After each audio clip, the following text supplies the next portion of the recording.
After ditching his noble baggage last season, Arthur, now operating under the edgy alias note, embarks on a brand new adventure with Jasmine. For 2 solid years, the only thing spreading faster than disease in the vibrant guild halls were tales of a mysterious, masked swordsman. Most of these washed-up adventurers dismissed the stories as bullshit. The one drunkard swore his buddy fought alongside the swordsman and his companion, Jasmine.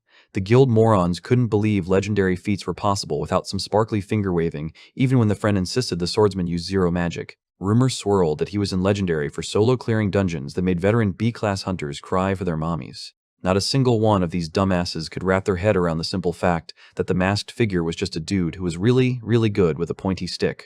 Naturally, their tiny, jealous brains concluded that Jasmine's constant presence meant she was the one doing all the heavy lifting. The guild adventure just assumed she was carrying this masked freeloader. Then there's this motherfucker, Turman, a walking pile of muscle and ego, who loudly claimed he could easily snap the masked swordsman in half.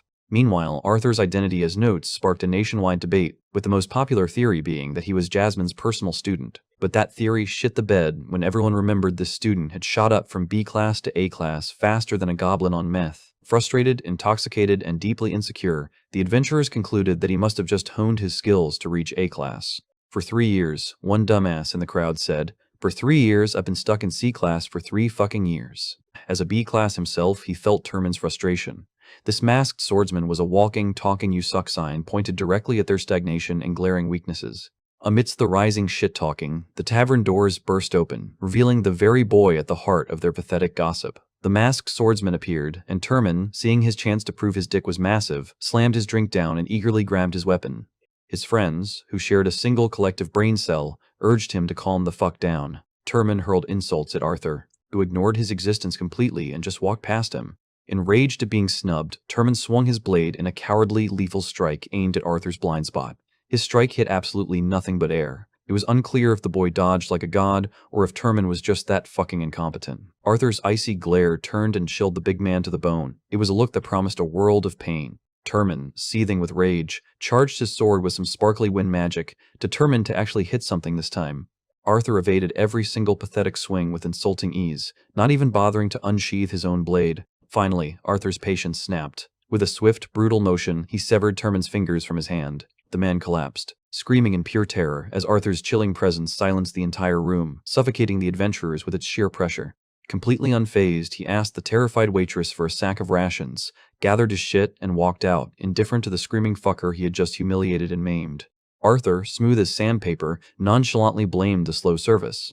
Jasmine's keen eyes immediately spotted fresh blood on Arthur's mask, but he just lifted it to reassure her he was fine, as if that explained the impromptu blood splatter. That afternoon, Arthur penned a heartfelt letter to his parents. He apologized for ghosting them for 2 years, recapped his adventures, and expressed excitement to see, hoping Vincent wouldn't be too rough on her before she joined the academy. Amusingly, now her senior, he vowed to get even stronger, probably still salty about losing that last arm wrestling match with his dad.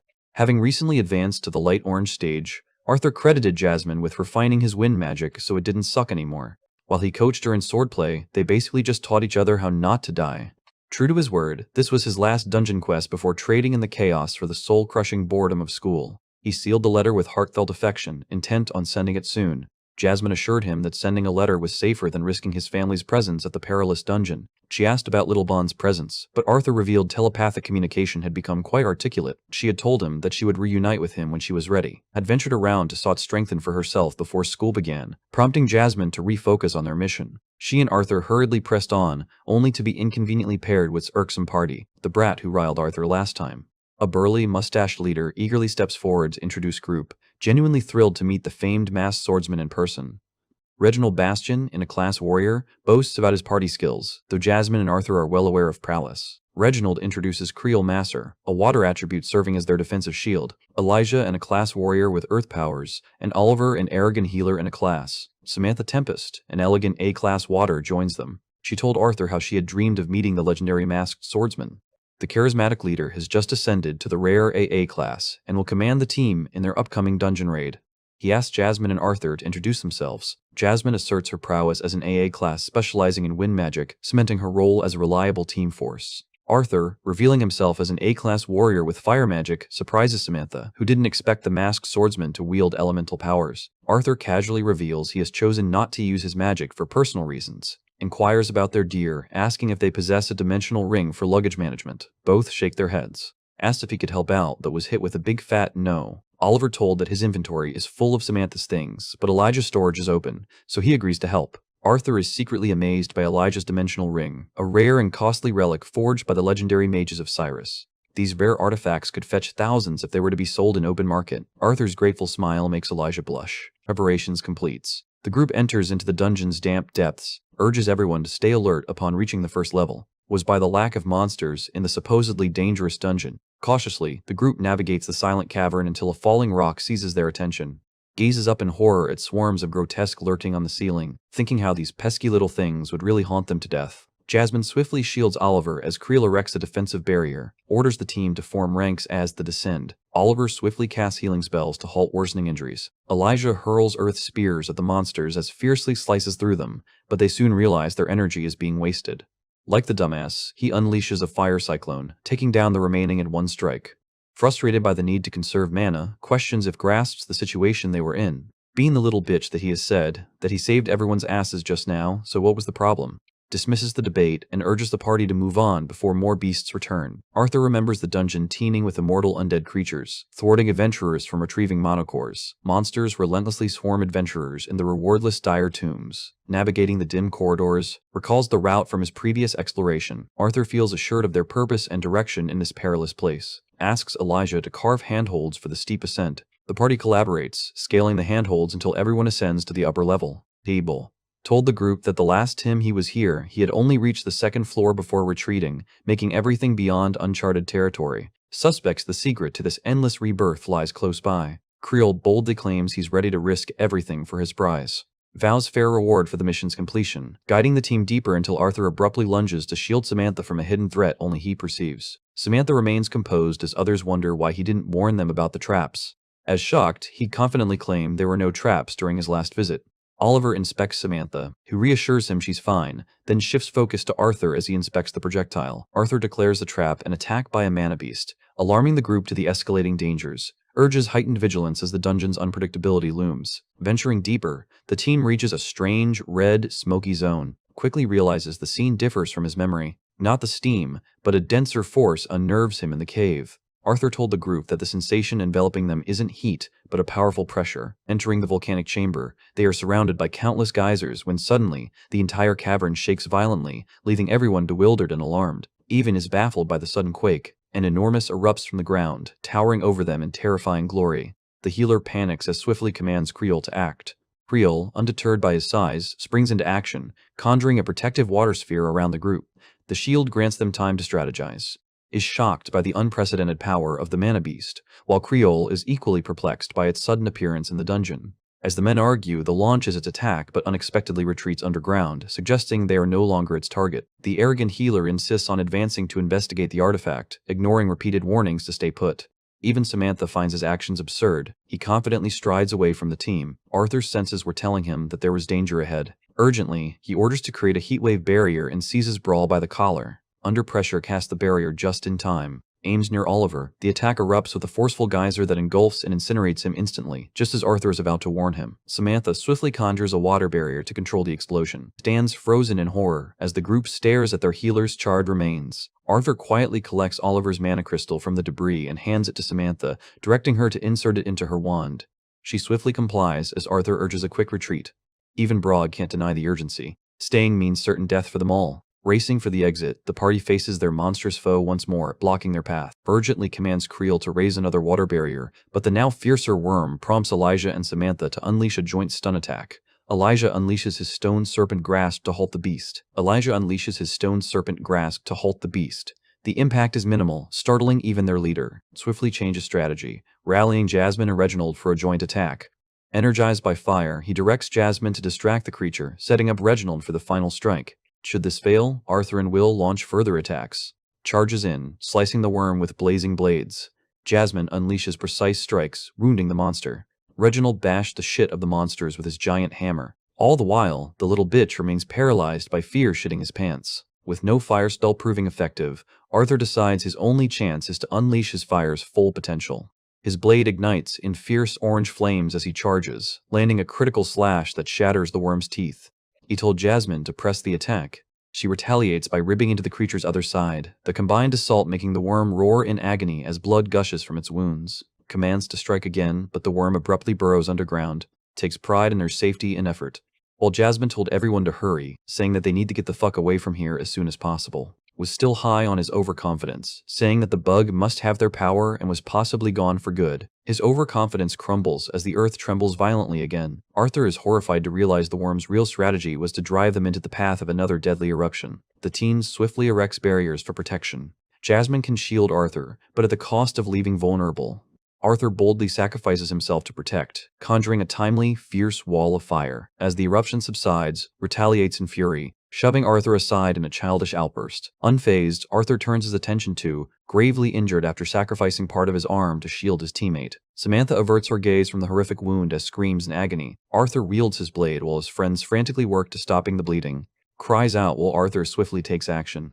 With him stabilized, Samantha moves in to heal their leader. Masked swordsman Creole, ever kind, sits by Arthur and offers him a cherished sandwich to lift his spirits. He told Arthur that he always carries these sandwiches for tough times like this. Arthur eagerly roasts the sandwich with fire magic, filling the air with a mouth-watering aroma. Even Creole can't resist a bite of the warm version. Sharing a quiet moment over a lovingly prepared meal, Arthur reflects on Creole's fortune in having such a devoted partner. As silence envelops the duo, chaos erupts as blames their injured leader. Enraged by the loss of their leader and healer, unleashes his fury, declaring he sacrificed his arm to save Samantha. Is berated for failing to raise a defense, but Arthur, his patience spent, interrupts with a sharp retort, dismissing skills as an ore. He sees only a liability weighing the team down. Storms off in frustration as Reginald calmly advises their leader to rest. With gone, Arthur confronts Brawl, demanding a final decision.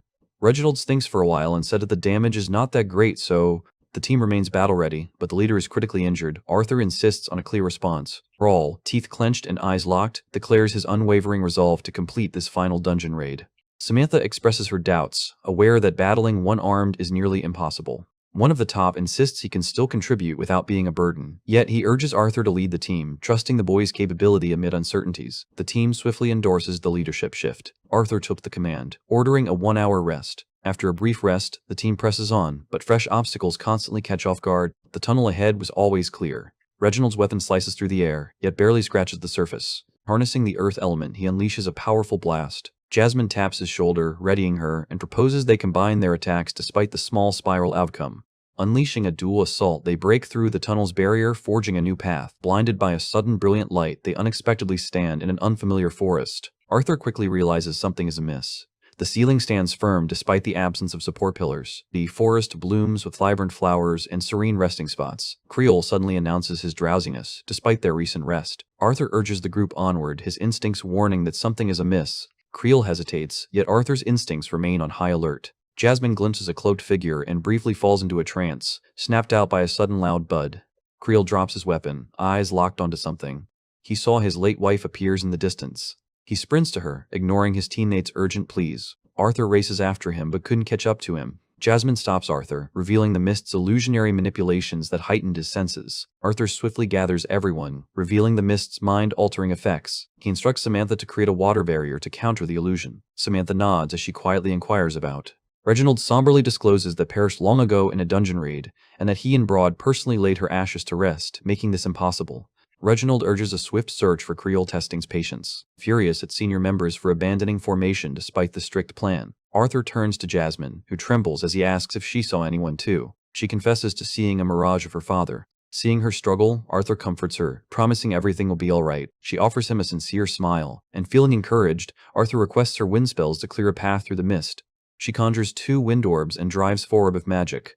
Arthur orders Samantha to lower her barrier as Jasmine releases the Banshee's Howl, a precise wind blast carving a path forward. Clearing the path, the group is shocked by massive vines that suddenly appeared, untouched by Jasmine's wind spell. Strikes first, igniting crescent ember flames to scorch the vines. To his dismay, the vines swiftly regenerate, leaving the fire's impact fleeting. Arthur commands Reginald to shield thee as they prepare potent spells. Arthur infuses his blade with mana, signaling and Jasmine to strike together as they all fiercely slash through the vines. Trapped briefly, Arthur unleashes a vortex slash to escape. Channeling more mana, he unleashes a powerful attack, halting the vine's regeneration. Seeing success, he urges to scorch his weapon, but is shocked as charges in, swinging wildly without a plan. Arthur watches, who, losing his composure, fights with the desperation of a man ready to die, eyes on Jasmine. Arthur notices her handling things smoothly and hurries to aid, who is soon utterly trapped. Arthur frees him, asking if he truly plans to waste his life here. Arthur implores him to fight wisely and survive, as they still rely on him to conquer the dungeon. Downs a mana potion and unleashes his full power with a flame spell. The attack, though weaker, spreads wider and ignites easily.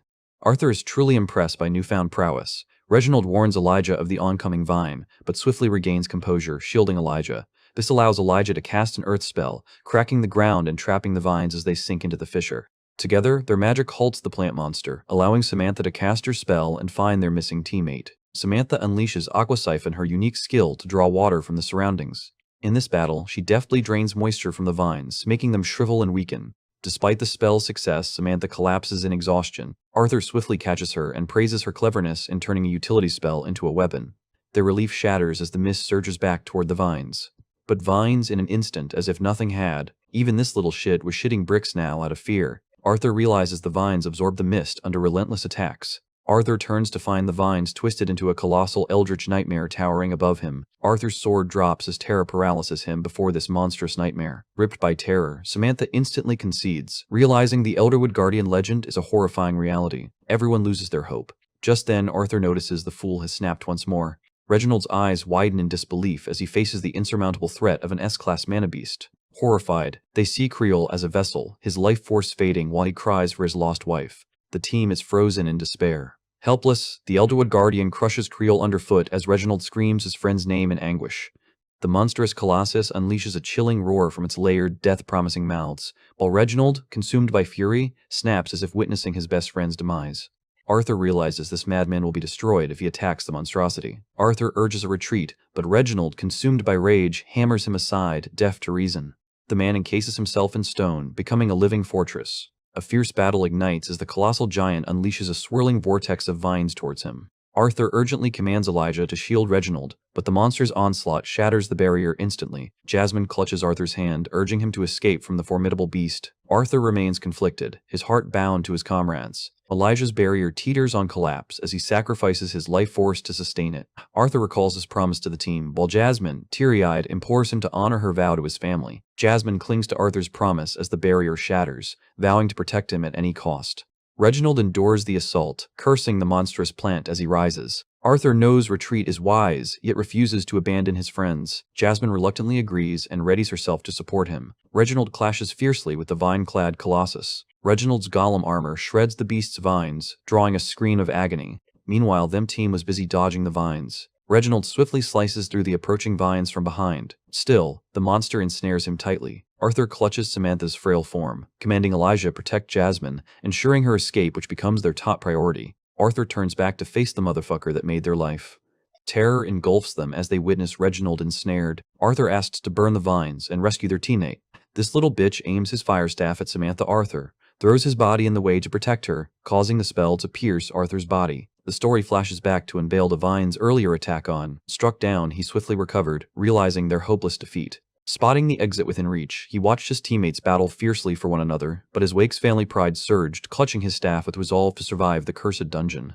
Aimed at Arthur, he fired at close range, sending Arthur hurtling away with devastating abdominal injuries. Jasmine, horrified, rushes to shield him, tells her to stand down, then seizes the moment of distraction to unleash another fierce beam of flames, striking her forcefully. She collapses to the ground, is cornered as coldly targets Elijah with his staff, ready to burn him down at the slightest movement. Elijah asks what the fuck he is doing, but little bitch sees his life as superior, expecting his teammates to gloriously sacrifice themselves for his escape. Faces the crystal. Elijah, fueled by rage and determined to uphold his reputation, is poised to demolish. Before he acts, the Elderwood Guardian strikes him down, leaving the team teetering on the brink. The monstrous plant relentlessly tears into them, leaving their conditions critical. Elijah rejects this as his end, summoning his remaining strength to rise and forge ahead at the critical moment. The AA-class hero arrives with his sword ablaze. Flames engulf the vines, shielding Elijah. Once a leader, he now embodies the protector he was meant to be, fiercely guarding the young adventurers from death. The monstrous plant roars, yet the blazing hero marches forward, his resolve unshaken. With a fiery blade, charges fiercely, leaping to deliver a wrathful, scorching strike on the towering beast. Amidst the battle, Elijah shifts his focus to Arthur and Jasmine. Desperate final attack cleaves the Elderwood Guardian in two. But this motherfucker started regenerating almost instantly, and within he was looking down on everyone with his terrifying gaze.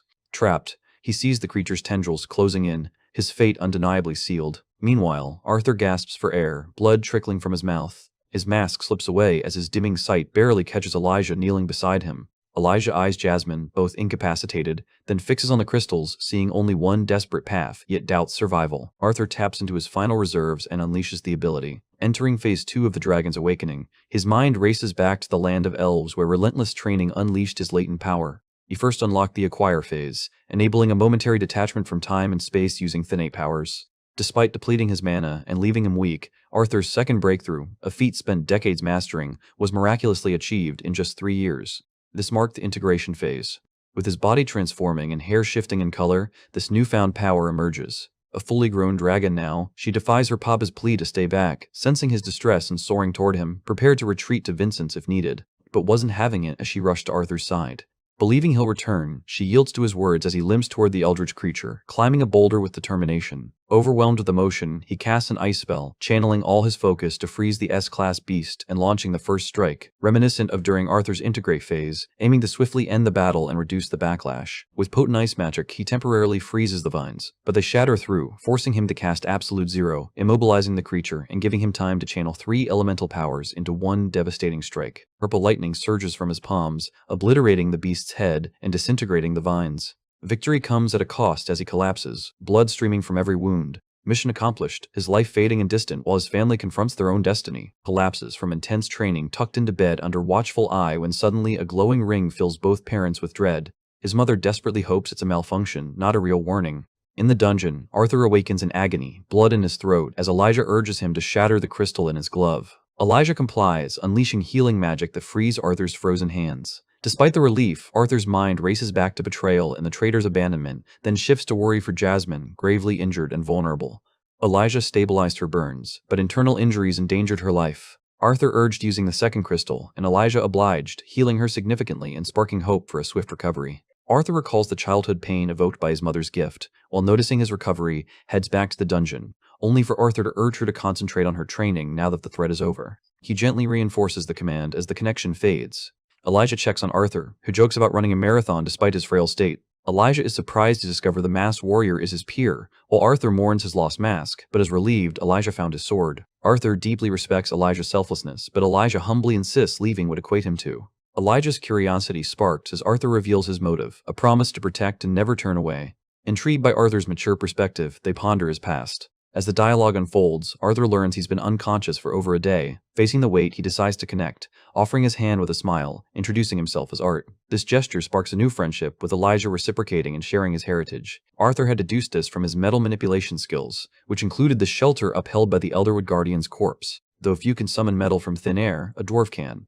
Elijah admits his secret is out, leading him to ask Arthur why his hair turned white and eyes glowed purple. Arthur agrees to explain if they exchange secrets. Elijah reveals he is from the kingdom, raised by Elder Radius who spoke little of his parents, leaving him with faint childhood memories. His life was calm until a power surge knocked him out, and he awoke surrounded by metal spikes, prompting Radius to urge him to travel the continent without explanation. Elijah confesses his abilities remain a mystery, feeling an unsettling pull linked to his mysterious origin. As Arthur prepares to share his story, Jasmine's loud snore interrupts with a sleepy murmur, making both boys laugh. Elijah, realizing the mood, apologizes for being too serious. Arthur, unfazed, reveals his mastery of 4 elemental magics, specializing in augmentation with ice and lightning, leaving Elijah in stunned disbelief. He was sure he'd lost the title of the weirdest one. Arthur reveals his markings are from being a beast tamer who released his companion in battle, leaving Elijah stunned, especially since Arthur is only 11, a year younger than him. Despite his lack of pride, Arthur can't suppress a grin as they laugh at each other's quirks. Battling residual pain, he uses the last healing gem on himself just as Jasmine awakens.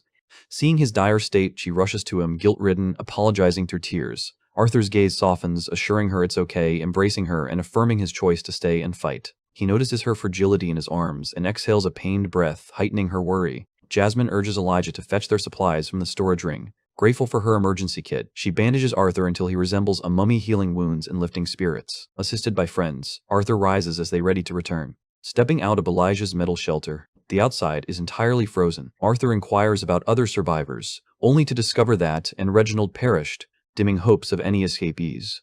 Jasmine's inquiry about Samantha burdens him with guilt. Elijah admits he encased her in metal before they were separated, uncertain if she survived. Arthur questions her destiny. Desperate for escape, he hunts for the S-class beasts buried in the icy ruins. Elijah, determined to find her, channels his energy into the earth, invoking the Earth's pulse spell. It emits signals to detect life nearby. Fortune strikes as he spots Samantha, prompting a quick dash with Arthur and Jasmine in pursuit.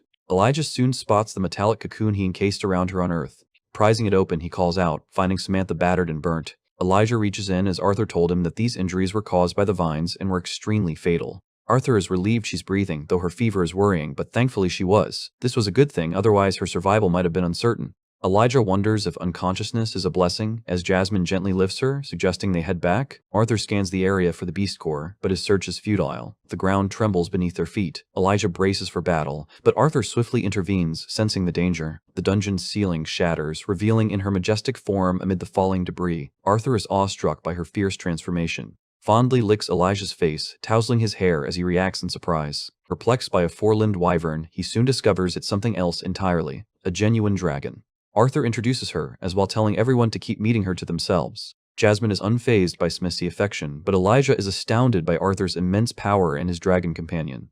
They quickly hops on too. Arthur urges Elijah to climb aboard, and they escape the boss lair, landing safely outside. Elijah quips about why they didn't unleash this beast from the beginning. Samantha awakens on the ground, glimpsing Arthur unmasked for the first time. Finding him even more appealing, Arthur gently urges her to rest and recover. He reveals securing the beast core and preserving his shattered mask, both bringing a rare smile to Arthur's face. He proposes sharing the core sale profits, but Jasmine flatly declines. Everyone shared the same thought. Arthur deserves it more than anyone, declining any share. Arthur argues the core immense worth, yet Samantha insists he takes it. Grateful for his courage, they entrust the core to him. He expresses gratitude for their trust, checks Samantha's pulse one last time, and urges Elijah and Jasmine to seek help, as Elijah leaves his emergency bag with Arthur to ensure he's ready. Arthur discovers a mana scroll among the supplies and seizes the chance to reassure his parents with a message. With the message sent, he finds peace knowing they'll be there when he returns home. Arthur questions swift growth, suspecting it stems from devouring numerous beast cores. She confirms, revealing her relentless hunt to attain this formidable form. Intrigued, he inquires if she can still transform, and with pride, she shifts back into the tiny lizard he remembers.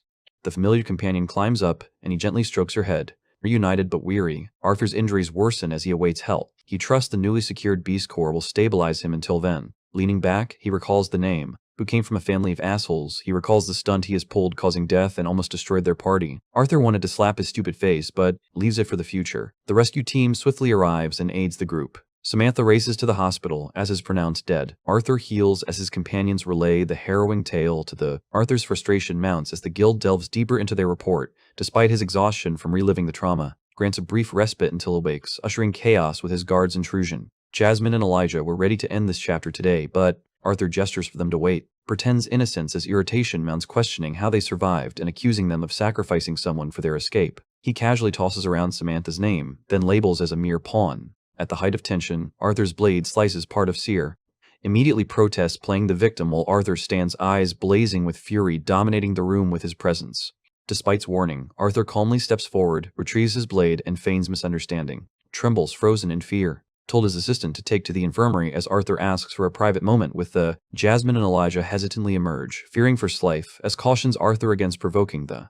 Arthur's stance is resolute, as he coldly questions stability to shield from his impending transformation. Calmly states he's safeguarding Arthur and his people, warning that acting now endangers Jasmine, Elijah, and others linked to him. The family refuses to remain quiet, and formidable half-brother is beyond Arthur's current strength. Recognizing his wisdom, Arthur accepts the truth and confidently presents his terms. Knowing the guild can't afford to reject him, pledges his support. As Arthur exits to meet Jasmine and Elijah, they show relief about survival, but Arthur shifts the mood by admitting his hunger, leaving unease beneath their smiles. Arthur and face the jury. After reviewing the reports, they conclude betrayed his party, stripping him of his rank and banning him from adventuring forever. Reluctantly, he hands back his card. Arthur remains unfazed by the lenient punishment, convinced deserved harsher consequences.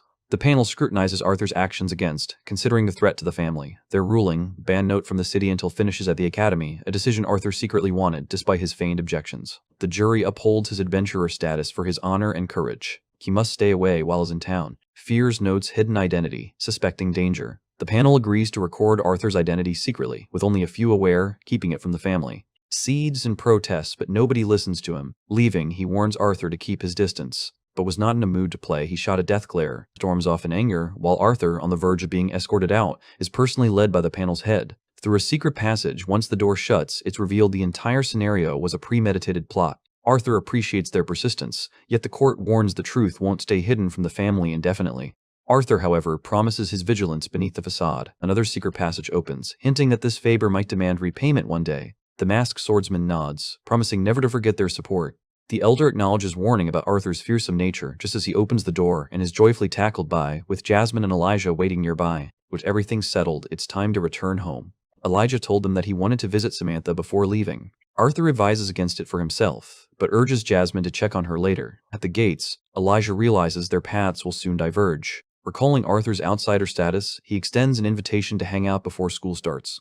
Elijah bristles with irritation as he explains a school, never having imagined attending one. Arthur's plan comes as a surprise. Arthur reveals that joining the academy is a strategic step to advance in rank. Elijah doubts his eligibility, but Arthur assures him he'll handle all financial and social hurdles. Elijah just needs to appear at the school gates. Arthur instructs Jasmine to take Elijah home, as he needs to handle other issues. Elijah agrees, citing his presence at the academy and expressing gratitude to Arthur, whom he proudly calls a friend. Once they depart, Arthur confronts for hiding, thanking him for successfully manipulating the judge while keeping in the dark, thus managing the situation for now. Arthur tells that despite resolving the chaos, a great warrior's life was still lost. Declares peace, tossing Arthur a hefty gold pouch as a farewell gift. Money that transforms lives. Trouble seeks Arthur only if he allows it. His only worry is if Saw, who answers by transforming again, showcasing her dragon abilities. Later, Arthur adjusts his hair and enters a magic shop to buy a dimension ring. He feigns ignorance as the shopkeeper cautions about the high cost. Arthur casually unveils his gold, leaving the man speechless. He invests his gold in a ring, just large enough for a sword and beast core, with his preparations complete. Lost in thought on the way to Hillsday Manor, he ponders his 2 years under a new identity, gazing out the window and contemplating academy life ahead. Night falls as he returns home, met by tearful glare and mid-Souter, sentence scolding for his prolonged absence. Arthur beams, embracing her tightly, proud of her growth, yet suddenly dreading the day she might start dating. A shiver races down his spine. His parents embrace him mournfully, quips that his son's hair is the only thing gaining strength. His mother hugs him tightly, overjoyed he's safe as they tease each other. Vincent and the others warmly welcome him back. While Arthur showers, he discovers a letter from Jasmine. She embarked on a new mission, guided by a terse, emotionless letter. Like her, he regrets missing the chance to say goodbye, but at least he knows where she is. Vincent excitedly announces sneering 1-year milestone at Academy. Arthur feels relieved. Vincent thanks Arthur for his unwavering support, while Arthur hints at a future request, eager first to hear tale of the dungeon. Arthur hesitates, then unfolds a gripping tale that visibly shakes Vincent. He astonished them by single-handedly defeating an Elderwood guardian. Arthur inquires about his father's progress and learns, remains trapped at Dark Orange despite ongoing mana purification. Arthur hurls the leftover beast core to him, saying, though the core remains potent and could aid his breakthrough, hesitates to embrace such a prized gift. Stunned by Arthur's decision to part with a lucrative S-class core, Arthur desires his father to catch up. While noticing Arthur's progress to Light Orange, vows to surpass him in their next spar, fueling their ongoing rivalry. Elijah finds tranquility in a shower, interrupted by Arthur's abrupt entrance with pajamas, unfazed as Elijah slams the door. Arthur inspects his mask, reflecting on the past 2 years. Notes she's now taller than him as Elijah asks why she took so long. Arthur reveals he was aiding Vincent in securing Academy sponsorship. Elijah is ecstatic to finally become a student. Arthur is eager to learn and push his limits, acknowledging that his powers may make school dull, but finding the opportunity to explore Elijah's dual affinities exciting, especially since lightning drains his mana and ice remains challenging despite a beast's will. Concerned about handling, Elijah is reassured by Arthur, who intends to delay revealing his true identity. Elijah is surprised by Arthur's restraint regarding the family. Amidst teasing about a pillow wall, Elijah nervously asks about finding a girlfriend at the academy. Arthur jokes he'll end up with a nerd girl, while Elijah retorts that Arthur's charm will attract many girls. Arthur counters that they're not his type, and both eventually drift to sleep. Arthur awakens to Vincent's news of meeting Gideon, a brilliant and respected inventor. He was currently out of town, but was scheduled to return in 3 days, allowing a brief detour before they meet everyone in the city. Arthur nods, pondering if something significant is happening downtown. Vincent announces that the 3 royal families will make a major public declaration in the city square. Vincent's time with Arthur moves him, and he eagerly anticipates the meeting with Gideon, ready to leverage his past life's wisdom. Appears reminding Vincent of a meeting prompting his swift departure.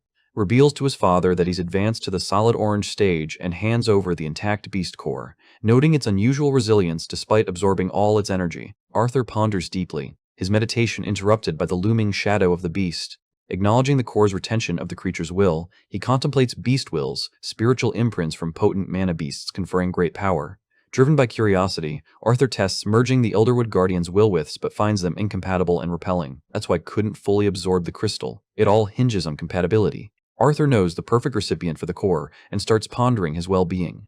The days pass as he trains and cherishes family moments. Storms in one morning, fed up with his sleep talk and body slams him awake for breakfast. Arthur teases her as a brute, and she retorts, reminding him not to skip the meal. Arthur and Elijah explore the town's shops despite Arthur's empty pockets. Elijah wisely manages his savings. Arthur dispatches to accompany Elijah as he visits the inventor. Arthur and Vincent reach Gideon's. Arthur halts abruptly, questioning the foul stench assaulting his nose. Him simply notes, it's easier to ask what's not causing it.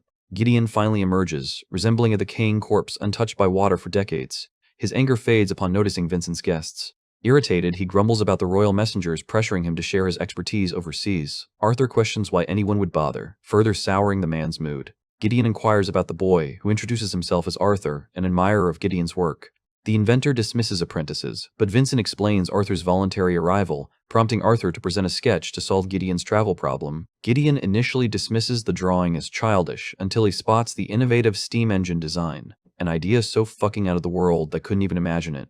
He quickly skims through it and finds that there was something missing. Arthur confesses to Gideon that he's crucial details, promising to disclose them once their deal concludes. Gideon, realizing Arthur's uniqueness, sets aside his annoyance and instructs him to find something suitable for his intellect. Hims unveils a lustrous ironized diamond, boasting 5 times the mana capacity for its size, according to the inventor.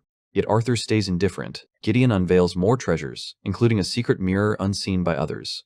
Arthur dismisses each item with such indifference that Gideon almost drops and shatters the mirror, saved only by Hem's quick catch. Vincent looks on, stunned, as Arthur continues to reject the premier creations of a world renowned. In despair, Gideon unlocks his deepest vaults to unveil his greatest treasures, protests their purpose. But the old man, frustrated, ignores him. The butler arrives with 2 ornate boxes holding royal pendants. Arthur inspects one and instantly recognizes the phoenix worm silk. Stunned, both men in the room, even Vincent's unaware of them. Gideon reveals the phoenix worms, as rare as dragons, are S-class mana beasts known for self-preservation, inspiring the pendant's creation. If something were to go wrong, the pendant creates a shield, then uses its mana to teleport the wearer to their subconscious sanctuary once broken. Intrigued, Arthur inquires about its activation count. Gideon confesses uncertainty, but shares he used 5 rare phoenix cores, estimating each pendant can safely activate twice. Arthur ponders gifting the pendant to his mother or sister, recalling its royal lineage. The inventor affirms the royal houses supplied the cores, but now he shows little interest in them. Arthur's invention and the boy's true motives are what truly matter to him. Arthur pretends it's a birthday gift for his sister, but Gideon sees through the act. Arthur demands to his true intentions before revealing more of his design. Gideon told him that he'll learn during the public announcement. Arthur demands the unvarnished truth, not sugar-coated announcements. Gideon wonders if the boy would cancel the deal, but Arthur, smiling defiantly, ignites his drawing, ready to burn it if needed. Gideon concedes, allowing the determined boy to claim both pendants. Last year, royal families began to consider a second continent beyond. Arthur is stunned, while Vincent, privy to insider rumors, is caught off guard by their confirmation. Arthur demands proof, and Gideon, slightly miffed, insists they have the evidence to back their claims. He told him that they found a rare artifact linked to a beast years ago. A creature camouflaging so flawlessly it appeared invisible. Vincent is stunned, questioning how it was discovered.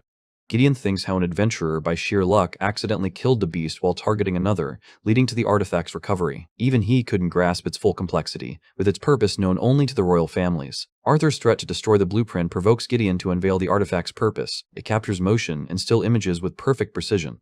Vincent asserts it's sufficient proof, yet Arthur doubts, noting even Gideon, the top artificer, couldn't figure it out. Gideon defensively claims that if he can't decipher it, no one on this continent could have made it. Arthur argues that claiming another continent exists solely because of Gideon's failure is foolish. Gideon reveals the artifact holds records of all 3 kingdoms, hinting at its otherworldly origin. Arthur stays calm, while an agitated Gideon warns of the peril if powerful mages and inventors lie beyond. Arthur takes it anyways, valuing facts over speculation, confident that his steam engine will reveal the truth. Later, Vincent notices Gideon's unexpected joy after getting the blueprint. He struggles to envision a steam engine powerful enough to propel a ship across the sea. Arthur said society's dependence on mana neglecting technology's potential, while Vincent rambles on irrelevantly. Arthur marvels at trading harmless tech for powerful weapons, yet the discovery of a new continent thrills him even more. Telepathically informs she's coming. Elijah wraps up his shopping and joins the group. Eager for the kingdom's unification news, Arthur suspects its link to the second continent's discovery. Vincent upped the announcement until they suddenly encounter a disturbing scene. A boy is brutally kicked and mocked for his short stature and mana use. The bully orders him to release his mana, and when he refuses, he starts beating him with a pipe. Elijah swiftly tackles the attacker, ensuring the injured kid's safety. The asshole then slaps Elijah. Vincent proposes alluring the guards, but Arthur stops him. Just then, a thug spots the Dwarf Kingdom symbol on Elijah's uniform, changing the mood instantly. They claim he's shielding his own and yank his hair. Elijah struggles in the fight. Arthur's approaches with murder in his eyes. Meanwhile, inside the royal carriage, Prince bristles at the low-profile journey, deprived of his parents' presence. The guard assures him of impenetrable security, subtly noting Princess' desire for discretion. Decided to attend solely due to interest. Quips that it's a miracle she survived in the royal household, suggesting she'd be overwhelmed by books without him. She retorts that she's only there because his first choice cancelled. Dismisses it and laments leaving his rare, untamed lion-type mana creature behind, seeking views on his beast. But she wasn't paying him any attention because she's already fixated on someone. At the plaza, Vincent, in a panic, leaps between them, fearing Arthur is about to commit murder. Bull taunts him as an old man, striking a nerve as he strives to protect the kids. Arthur calmly calls his name and politely asks him to move aside. Vincent shivers, realizing that those punks are doomed. A green-haired fool swings his pipe, only to be floored by a single crushing blow that leaves the others paralyzed with shock. The strides forward, overconfident in his noble sword technique, boasting of a generational move. He attempts to deceive Arthur with a sudden feint, launching an ultra-fast lunge. Arthur effortlessly sidesteps, then smashes the kid with a mono-enforced pipe, shattering it with a powerful blow. Arthur steps forward, fists clenched, ready to end the fight. The leader mocks him and prepares his trident's fist technique, but as Arthur draws near, his calm, deadly blue eyes strike fear into, reminding him of his father's presence. Despite this, charges only to be met with a brutal punch that floors him. Bleeding and determined, he channels magic for another attempt. An icy shield materializes, deflecting the blow entirely. Princess steps forward to shield them. Her sudden arrival stops the chaos, freezing the scene just as demands answers. Panicked, the bullies drop to their knees, pleading for mercy. They insist they were peaceful, until Arthur suddenly attacked. Elijah attempts a defense, but interrupts, declaring they were the true victims. Elijah quietly aids the dwarf boy, while sees his injuries and immediately detects the bully's deceit. Her brother believes them, and starts interrogating Arthur about the truth of their claims. Arthur dismisses the oblivious with indifference. Seeing this, the bullies believe Arthur was done for. The royal escort blocks Arthur, ensuring he properly addresses the prince. Arthur seizes the knight's hand and was ready to break it in half. The knight admits his harsh language flares up against nonsense, but Arthur's strong grip unsettles him. Vincent swiftly intervenes, clarifying that Arthur accused the bullies of lying. Can't believe Vincent is here. Vincent says they stumbled upon the scene on their way to the announcement. The dwarf boy's bloody cough reveals the truth. Can't overlook the fact that someone's gravely injured. He turned to the bullies and asked them for their identities. Declares himself as House Trident's first son, causing to pause, aware of their significant support to the royal family, despite being the aggressor. This causes to hesitate. Tries to speak, but her brother intervenes. Advises making peace and moving forward, noting no serious injuries and urging against escalation. Confident in his father's wealth and influence, anticipated this, proving himself untouchable once more. Arthur refuses to let it go, quickly asking Uncle Vincent about the communication scroll. Upon grasping the situation, Arthur promptly contacts the director of Academy, prompting to scoff. Irritated and expecting Vincent, thinks Arthur looks foolish for involving someone so high-ranking. Her tone shifts from cold to warm, flirtatious upon realizing Arthur is speaking, leaving everyone else behind. Arthur reveals Trident and his group are racially bullying students and wielding deadly magic in the city. Panic strikes the offenders, making them nervously glance at each other, feigns ignorance, casually asking what he did wrong, sparking a flicker of hope in him. Convinced her allegiance is to his family's wealth, he discreetly threatens to leave the academy, believing alone might convince her.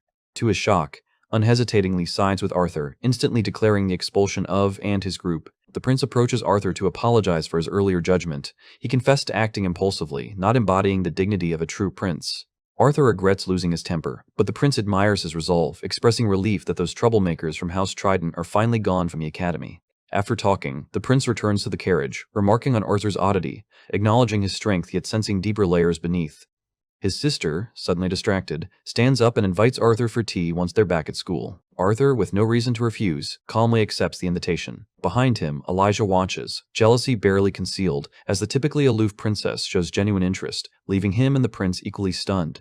In the heart of city, a curious crowd awaited a life-altering announcement about a newly discovered continent, but was thinking about something in his mind. Arthur was troubled by the idea that another land had been secretly studying, using disguised mana animals and strange recording devices, and he questioned his drive forward to expedite connection to this distant continent. If these people constituted a genuine threat, securing Sedge, even by a preemptive strike, may be critical. Lost in thought, his mother sensed his unease and asked if something was wrong. He quickly reassured her with a smile that all was well. She warmly assured him she would always worry, but never hinder his pursuit. Arthur wanted to tell her that she has nothing to worry but couldn't lie. He thanked her softly, filled with gratitude. Suddenly, mages conjured a radiant screen above the crowd, offering a clear view as the king took center stage alongside other leaders. The king addressed the crowd, recognizing the enduring human-elf conflicts and the dwarves' role as mere business allies. They resolved to abandon this mindset. Over the past few years, he and fellow leaders tirelessly pursued continental unity, notably opening adventuring parties to all three races 2 years ago. Last year, Academy brought together students from and fostering connections through shared education. Arthur was troubled by the idea that another land was secretly studying, with disguised mana animals and strange recording devices, and he questioned his desire to connect to this distant continent. If these individuals posed a genuine threat, securing edge even through a preemptive strike could be critical to foster cooperation for the continent's survival and future growth. The crowd erupted with enthusiastic approval, clearly supporting the message. Elven King stepped forward, honored to partake in this historic moment, echoing the Human King's words. Despite their growing unity, much within its borders remains unknown. Untamed lands loomed, highlighting their limited knowledge, but his announcement was crucial. They had found undeniable proof of another continent across the seas. The crowd erupted in frenzy. He reassured them, confirming the continent's existence despite lingering questions. They were stunned to discover that the enigmatic land had also tried to contact, despite neither possessing the technology to close the gap. Amidst the shocked murmurs, the king urged unity, declaring pride in their shared homeland despite differences, hoping future generations would embrace this bond. He questioned the crowd's belief in the vision, and after a moment of silence they erupted in applause, affirming their support for the future. A groundbreaking initiative was unveiled, steering a new era of exploration and alliances. 6 exceptional individuals were appointed by the royal families to protect and represent the continent, chosen for their courage, wisdom, strength, and leadership. The 6 lances emerged as symbols of unity and guardians of future. Each was given a unique ring that represented their function and was known across the continent. The identities were revealed. Earthborn and Baron. His name startled the audience, freezing Elijah in disbelief. Arthur tensed, reliving unpleasant memories of his brother's betrayal and escape from justice. Now exuded power and prestige. Arthur sets aside his worries for the day, focusing on his little sister's birthday. Dressed sharply, he's every bit the gentleman, ready for the celebration. When insists on joining, he gently advises her to stay back, hinting at potential spies at the party and avoiding unnecessary risks. He assures her someone will return with food. Spirits soar with that simple assurance. With cheerful farewells, the night bursts to life as guests flood the mansion with music and chatter. Arthur, poised at the entrance, greets everyone with his usual charm, catching the eye of a girl's mother who nudges her daughter to ask him for a dance. Elijah, nestled in a corner, charms a pretty girl with a lunch invitation. True to form, Elijah fumbles, spilling his drink all over himself, causing the girl to awkwardly step back. Arthur swiftly averts his gaze, sparing his friend further embarrassment. The evening's highlight emerges. Smother playfully covers her eyes and leads her into the living room, unveiling a surprise gathering of loved ones. Arthur steps forward, inviting his sister to dance, is clearly taken aback. The father signals the musicians, and as music fills the air, the siblings begin their graceful dance, captivating every guest with their flawless and emotive performance. Amidst the festivities, Gideon, the ever-inventive genius, unexpectedly arrives. He's here to discuss business, even at a birthday party. The scene cuts outside. A lavish royal carriage halts at the estate, remains inside, ensuring Smomant shines undisturbed. She discreetly sends her servant to deliver a gift, allowing the family their time. Meanwhile, inside, Gideon pulls Arthur aside for a private conversation. Arthur, already cautious, questions if the trip was solely for council matters. Gideon shakes his head, admitting that he brought a gift, but more importantly, that the council has approved Arthur's blueprint, and that building has begun. The ex-monarchs now refer to themselves as the council. Arthur congratulates Gideon on his well-deserved triumph, but Gideon dismisses fame and fortune as mere tools, seeking something more valuable in the council's reach. Gideon's admirers swarm him, granting Arthur a second of until arrives, breathless and apologetic for her delay, to which Arthur reassures her swiftly. Acknowledging her hectic schedule as student council secretary, he warmly greets her, noting how long it's been since they last met. Now standing face to face, notices Arthur's new height, and they start catching up, with Arthur admiring her progress from sneaking meals with the staff to thriving its top academy. Playfully glares, thinking he's teasing her about her past escapades. Arthur sincerely acknowledges her growth, observing the intrigued gazes of the boys around her, gets flustered and told him that she doesn't have a boyfriend. Arthur, oblivious to the hint, chuckles and offers to vet any guy she brings home, cautioning he won't be easier to impress unlike his father. His face falls, stunned by Arthur's continued oblivion.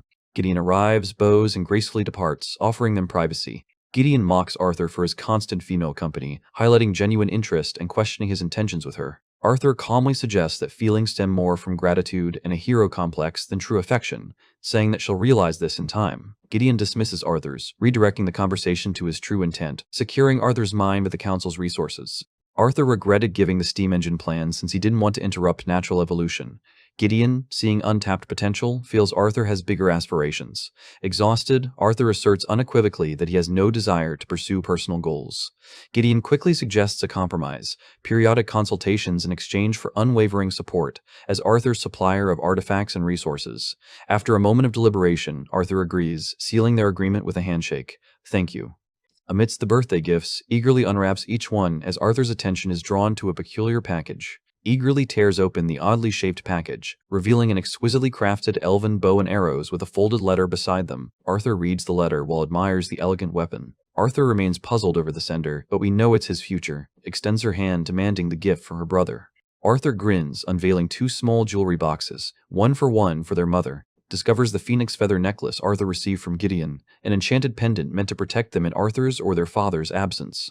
Mrs. appears shocked by the extravagant necklace, as their father calmly reveals only 2 exist on the whole continent. Arthur tenderly clasps the necklace around his neck, wishing her a heartfelt happy birthday. The scene transitions to a high-security facility exclusive to council members, where Arthur walks alongside Gideon with special access. Amidst their casual conversation in the facility, Gideon casually notes Arthur's recent, quietly passed birthday. 4 months had swiftly passed since celebration. Despite the delay, Gideon gifts Arthur a small box. Arthur thanked him for making it for him. Gideon dismisses it, saying that it's nothing in comparison to Arthur's assistance with the steam engine project. He mentions a persistent concern. Did Arthur hide 2 elemental affinities, hinting he might secretly be a quadri-elemental mage? Arthur's confirmation hits like a punchline, leaving Gideon breathless as he realizes the bracelet he gifted was meant to suppress half of Arthur's magic. Bewildered, he questions Arthur's timing, to which Arthur smirks, revealing that impressing Gideon increases his chances of freebies. Gideon, stunned by the earth-shattering revelation, demands proof, which Arthur eagerly offers. The shipyard's rapid progress leaves Arthur in awe. The ship was almost completed. Gideon boasts that by the time Arthur starts his first day of classes, they will be ready to set sail. Alone now, Arthur marvels at Gideon's incredible speed. In just a few months, Arthur is struggling to comprehend the construction of a steam-powered ship. He abandons informal training after becoming aware of the dangers of the continent. Armed with Gideon's artifact, he decides to improve his wind and earth magic to match his fire and water abilities. Arthur, lost in thought, collides with a burly man carrying 2 women, a mere local thug. Arthur opts to walk by discreetly, but the man seizes him by the head, crossing the line. Arthur initially maintains his composure, ignoring the taunts, but physical contact pushes him over the edge. Arthur's lethal glare halts the man, suddenly cautious of his provocation. As the man brags about teaching at academy, Arthur freezes. With a flick of his wrist, he drops a pendant at the man's feet, leaving him stunned. The brute didn't notice Arthur taking it. Speechless and shaken, the guy watches Arthur walk away. Arthur arrives home and skillfully calms the chaos as his sister and tackle him, lifting them gently with a breeze of wind magic. He asks about their parents' whereabouts, and replies they're in the living room with Elijah, examining a package from Academy for both Arthur and Elijah. Arthur discovers his official uniform, feeling the weight of his journey from lost child to king, baby, and now Academy student. As dawn breaks, Elijah attempts to rouse him by poking his feet, prompting to leap onto Elijah, leaving clawed marks on his cheeks. Arthur rises to get ready for school, while Elijah stands dressed and waiting. Buttoning his uniform, Arthur is questioned by Elijah about his choice to attend academy as a scholar mage, rather than pursuing battle magic. Arthur seeks deeper magical knowledge, but Elijah warns that choosing a scholar's path might clash with more combative mage students. His anxious Arthur might hospitalize half the students for disrespecting him. Arthur shrugs, vowing to behave. Sulks over breakfast, clearly unhappy about not attending the academy yet. Her brother's uniform only fuels her desire. Arthur and Elijah get ready to leave after breakfast. Arthur warmly hugs his parents, playfully ruffles hair, and reminds everyone to wear the pendants he gave them. His mother and sister proudly flaunt theirs. His father, eager for inclusion, asks if his son has any final words for him. Arthur smirks, warning him not to torch the house during training. Arthur arrives at the bustling Cyrus Academy, where students converge from all sides, some on magical beasts that captivate onlookers. A senior commands the crowd to line up before the grand white building for the entrance ceremony. Students must attend and approach the front desk individually to check in. Arthur approaches the registration desk, leaving the receptionist speechless at his rare wind and earth affinities. She quickly regains composure and signals him to proceed. In the packed auditorium, Arthur and Elijah weave through the buzzing crowd to find 2 seats. As they settle, Academy chairwoman takes the stage. Her piercing gaze locks onto Arthur, punctuated by a knowing wink. With a snap of her fingers, the room falls silent. Arthur is stunned by her commanding presence, not from doubt in her strength, but from witnessing such influence firsthand. She apologizes for the abrupt silence, joking about her voice not carrying as far at her age. After her introduction, she skips the usual formalities, noting this moment calls for a personal touch. Proudly, she reveals the Academy's record enrollment of elves and dwarves, choosing to welcome students through representatives of their unity. She gestures to the entrance, urging applause as the Academy Student Council strides onto the stage.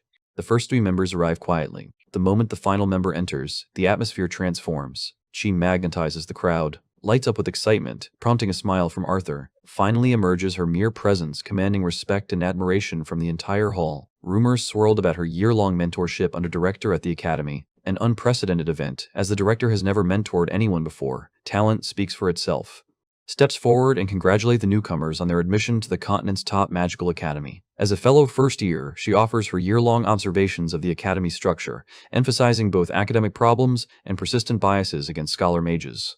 She emphasizes that if minor uniform differences can cause division, racial differences could be even more divisive. She urges students to abandon inherited prejudices and draw inspiration from the royal family's unity in forming the council. Her heartfelt speech earns thunderous applause, leaving Arthur stunned as proudly calls her mama. He mentally notes to inquire later. Elijah is clearly smitten, while Arthur remains unsurprised by this irresistible charm. Once the ceremony ends, students flood outside for fresh air. A nearby commotion erupts. Students taunt a dwarf over his height. Elijah, exasperated, intervenes. Arthur observes from afar, contemplating the immense task faces in eradicating such behavior. Nicholas, a human bully, taunts the dwarf until challenges him to a pride-defending duel.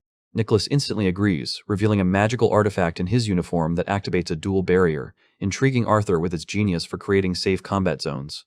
Elijah cheers wildly for Bronze and Boar as Arthur coolly assesses the match. Nicholas reveals himself as a dark red core mage. Is a black core, lunges with his axe as Nicholas swiftly conjures duel. A remarkable achievement for his core level, proving he's both skilled and well-trained.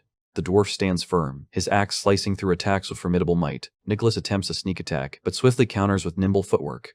Nicholas resorts to a dirty trick, blinding the unyielding dwarf by kicking debris into his eyes. Nicholas ends the duel with a decisive blow the instant the dwarf stumbles, as the magical barrier falls. The match ends, but he stomps over, breaks the dwarf's arm, and as the victim lies defenseless, Elijah seizes his moment to become the hero of his dreams. Just as he's about to intervene, Arthur casually calls for the student council president, leaving Nicholas startled and searching. Elijah glares at Arthur, frustration boiling as his heroic moment is snatched away, heightening the awkward tension. Nicholas seizes Arthur, his irritation evident. Arthur calmly asserts that the duel is over, and anything further crosses into bullying. Shoving Arthur aside, Nicholas storms off, muttering petty insults. Arthur dismisses the words and starts to leave, but unexpectedly spits on Nicholas's neck as he walks by. He snaps, fury boiling over, ready to explode. Arthur deflects blame to the real culprit just as the student council enters, changing the atmosphere. The vice president then addresses rules, conduct, and the academy's strict no-discrimination policy. Its mind drifts, consumed by thoughts of Arthur. She couldn't find him at the ceremony and began to doubt his attendance. Director confirmed Arthur was on campus, yet the thought of him missing the speech left her anxious and uncertain about their reunion. Should she play it cool or be friendly? What if he finds her first? These thoughts swirl until the vice president interrupts, checking if she's okay and suggesting to cancel their meetings. Dismisses him, insisting she's fine, then notices Arthur casually observing the scene. The vice president meets her gaze and starts the briefing. That redhead is Nicholas Frum. He was a standout student last year, while the boy next to him seems to be a freshman, likely a commoner, absent from noble family gatherings. A council member spots Arthur, her eyes sparking with recognition. Both girls immediately sense that Nicholas is about to do something profoundly stupid. This motherfucker has no idea he's poking a goddamn dragon. Steps up to confront Nicholas, questioning his intent to use his magic. He immediately shits his pants, claiming he was just finishing a friendly duel with when some random first year just happened to intervene. Arthur gives a cheeky little wave while steps in, demanding the actual fucking story. Gives the side eye, asking if she knows this chaotic dumbass. Puffs out her chest, proudly announcing Arthur's dad has been serving her family forever, basically screaming, "We're family, bitch."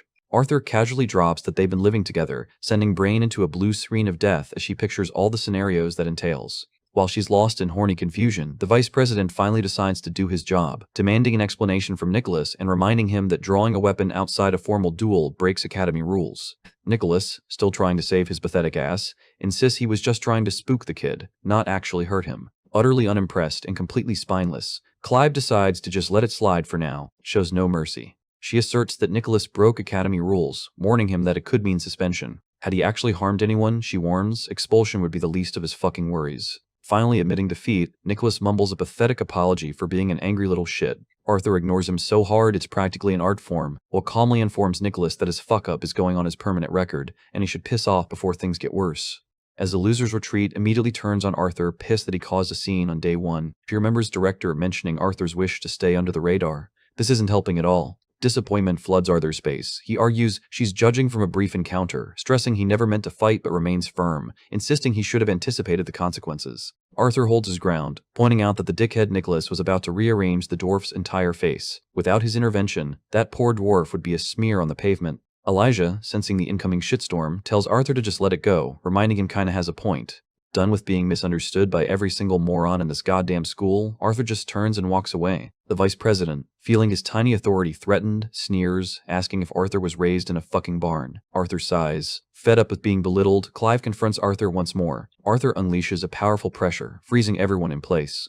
Before anyone can process it, Clive is launched into the fucking stratosphere, flailing like a cartoon character. Rushes to his side while the others watch in shock as he groans on the floor. Fed up with the chaos, he silently walks away. Even dares not intervene, as his frustration lingers heavily in the air. After fucking up spectacularly, paced her dorm room. Her brain was a dumpster fire of guilt, and what the fuck was I thinking? Guilt and confusion were having a goddamn cage match in her head. Sure, she was just trying to stop Arthur from getting himself booted out on his ass for being a reckless dumbass. But maybe, just maybe, she'd overplayed her hand like a complete amateur.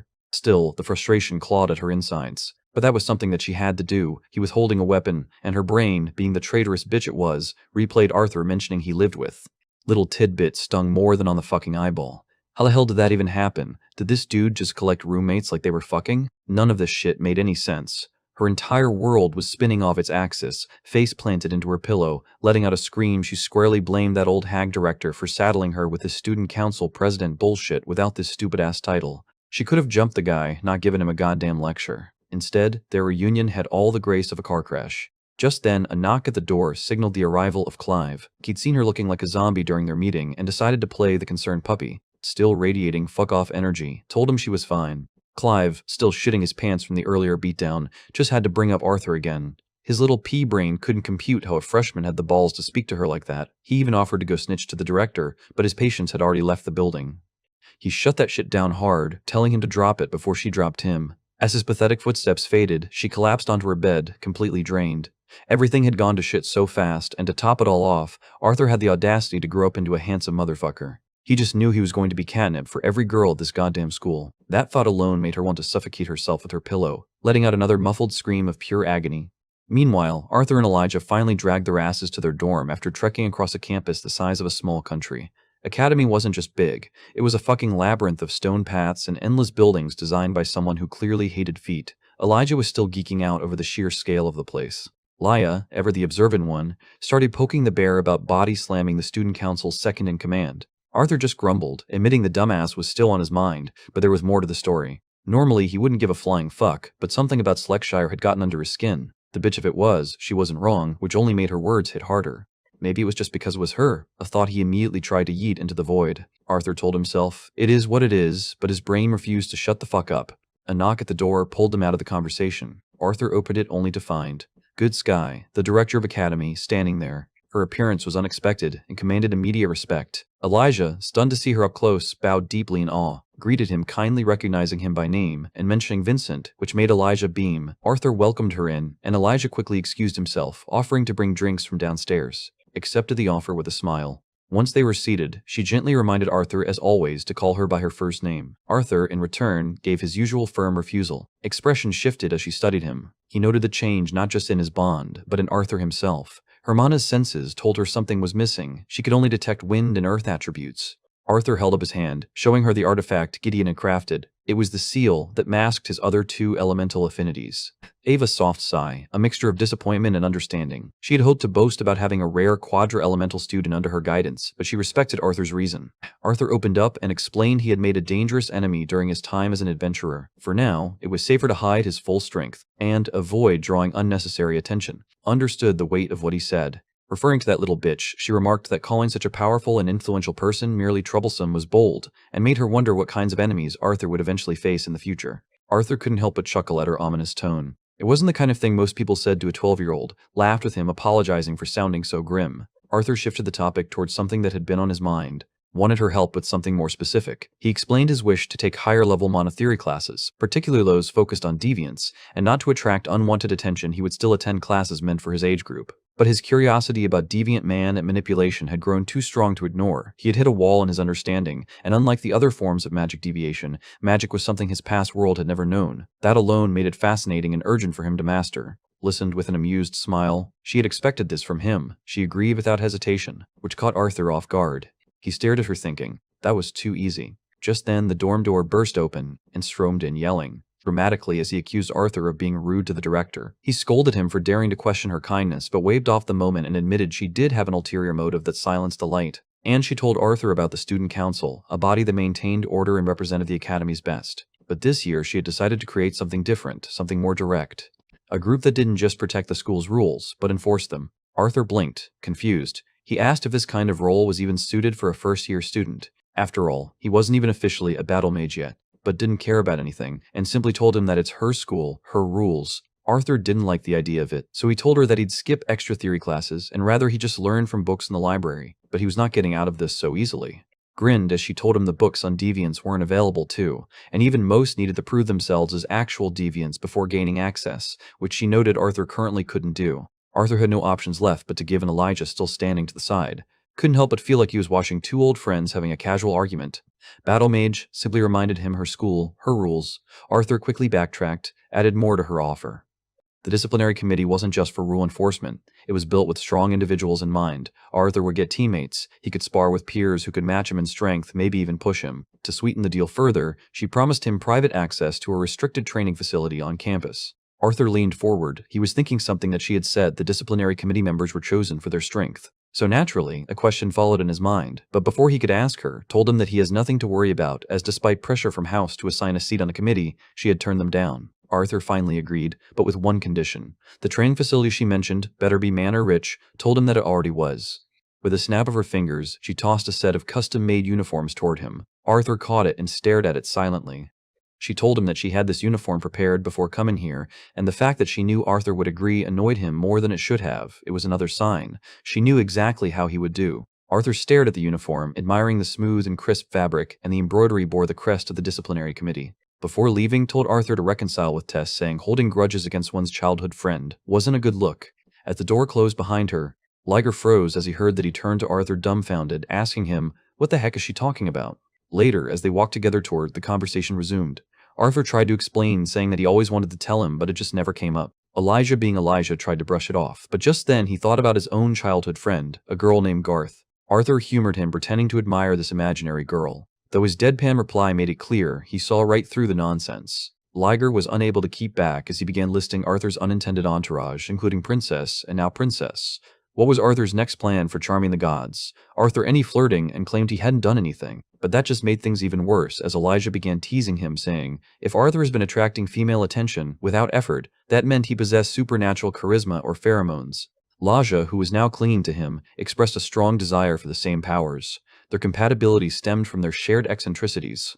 Arthur noped the fuck out of there, clearly not wanting to deal with his bullshit. Just then, he noticed something. For some reason, everyone was just staring at them, talking something among themselves. Arthur turned. Instead, I seem unpopular. As they quietly grabbed a table in the far corner of the dining hall, trying their best to ignore all the looks and whispers from other students. They got their food and started eating peacefully, hoping nobody would bother them. But that peace didn't last. A group of cocky battle mage students walked right up to their table. Their leader, who was acting super arrogant, loudly introduced himself as Charles I their Eye, from a famous noble family, clearly thinking they'd be impressed. Instead, Elijah just gave him a confused look and butchered his name, calling him from the Raven Poop family, which made Arthur burst out laughing so hard he couldn't stop. The insult definitely landed, because all the students nearby who were already listening and started snickering. This made Charles slam his fist on the table, demanding respect and reminding them of his noble status. But that only made everyone laugh even louder. Getting more and more pissed off, Charles turned on Elijah, accusing him of throwing away a chance to hang out with someone important all because of Arthur. He just couldn't get why Elijah would defend someone so beneath him. But Elijah stood his ground and yelled back that he'd never team up with someone who insults his best friend. He said they were all students at Academy, and no major, title, or family name gave anyone the right to look down on someone else. Charles just sneered at the whole idea of equality, calling it a bunch of political nonsense and empty words from the student council. He said reality was different, and that he was about to show Elijah how different it was.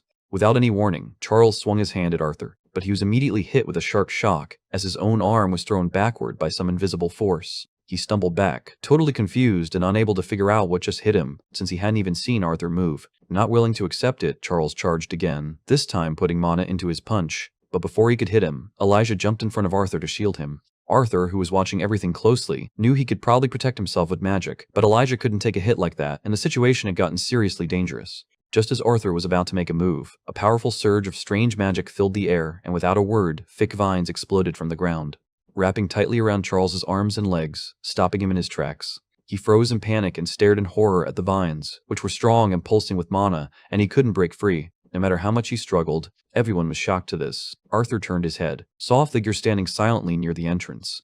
While the vines still held Charles tight, Arthur paused to think about what to do next, knowing that using magic himself would just get him and Elijah into trouble. But then, a mischievous idea that didn't need any spells popped into his head.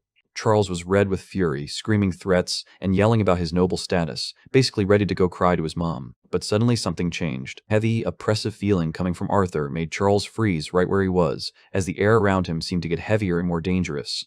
Arthur stepped closer, his voice cold and clear, and talked about how arrogant noble kids always beat their chests, showing off their names and status, but only end up bringing shame to their families with actions just like this. But Charles didn't back down, insisting that putting trash in its place was something to be proud of, not something to be ashamed of. Legia, who was watching this all go down, got really tense because he could feel that Arthur was about to snap, and even though he wanted to help, he wasn't sure what to do or if he even should. When Arthur raised his hand, which was faintly glowing with mana, Charles just scoffed, thinking he was untouchable while he was tied up, but Arthur wasn't planning on attacking him physically. He didn't need to. In one quick motion, Arthur yanked Charles's pants down, and the effect was instant and brutal. For a second, Charles didn't even realize what happened, but then he looked down and reality hit him. His pants were down. Gasp went through the room, and then came the laughter, sharp, loud, and echoing from every single table as students burst out laughing at him. Charles's face turned beet red as he screamed at everyone to stop looking while trying to wiggle out of the vines. But Arthur just turned around and walked out of the room. Elijah, still laughing to himself, looked after him and followed. Later that night, Arthur was outside, the cool autumn air hit him, and he could see his breath as he stepped away from the building. Where he saw sitting a few feet to his left, a presence calm but impossible to miss. Arthur smiled and walked over to her, and gave her a nod to thank her for what she did, and even though didn't say anything at first, look in her eyes showed that she knew Arthur hadn't actually needed her help, but he thanked her anyway because she had saved him, and more importantly, Elijah from getting punished. After that, they just stood there in a long, heavy silence, both of them not sure what to say but not wanting to leave either. Arthur thought to himself, thinking, how should he go about this situation? He leaned over, wanting to, but it turned out both had the same idea at the exact same time. They leaned forward to bow an apology, but just ended up headbutting each other hard. Both tests, and Arthur grabbed their head. Laughing through the pain, Arthur joked that he might have cracked his chin. He looked over to see how Tess was doing, elder forehead grumbling that it really hurt, and pointed to where it was already swelling. Arthur gently asked if she was crying, and in response, he just leaned against his shoulder, her chest rising and falling with her uneven breaths. As he did, Arthur patted her on the head. In that quiet moment, admitted something she'd been holding back for way too long. She thought Arthur hated her. But Arthur promised her that even if he got angry or they fought, he would never hate her. Voice got softer as she admitted what was really bothering her, saying she didn't want Arthur to be mad at her, not now and not ever, her words trembling with how honest they were. Arthur felt the weight of what she said and accepted it, admitting that this time he was the one who was wrong, and that he knew she was just looking out for him and he shouldn't have lashed out like he did, but didn't let him take all the blame, confessing that she had made a mistake too by calling him out in public and letting the pressure of her new title cloud her judgment, explaining that she was still learning how to be the student council president and how to balance her duties with her friendships. Their moment was cut short by the sound of footsteps rushing toward them, and Elijah came running in. Already mid-sentence and clearly excited to tell them what happened after, Charles Ravenpoop got free from the vines. But the second he saw wrapped up in Arthur's arms, he just froze, his mouth hanging open and his voice disappearing. With an awkward chuckle and a mumbled excuse, Elijah spun around and darted off, but not before giving Arthur a knowing glance. Not wasting any time, enthusiastically leaped into his lap and began licking her cheeks. Making Arthur chuckle, he then stood up and offered his hand with a small smile, and this motherfucker was killing it with that smile, and asked her to go for a walk with him. Two of them wandered across the quiet academy grounds under the moonlight, with a cool breeze washing over them. Broke the silence first, still trying to process everything she'd heard about Arthur's adventures, her voice filled with a mix of wonder and a little bit of envy. Arthur mentioned how he never realized Director Goodsky and her grandfather were so close, which finally explained how she knew so much about him. In response, admitted that her own relationship with was a key reason she became her disciple, though Arthur gave her more credit, saying her talent was the real reason. Eternally, however, thoughts were spiraling as she walked beside him. She noticed everything from the confident way he carried himself to the strength in his steps. He had clearly grown, not just in height or strength, but he was more composed and focused. Just looking at his face brought back old memories and made her feel jealous of a girl named Jasmine who had been with him during his adventures for the past 2 years, wishing she could have been the one to see the world with him. Arthur picked up on her silence and asked if something was wrong, but she just brushed it off with a nervous laugh, and in what felt like no time at all, they were already back at the dorms. Just as it was about to head in, Arthur stopped her, reached into his coat, and pulled out the faintly glowing beast core of the Elderwood Guardian. He simply held it out to her, explaining it was a gift to celebrate her becoming a dual elemental mage. Was so overwhelmed that she froze and tried to refuse something so rare and valuable, but Arthur insisted it was the perfect gift for her and was meant for her. Before she could argue, he smiled, told her to get some rest for the big day ahead, and walked off, leaving her completely speechless. Stood frozen at the entrance, clutching the core tightly as warmth filled her chest. Done that, he would so casually give her something so precious that meant the world to her. Later, Arthur carefully opened the door to his room, trying not to wake Elijah, only to jump back in surprise. Liger was wide awake, sitting upright and wrapped in a blanket like a cocoon, staring him down with bloodshot eyes. Startled by the theatrics, Arthur muttered in disbelief, but Elijah was dead serious, pointing to a spot across from him and demanding that Arthur sit down and explain what he had witnessed earlier that night. Feeling cornered, Arthur gave in with a nervous chuckle, getting ready for the interrogation. Elijah, using a despair-filled theatrical voice, brought up the moment he saw, whom he dramatically called the lunar goddess, lean her head on Arthur's shoulder. The nickname confused Arthur at first, but Elijah explained with dramatic flair that the students at Academy called her that because she was beautiful and radiant, but seemed as distant and unreachable as the moon. And somehow Arthur had managed to touch that moon. He had even started to snuggle with the idea, but before Elijah could ramble on, Arthur, having had enough of the theatrics, chucked a pillow right into his face and told him to get some sleep, which made Elijah give up with a dramatic sigh and fall back onto the bed and surrender. Next morning came quickly, and Arthur was already dressed and fastening the shoulder strap of the knife that signified his role on the disciplinary committee. He made his way to the auditorium through a back entrance. He straightened his shirt and vest to look presentable, although he was tired and a bit nervous. As he stood in front of the gate, he was also curious to see what the most powerful students at Academy were really like. The second he opened the door, a massive roar blasted him, blowing his hair back and forcing, who had been sitting on his head, to cling on tightly so she wouldn't fly off. In front of him stood a huge beast, about 6 feet tall on all fours, which would have terrified most people.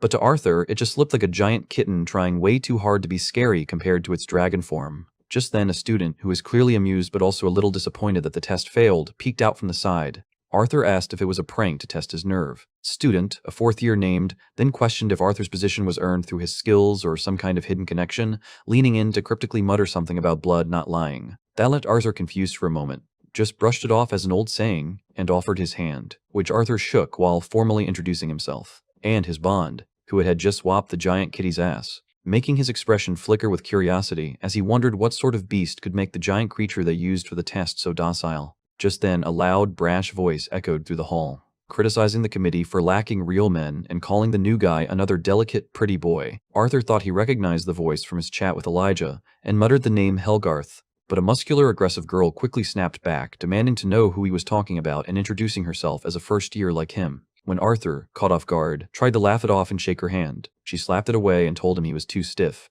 Before he could even process her intense personality, interrupted and called them to join the others, explaining that Director Goodsky hadn't told anyone much about Arthur, so everyone was naturally very curious. Just then, the girl looked back. Clearly bored by them, and not giving a fuck about their conversation, she grabbed Arthur by the hand and slammed open the door, telling everyone that last member of the group was finally here. Arthur followed her into a huge, formal-looking room where other students were waiting, and among them he instantly recognized. Broke into a huge smile seeing, playing on top of the giant kitty. B2C was really Arthur, explained that had used his bonded beast to try and intimidate Arthur, though it had clearly failed.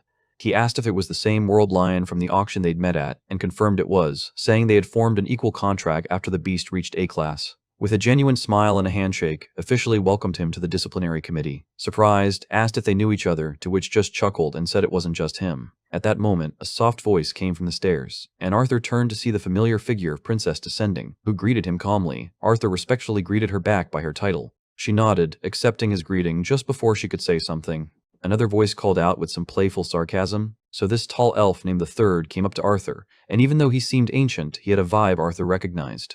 It took a second, but then Arthur remembered this younger, mischievous elf from his trip to the kingdom. The Grin Arthur called him, which made turn bright red. He quickly told Arthur to use his real name and show some respect since he was a few hundred years older than him. Arthur couldn't help but poke fun, bringing up that one time he knocked out with a single punch, calling it a good memory. This just got more irritated, and he accused Arthur of doing it on purpose.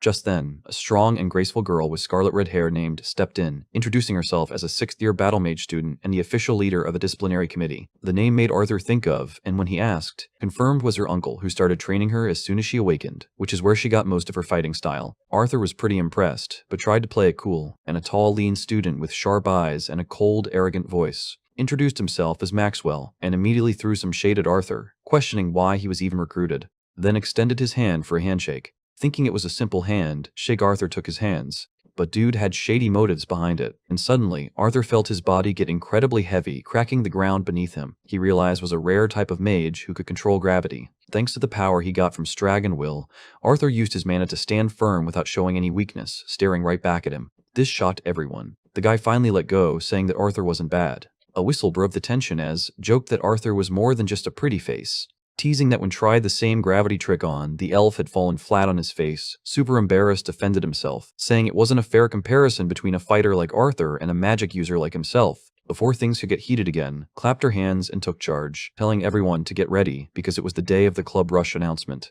This would be the disciplinary committee's first official introduction to the whole academy. When Arthur asked what he needed to do, told him not to worry about preparing anything. The student council would do all the talking. All they had to do was walk in and look intimidating, which Arthur figured would be pretty easy with a giant and a beast-like guy named on their team, and agreed as she called everyone to get moving. It was time to show the entire student body what the disciplinary committee stood for and what fresh hell awaited anyone who broke the academy's rules. Later, an announcement declared the formation of a new committee, handpicked by the director herself. His crew was tasked with enforcing discipline and maintaining peace, basically acting as the new sheriffs in town. As spotlights blazed, the student council formally introduced them, and the disciplinary committee made their grand entrance, looking ready to hand out detentions and cracked skulls. Everyone looked at them with surprise. Later, when Arthur stepped into the classroom, whispers followed. Some students murmured about his looks and his cuteness, while others wondered how a first-year punk landed a spot among the academy's enforcers. A few didn't care about the politics, they just found the new guy to be their type. Arthur, the dense motherfucker, took a seat near the back, completely oblivious. Elijah leaned in with a grin, clowning him about his sudden popularity and the black uniform that screamed, "I'm important."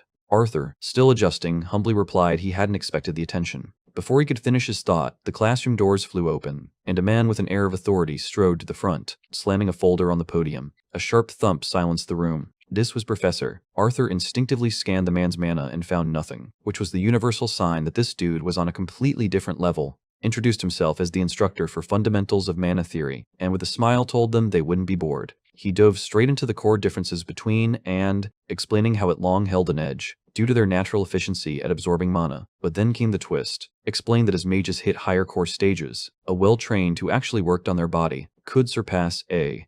It wasn't about starting advantages, it was about not being a lazy piece of shit.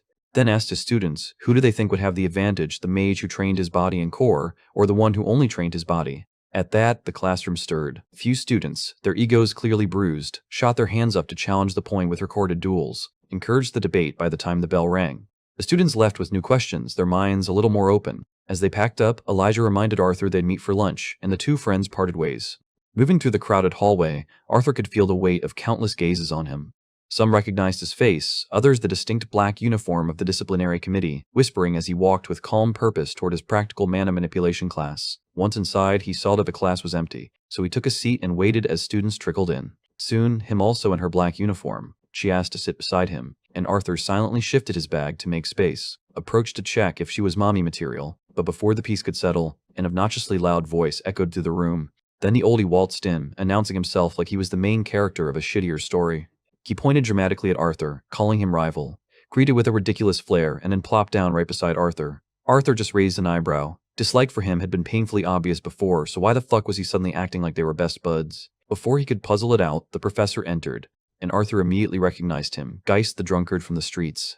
This time, the dude wore light armor and a wide, shit-eating grin. He clapped his hands, declaring the class would be all practical, hands-on learning. When Geist's gaze landed on Arthur, his smile twisted into something sharper. The humiliation from their last encounter was still festering deep down, and Arthur could see it in his eyes. Geist welcomed the committee members, hinting that the class would benefit from seeing what their protectors could do. Arthur saw the bait, immediately thinking what kind of idiot would fall for that well. He got his answer real quick, but before he could react, the glory-hounding dumbass shot to his feet and volunteered, proudly declaring he would represent the committee and demonstrate their strength. Arthur resisted the urge to sigh, thinking, of course, this clown would jump into the spotlight. Geist's grin widened as he accepted the challenge. He set up an arena-sized mana barrier, reminded everyone he was in who would only use long-range attacks, a clever way to cover his ass if he lost, and the duel began. He then gave the go-ahead, wasted no time raising his wand, and activate a domain-level spell. It was impressive, a high-tier spell meant to show off. Water surged around him, and a massive serpent of water coiled protectively around him. But Geist wasn't phased. Cold blue flame ignited along his arm. Seeing that blue flame, Arthur thought at least this drunkard wasn't all talk. That flame meant real danger. Geist shot a fireball. That collided with the water serpent as it did steam swallow the stage. Moment later, a fireball streaked through the mist directly toward. His face went pale as he hastily formed a weak shield around him, but it wasn't enough. The fireball, though no bigger than a fingernail by the time it hit, burned a hole straight through his uniform and sent him stumbling backward. He landed hard, soaked, and utterly humiliated.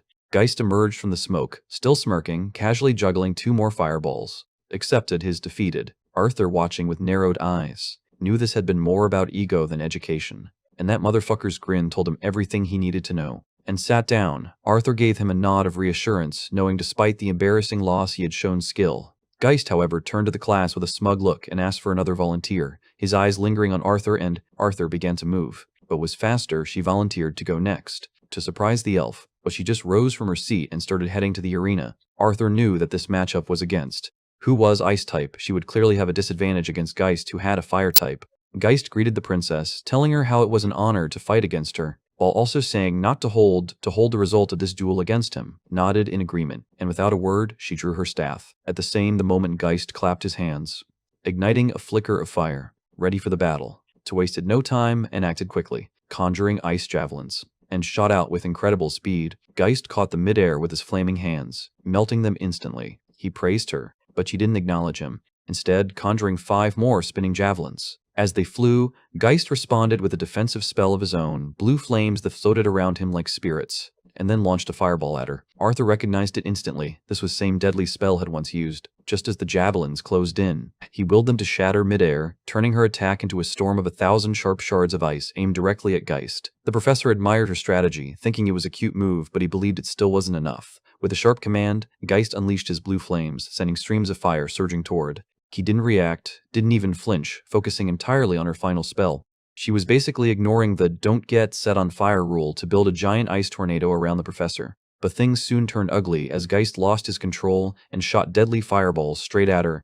Arthur got up from his seat, seeing this shit was going too far. Arthur moved without a second thought, but things just got even worse. Geist realized it late, was too focused on offensive, that she didn't put up a barrier to protect herself. Seeing this, he canceled his ember wisps, but the fire streams were still rocketing toward the princess at full speed. This shocked everyone, and Geist was scared shitless. But thankfully, our boy Arthur had scooped in to save the day. When the steam cleared, he was standing between the professor and the lingering flames, while Geist continued being an asshole.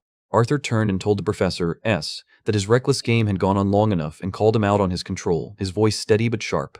Geist, trying to save face like the lying sack of shit he was, insisted everything had been under control and that he would cancel the attack. But Arthur knew better. He'd seen that spell before, and knew ember wisps couldn't be recalled once fired. Since was unharmed, he couldn't just deck the professor, so he made a decision. The offer 2 takes place, requesting the demonstration continue. Guy smirked and agreed. Since was done, she got up and started heading to her seat, after quickly checking if was okay, to which she thanked him and replied that he didn't have to step in. Arthur smiled and then turned to face the professor with murder in his eyes. Geist gave him the choice of combat method, but Arthur refused to play his games, telling him to fight however he wanted, shocking everyone watching. That indifference only fueled the professor's irritation.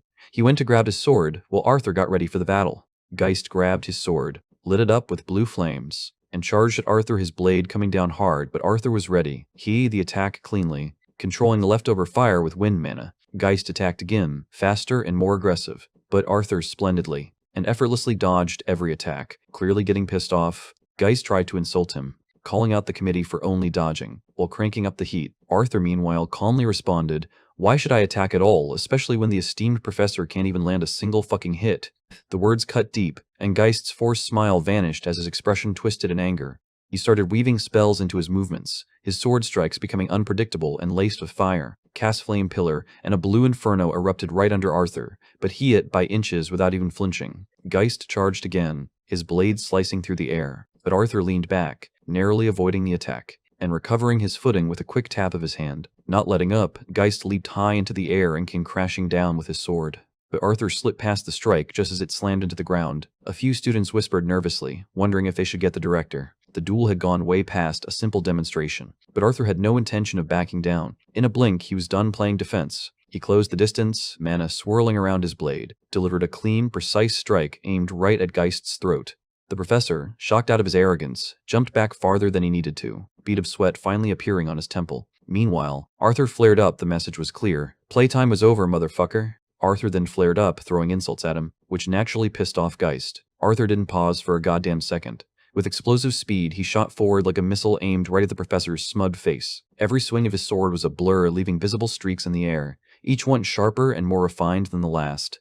The sheer force of his assault started pushing Geist back, step by agonizing step. From the sidelines, Elfin watched in awe, realizing Arthur was forcing the seasoned professor into a full-blown retreat. Even the walking ego had to admit that Arthur was operating on a completely different plane of existence. As Geist neared the edge of the arena, the flames on his sword flickered and dimmed like his career prospects. Seeing his opponent on the ropes, Arthur decided to end it, and charged at him. He used a flicker of earth magic, causing the ground beneath Geist's next step to collapse just enough to break his rhythm. The professor, being inexperienced, recovered almost instantly, but that brief fuck-up was all Arthur needed. Every trail of wind left by his earlier strike suddenly activated, and the arena filled with dozens of wind blades. Shooting forward from all directions, Arthur's attacks accelerated until his sword vanished into a blur, his speed surpassing anything the students had ever witnessed. The protective barrier around the arena couldn't handle the sheer chaos. Cracked and flickered violently until, with a loud snap, it shattered completely. A final stray blade of wind slipped through, grazing the professor's neck and drawing a thin line of blood. Overwhelmed and outmatched, Geist fell to the ground and rolled out of the ring. His mana protected him from serious injury, but he lay flat on his back, his face pale and his confidence utterly shattered. Arthur stepped forward, planting his blade firmly in the ground right beside Geist's neck, the message clear. Then, withdrawing his sword, he looked down at the man who had tried to humiliate him and spoke with a calm, chilling respect, thanking the professor for his guidance, just as the bell echoed through the academy. As the match ended, he looked to see Elfin's reaction. He saw walking away, having left the room without a word. Arthur stepped out of the classroom quickly, making his way through the hall. Wanting to catch up, Arthur picked up his pace, but a firm hand grasped his shoulder. The proud elf gave Arthur a nod of approval, a pathetic attempt to keep his dignity intact after his earlier trouncing. He admitted Arthur's performance was impressive, what he would expect from someone he now considered a rival. Arthur, not wanting to be an arrogant prick, returned the compliment, acknowledging Sefford and saying he would have done better if he'd known what kind of spell Geist was packing. Laughed, puffing his chest out and claiming that if he'd known the professor was going to be such a tryhard, the result would have been different, maybe even a victory for him. Right on cue, slowed and turned to face them, her sharp gaze locked directly on Arthur. She asked him what her mistakes had been during her duel. Arthur, a bit hesitant but honest, told her plainly that her main mistake was prioritizing her final spell while completely forgetting about the basic need to not get incinerated. Her expression was unreadable for a moment, her silence heavy. Then, after a pause, she gave a slight nod, accepting the criticism, and turned away without another word. Sensing the mood had just died, let out a small, awkward laugh, gave a quick goodbye, and disappeared down another hallway, leaving Arthur alone. The halls began to fill with students again. Perched on his shoulder, tilted her head, sensing something was off, Arthur patted her on head to clamber down. Arthur gave a small smile. Deep down, he was frustrated. Even though he had completely outmatched Geist using only his wind attribute, he realized just how far he still had to go. This current level of strength wasn't enough, not for what was coming. He needed to get a hell of a lot stronger. Arthur trudged to his next class, Basics of Artificing, hoping it would be less of a headache than swordplay or whatever the hell mono manipulation was. This subject was at least new, and he was morbidly curious if it was just this world's fancy term for the kind of tech he knew from his past life. He slipped into the classroom, a sea of unfamiliar faces chattering away in their little cliques. Just as he settled in, he heard a voice. The girl his age shuffled over. She quietly asked if the seat next to him was taken, and Arthur, figuring she wasn't a threat, told her to go for it. She thanked him, still staring at the floor, and mumbled something completely incoherent. Arthur leaned in, pretty sure he hadn't just been cursed, and asked her to repeat it. He got flustered, finally introducing herself as, before her brain completely short-circuited, and she blurted out a request to be his friend. She thought Arthur would think that she was weird, but now our dude just extended his hand, thinking he could at least make an acquaintance out of this walking social anxiety pamphlet. His face got all red. She nodded, agreeing to be an acquaintance, and reached out her hand, her palm feeling like fucking sandpaper, before she yanked it away, apologizing for her callous skin. Arthur just raised an eyebrow and showed her his own sword hand, which was basically a landscape of hardened leather from years of training. For the first time, she seemed to relax. He told her he was genuinely jealous. Because Wallace's hands were made for breaking shit, hers were for creating it. He seemed surprised, admitting she'd never thought of it that way, before a sly grin crept onto her face as she pointed out how mature he sounded for a 12-year-old. He reminded her they were the same age, but she just laughed, saying it had been a while since anyone treated her like a kid, especially after she invented the projection display artifact. Arthur's brain came to a screeching halt. This nervous wreck of a girl was the prodigy behind one of the most popular new devices. She was basically a fucking legend. He gave her a nod of pure respect, but just turned the compliment right back around, teasing him. Or being the mysterious freshman with a weird fox thing on his head and the balls to humiliate a professor. Before he could retort, the classroom door burst open with the force of a hurricane, and the familiar, booming voice of Gideon filled the room. Professor strode in like he was on a goddamn runway, calling his students plebeians and demanding they feel honored by his presence. His eyes scanned the room with a disgusting amount of pride until they landed on Arthur, at which point he clutched his face in a display of theatrical shock, so fake it was insulting.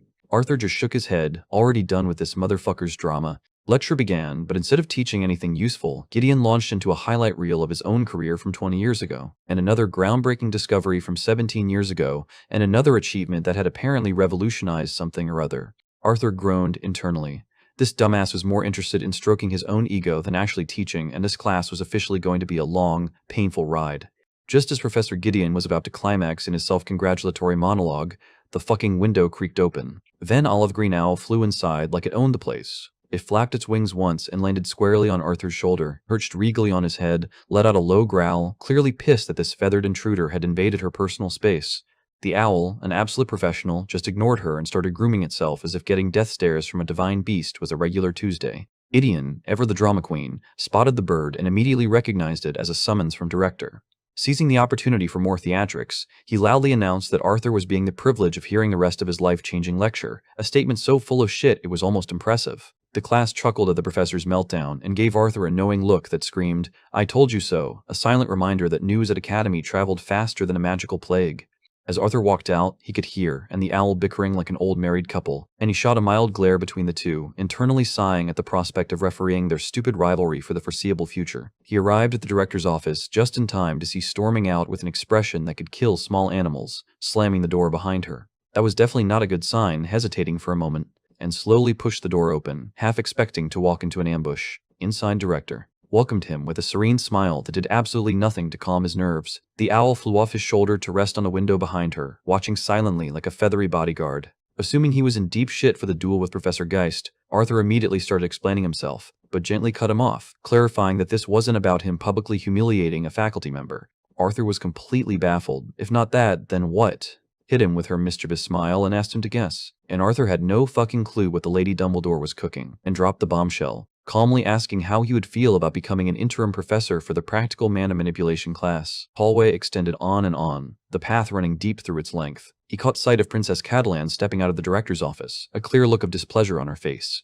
Arthur's stomach tightened with a sense of unease, hinting that something crucial was underway. He leaned into the room with careful steps, his tone respectful as he asked if the director had called for him.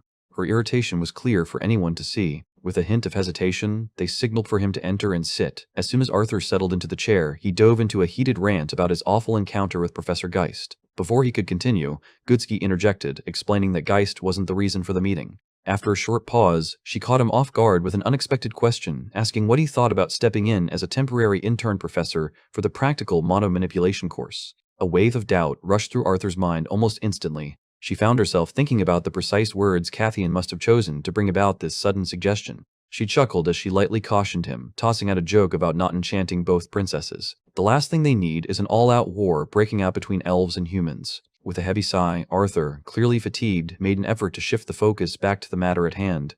It was made clear he was nothing more than a student, barely through his first day. The question lingered, how could he handle the responsibilities of both roles at once? Unshaken, Goodsky clarified that her role as director granted her the power to act entirely at her own discretion. There have been past cases where exceptionally talented students took on teaching roles, especially in introductory courses. Arthur leaned forward and asked about Geist's fate. At their meeting, she broke the news that he was no longer in his post. The decision wasn't prompted by Arthur, but by the formal investigation she began as soon as she found out what had occurred.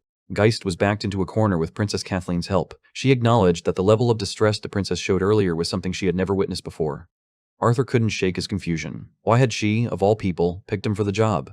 She gave a casual shrug and said the opportunity had presented itself, and in her eyes, he was the perfect person to take it. She made it clear that, on this occasion, she had no secret agenda, only the intention to help him boost his public standing.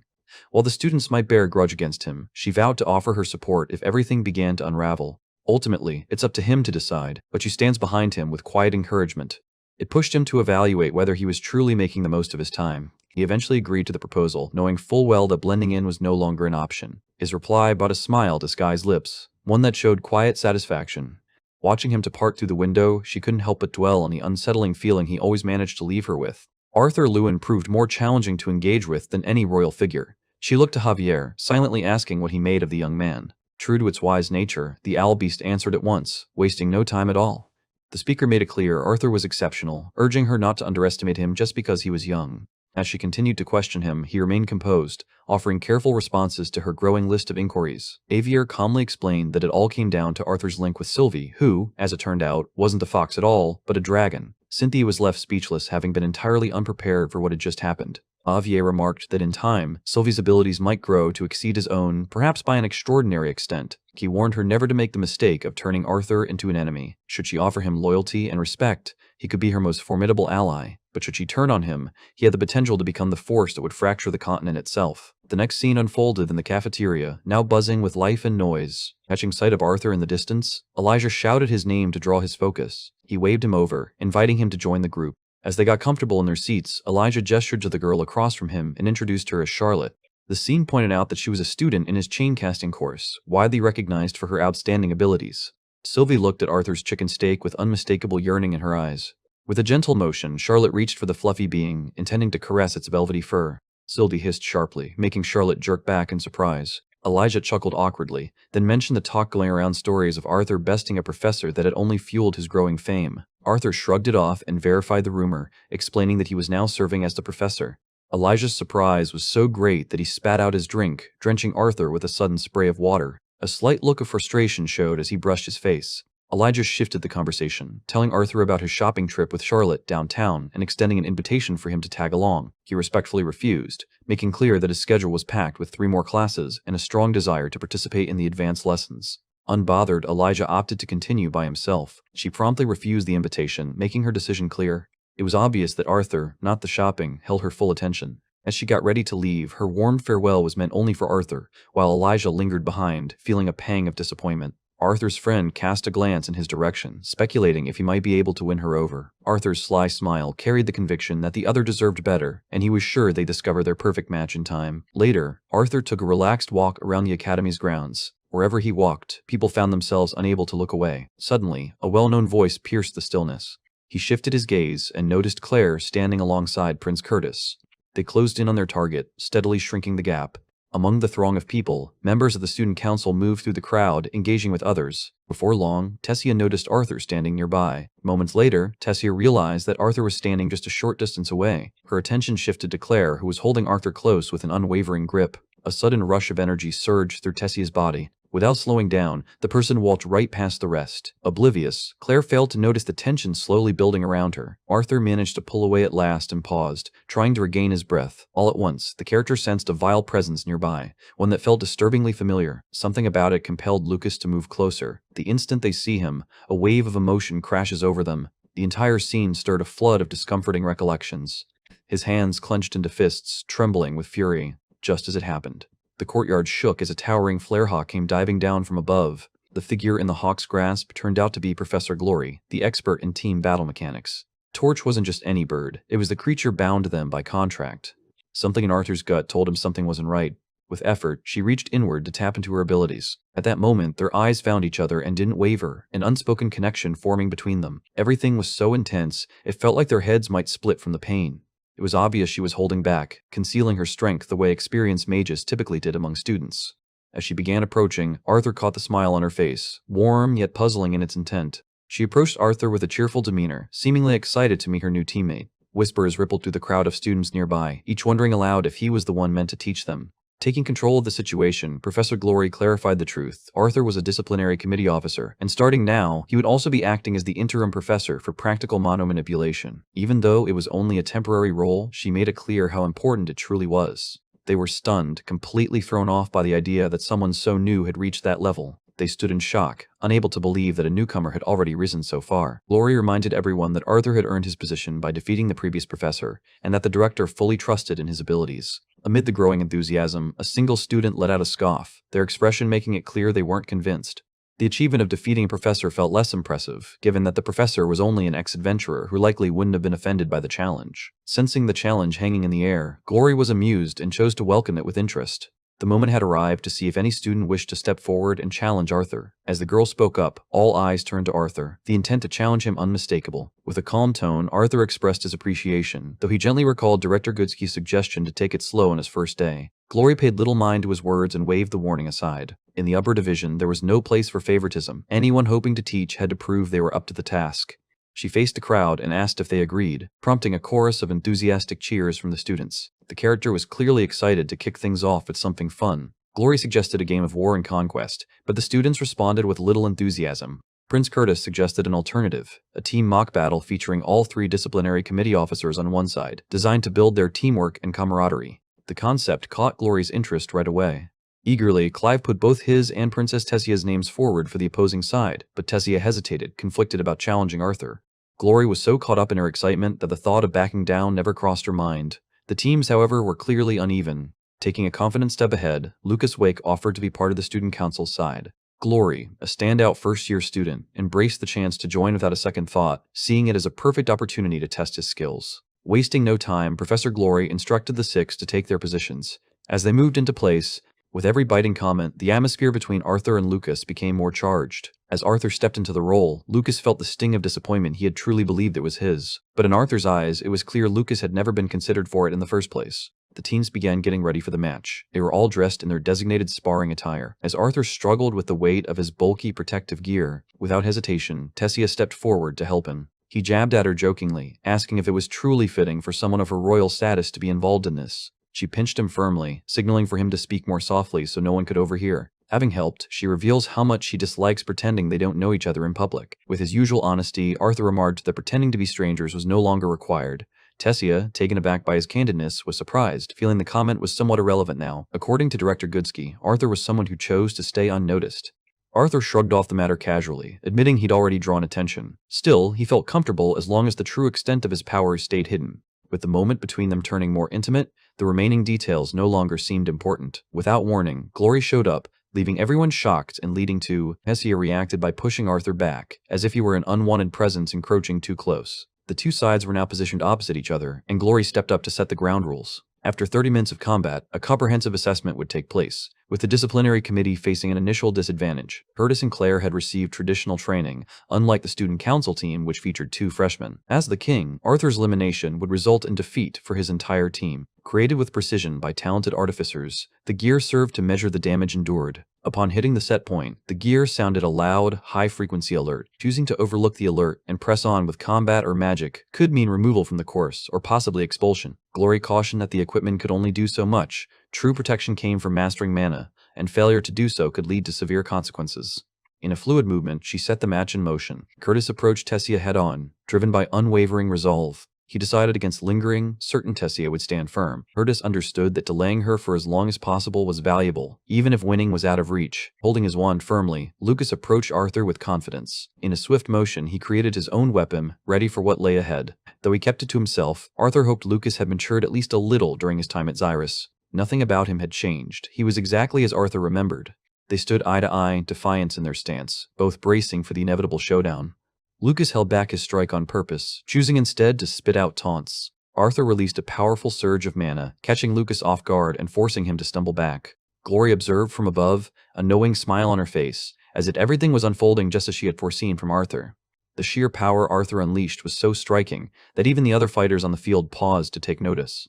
Tessia showed no sign of surprise. It was exactly what she had always expected. In time, Arthur revealed this concealed side of himself. He walked ahead, every movement infused with calm certainty and unmistakable self-assurance. Something in him stirred.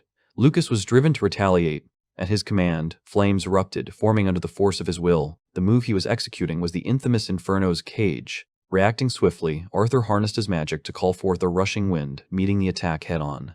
The fall came to a graceful stop as he landed without the slightest stumble. In a fluid burst of movement, Lucas positioned himself for yet another offensive. Luminous fireballs swirled around Arthur, forming a radiant shield that surrounded him. Lethal projectiles revolved around him, forming a threatening ring of destruction. A number of fireballs suddenly shot toward the onlookers, crackling with heat and force. The two moved in perfect sync, slipping between the attacks with practiced finesse. Unfortunately, as he advanced, his footing slipped for just a moment. His movement set off a trap, culminating in a violent detonation. Fortunately, he slipped past the danger, untouched by the explosion. Lucas chuckled at the turn of events, continuing to hurl taunts at Arthur without pause. He had no choice but to rely on his speed and reflexes to avoid being burned. The sight of his difficulties left her feeling increasingly anxious. Arthur offered a calm reassurance that he was fine, then asked her for an update on the situation. Arthur calmly assured her of his well-being before shifting his focus to the current situation. Claire, unwavering, met the irritable man's intensity with equal resolve. With a sense of relief settling over him, Arthur turned his focus back to Lucas. A single glance at his adversary told him the truth. His opponent possessed a far greater pool of mana. He noticed it seemed much larger now than it had back when they were adventuring together. It caught him off guard, yet he pressed forward undeterred. He moved forward, intent on narrowing the gap. Once again, he was pushed into retreat by a relentless burst of blazing force. The stifling heat pressed down on him, made worse by his inability to wield fire or water magic. The longer the fight stretched on, the more Arthur feared his mana would run dry before it ended. A sudden explosion erupted, hurling him backward with force. Smirking with quiet satisfaction, Lucas felt vindicated for never joining the disciplinary committee. In his own words, he'd rather walk away from the academy than serve alongside someone he viewed as utterly ineffective. Like Arthur, it soon became clear that Arthur was in far greater trouble than he'd originally expected. His plan was to harness wind magic with enough force to push back the fire. Though he searched for an opening, no moment presented itself to cast a powerful spell. An idea slowly took root, sparked by something he remembered. The true nature of wind magic lies beyond raw power. He imagined the possibility of controlling the oxygen surrounding the fire, effectively smothering the flame. The concept carried with it an undercurrent of danger. He wondered if he could pull it off quickly. The narrative questioned if achieving his aim would sap so much strength that simply breathing afterward might be difficult. The looming dangers felt overwhelming and unavoidable. The unknown challenges ahead sparked a thrill of excitement within him. He came to the academy with one goal, to confront the unknown and become stronger because of it. High above the fray, Professor Glory observed with sincere respect for Lucas's impressive display in battle. His adept handling of Inferno's cage caught her completely off guard. The spell, complex and deeply rooted in flame magic, was one that most mages struggle to comprehend for years, yet he wielded it with a precision that defied expectations, especially from someone so young. What truly shocked the observers was the sheer volume of mana he wielded, an amount nearly rivaling that of a silver core mage. The pace at which the new generation was advancing stirred a complex emotion within her, equal parts sorrow and quiet joy. It was becoming clear that experienced fighters like her risked being left behind as the younger generation surged forward. In spite of it all, watching students like Arthur stirred a quiet sense of hope within her. Unlike most dual-element mages, his arsenal of spells was surprisingly limited. His exacting technique and refined command of mana easily offset any perceived limitations. Initially, her interest was only mildly stirred when she heard a freshman had bested a veteran adventurer like Geist. But then, as soon as Arthur let loose that formidable force, those around him were instantly struck by its intensity. She had no uncertainty about how he managed to accomplish it, leaving her to ponder about the kind of life he must have experienced. Achieving that degree of proficiency at his age was undeniably impressive.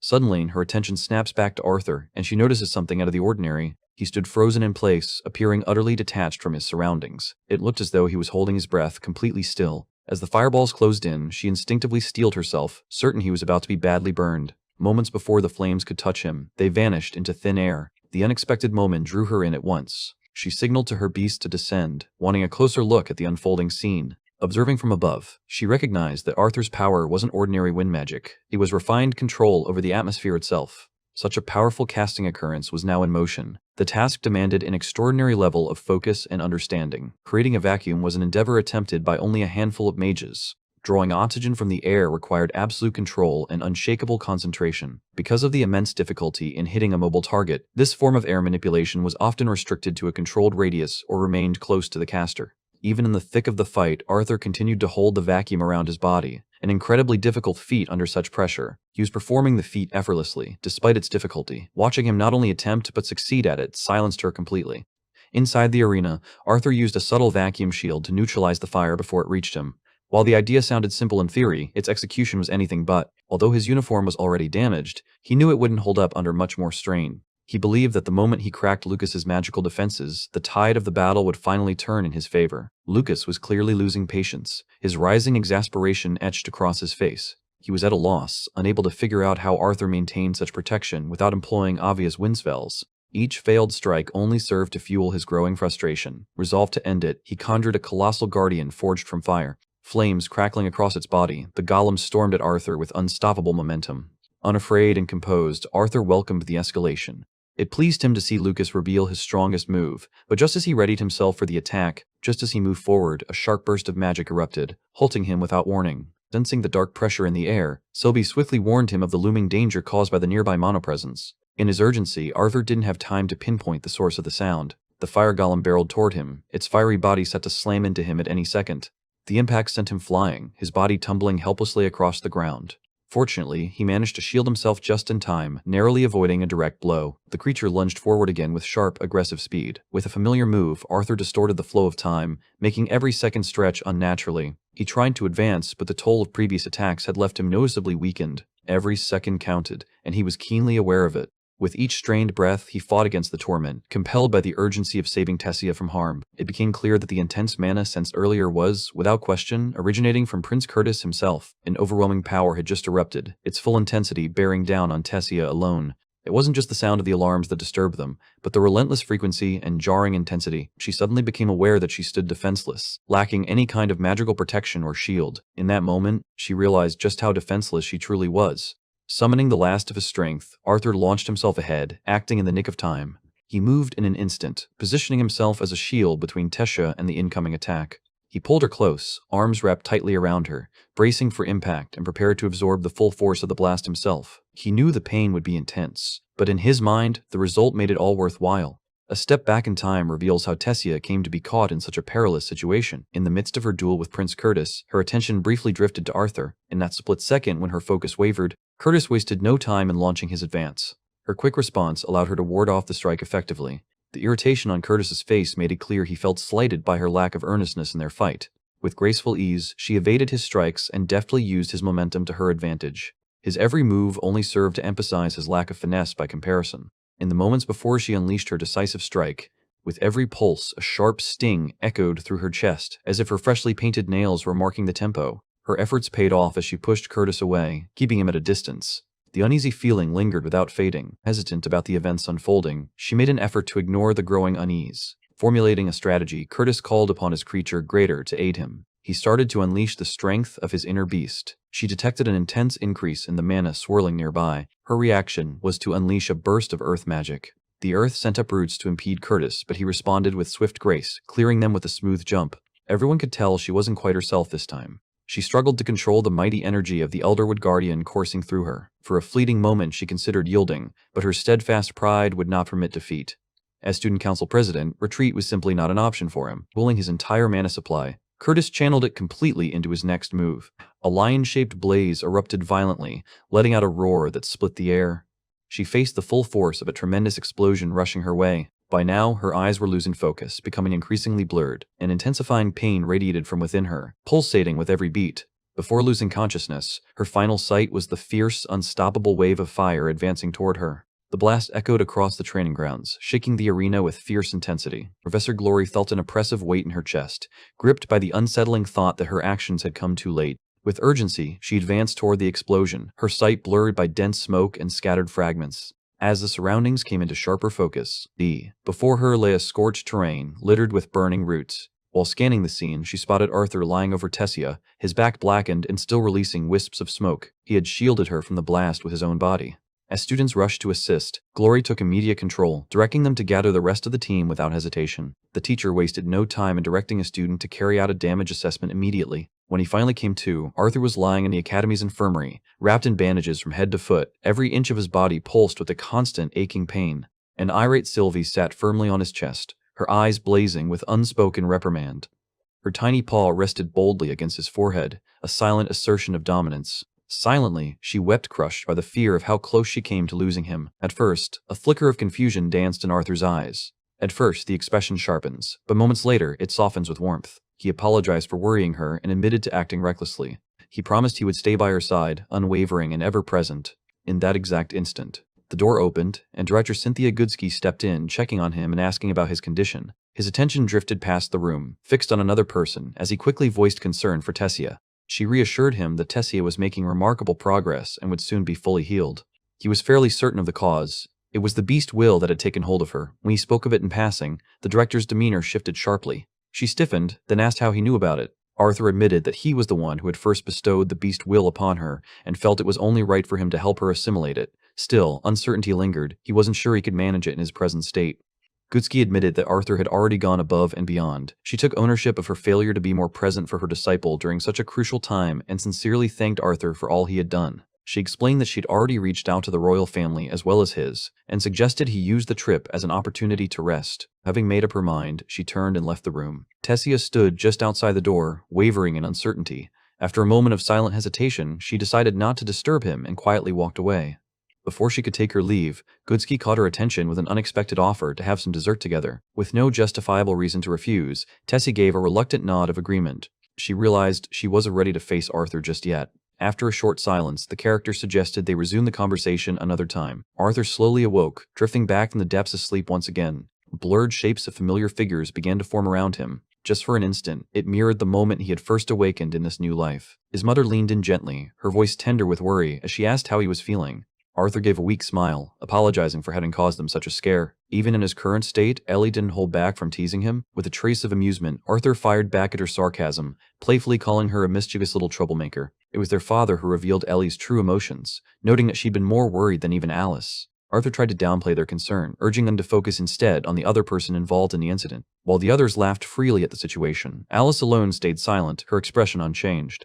The character stood frozen in horror, the thought of disappearing into the wild pressing heavily on their thoughts. At that moment, the arrival of Tessia's family eased Alice's worries, bringing her a sense of relief. It was clarified that Arthur hadn't actually taken a life. Instead, he had risked everything to save Tessia. They remained rooted to the spot, Reynolds and Alice both visibly stunned. Before the noble elves of Eleanor, the protagonists stood, a blend of reverence and uncertainty in their gaze. The group was introduced to Tessia's grandfather, the former king. Overwhelmed, Tessia's flustered state showed plainly on her face. Reynolds and Alice exchanged a look, their eyes reflecting a shared understanding. Without hesitation, they set about formulating a plan. A creeping unease began to take hold of Arthur, sending a wave of nervous tension through him. Tessia felt the comforting warmth of Arthur's mother's gentle grasp as she spoke of how often Arthur had mentioned her. A gentle blush colored Tessia's cheeks as her face lit up with warmth. Drawing near, Alice spoke in a hushed tone, her words meant only for her companion's ear. The sudden remark caused the poor girl's face to flush a vivid shade of red. Her grandfather stepped into the room, his gaze settling on Arthur as he asked about his recovery. A wave of inner turmoil washed over Arthur as he grew increasingly uneasy about the cryptic scheme his parents appeared to be plotting. With a teasing smile, the Elf King jested about Arthur potentially becoming his grandson-in-law someday. Tessia's expression made it clear she was completely overwhelmed. She apologized, guilt evident in her tone, explaining she had meant to visit alone. The fact that her actions had led to his hospitalization deeply troubled her. Arthur, unaffected, gave a light shrug and told her he welcomed the visit. In his eyes, her safety was the only thing that truly mattered. Ellie, however, held back, unsure whether to embrace Tessia. She found herself under a cold, piercing stare from the sibling of the one who had risked everything to protect her. The two girls exchanged a few words, slowly uncovering details about each other's lives. He brings up the detail that Ellie had received flowers on her birthday. It was something Tessia had gifted to him herself. The elf's face brightened with happiness, clearly pleased that her gift was appreciated. True to her steadfast nature, Ellie stood firm without a hint of hesitation. In an attempt to spark some drama, they playfully questioned Arthur about whom he found more appealing. Never one to miss a chance to stir the pot, Arthur made a mocking remark about their looks, calling them both unattractive, prompting a chorus of frustrated groans. Arthur shifted the conversation with ease, turning his attention to Tessia's well-being. Her grandfather noted that the integration of the beast's will was progressing more smoothly than expected, even outpacing Arthur's own advancement. Questions still surrounded the manner in which Arthur first obtained the core of the Elderwood Guardian. Arthur, his tone steady, claimed he had slain the beast alone. Yet, just as more was about to be said, one by one, visitors formed a quiet line, eager to check in on Arthur's recovery. The group was composed of the Vincent family and Elijah, who had come along with them. It was said that a steady stream of visitors came to see Arthur throughout the day. A sense of intrigue showed as the character asked about the recent events. A few individuals expressed genuine concern. With a questionable mixture in hand, Gideon appeared, the potion looking so volatile it might do more harm than good if Arthur took a sip. After a short visit, Gideon took his leave, a satisfied smile lingering on his face. The thought crossed Arthur's mind that he needed to head to the training room, where gear was being specially forged for him at Good Sky's request. After a moment, Arthur calmed himself and allowed sleep to take him once more. The creak of the infirmary door opening stirred them from their sleep. This time, Tessia entered the room alone. Arthur's face lit up with curiosity as he asked whether her assimilation was complete. She responded that she'd been told to get some rest. Arthur quickly asked if she was still experiencing the same pain she'd felt before. An unexpected laugh escaped Tessia's lips. The person, having narrowly survived, was taken aback that even now their worry remained fixed on her.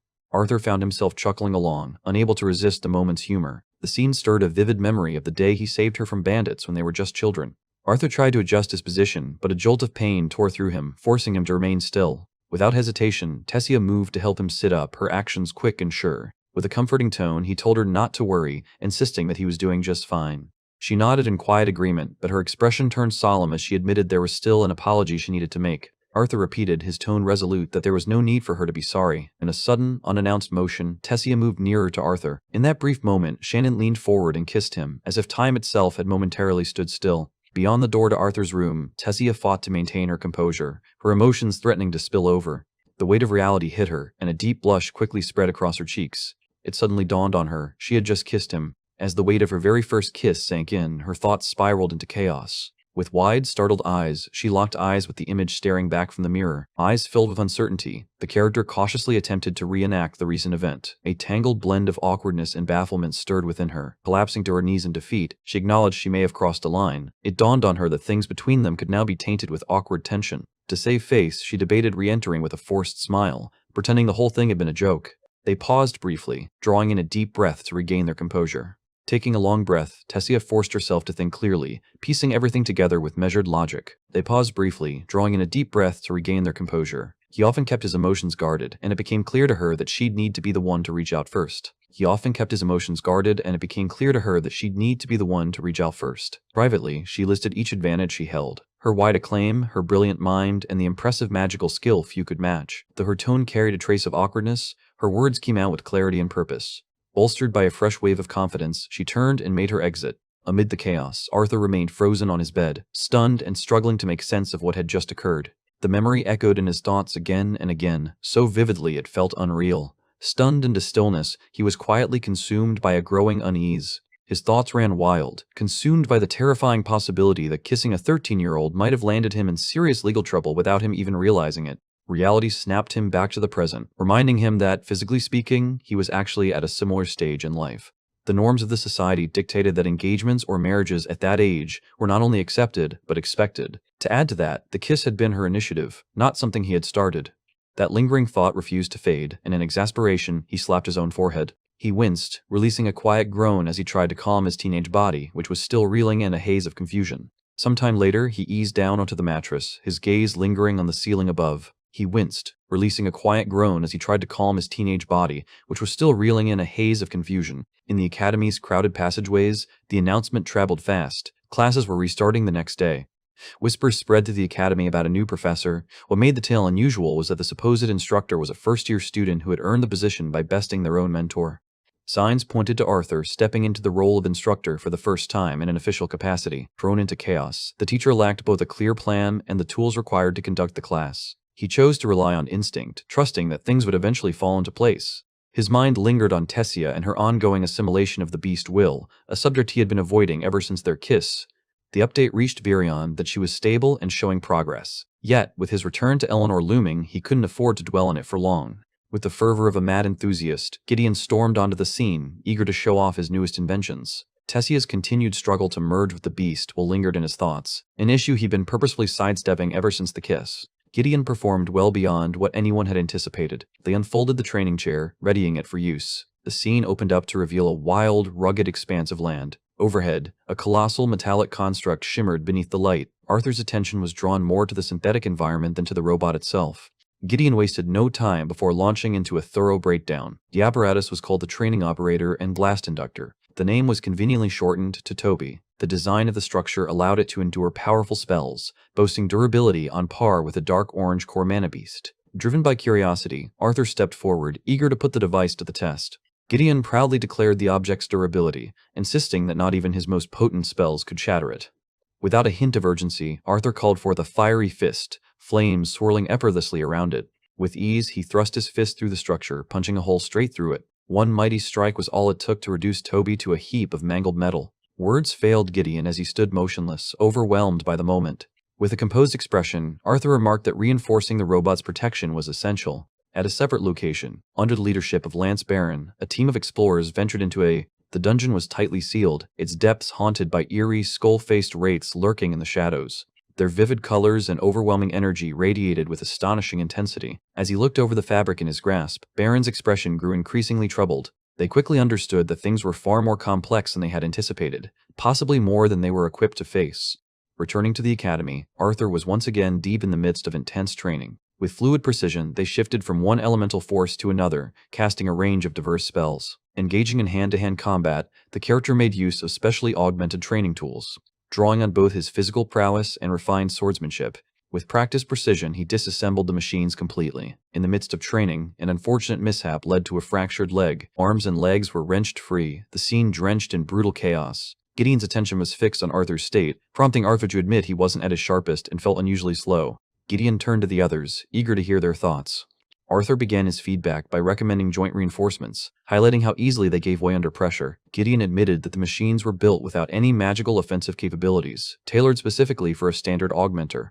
It was difficult to place Arthur under any standard category. He was more like a force of destruction in motion. Yet he pushed things even further by the choice to challenge the upgrades made to Toby's mana defense system took both Gideon and Goodsky by surprise. He detailed how the artifact depended solely on one thin layer for its protective function. As soon as the stronghold was compromised, its exposed vulnerability could no longer be hidden. He proposed using a series of smaller, overlapping mana plates that could regenerate faster. The revelation astonishes them, leaving Goodsley in immediate disbelief. With newfound urgency, they hurried to notify the Mage Guild about this promising advancement in defense mechanics. Gideon, meanwhile, found himself alarmingly near to. Arthur felt a surge of excitement, as if he had just uncovered the solution to all the challenges in his research. Elijah, with a mischievous grin, interjected to remind Arthur that he was on the verge of being late for his initial class of the day. Arthur moved unsteadily through the hallway, still feeling the effects of his earlier training session. Engaging in a battle with two enhanced Tobys at level 7 left him utterly exhausted and aching all over. He felt his grasp slipping away. Kane accidentally collided directly with Catherine. The observer quietly examined him, choosing not to speak much. His smile was a response to her composed demeanor. Together, they made their way into the classroom. In the bustling halls, students were already whispering excitedly about various rumors. Half of the group felt a mix of doubt and annoyance. The students questioned why they had spent so much on tuition only to be instructed by a seemingly inexperienced first-year student. Some individuals watched with a sense of fascination, eager to witness Arthur's potential downfall as he attempted to take on the role of a teacher. Meanwhile, Fifi, his former adversary, silently offered him her best wishes, aware that the day's events promised to be anything but ordinary. Arthur entered the room accompanied by Princess Kathleen. As she entered the room, every student turned to look at her, their mouths dropping open in astonishment. The crowd unanimously believed that the theatrical entrance had been meticulously planned. The students were inspired by their new teacher's presence and felt compelled to leave a strong impression, particularly because he was accompanied by the kingdom's princess. In reality, Arthur hadn't orchestrated anything and found himself equally astonished. Despite his inner turmoil, he expressed gratitude to Kathleen and reassured her of his well-being, yet internally he felt a lingering doubt. She silently settled into her chair. Arthur found himself moving forward as others stepped back, leaving him in the spotlight. He identified himself as a member of the disciplinary committee, the son of two powerful mages, an attentive older brother, and the newest addition to the teaching staff. The class immediately erupted in chaos, with students vocally expressing their objections. The students were unwilling to believe that someone in their first year possessed the necessary skills to instruct them. Their frustration reached a point where they seriously contemplated lodging a formal complaint with the academy, accusing it of squandering their valuable time. Arthur shifted his gaze towards Sylvie, coming to the conclusion that it was his responsibility to address the issue of her current attitude. He hoped that the headmaster had been present to give a proper introduction, sparing him from the hassle. A sudden burst of energy propelled one of the students onto the stage with enthusiasm. The air was thick with confidence and a touch of conceit as the individual stood unfazed, daringly confronting Arthur for the coveted role. The boy boasted that he could secure the title by overpowering his opponent. The rest of the class erupted into cheers, enthusiastically encouraging him and repeatedly chanting his name. Arthur cast an unimpressed glance toward him, questioning the seriousness of his statement. In a composed and unwavering tone, the speaker instructed Lester to take a seat. The directive swept over Lester like a tidal wave, causing him to reel backward in shock. Quickly recovering, he addressed the speaker with deference, calling him Sir.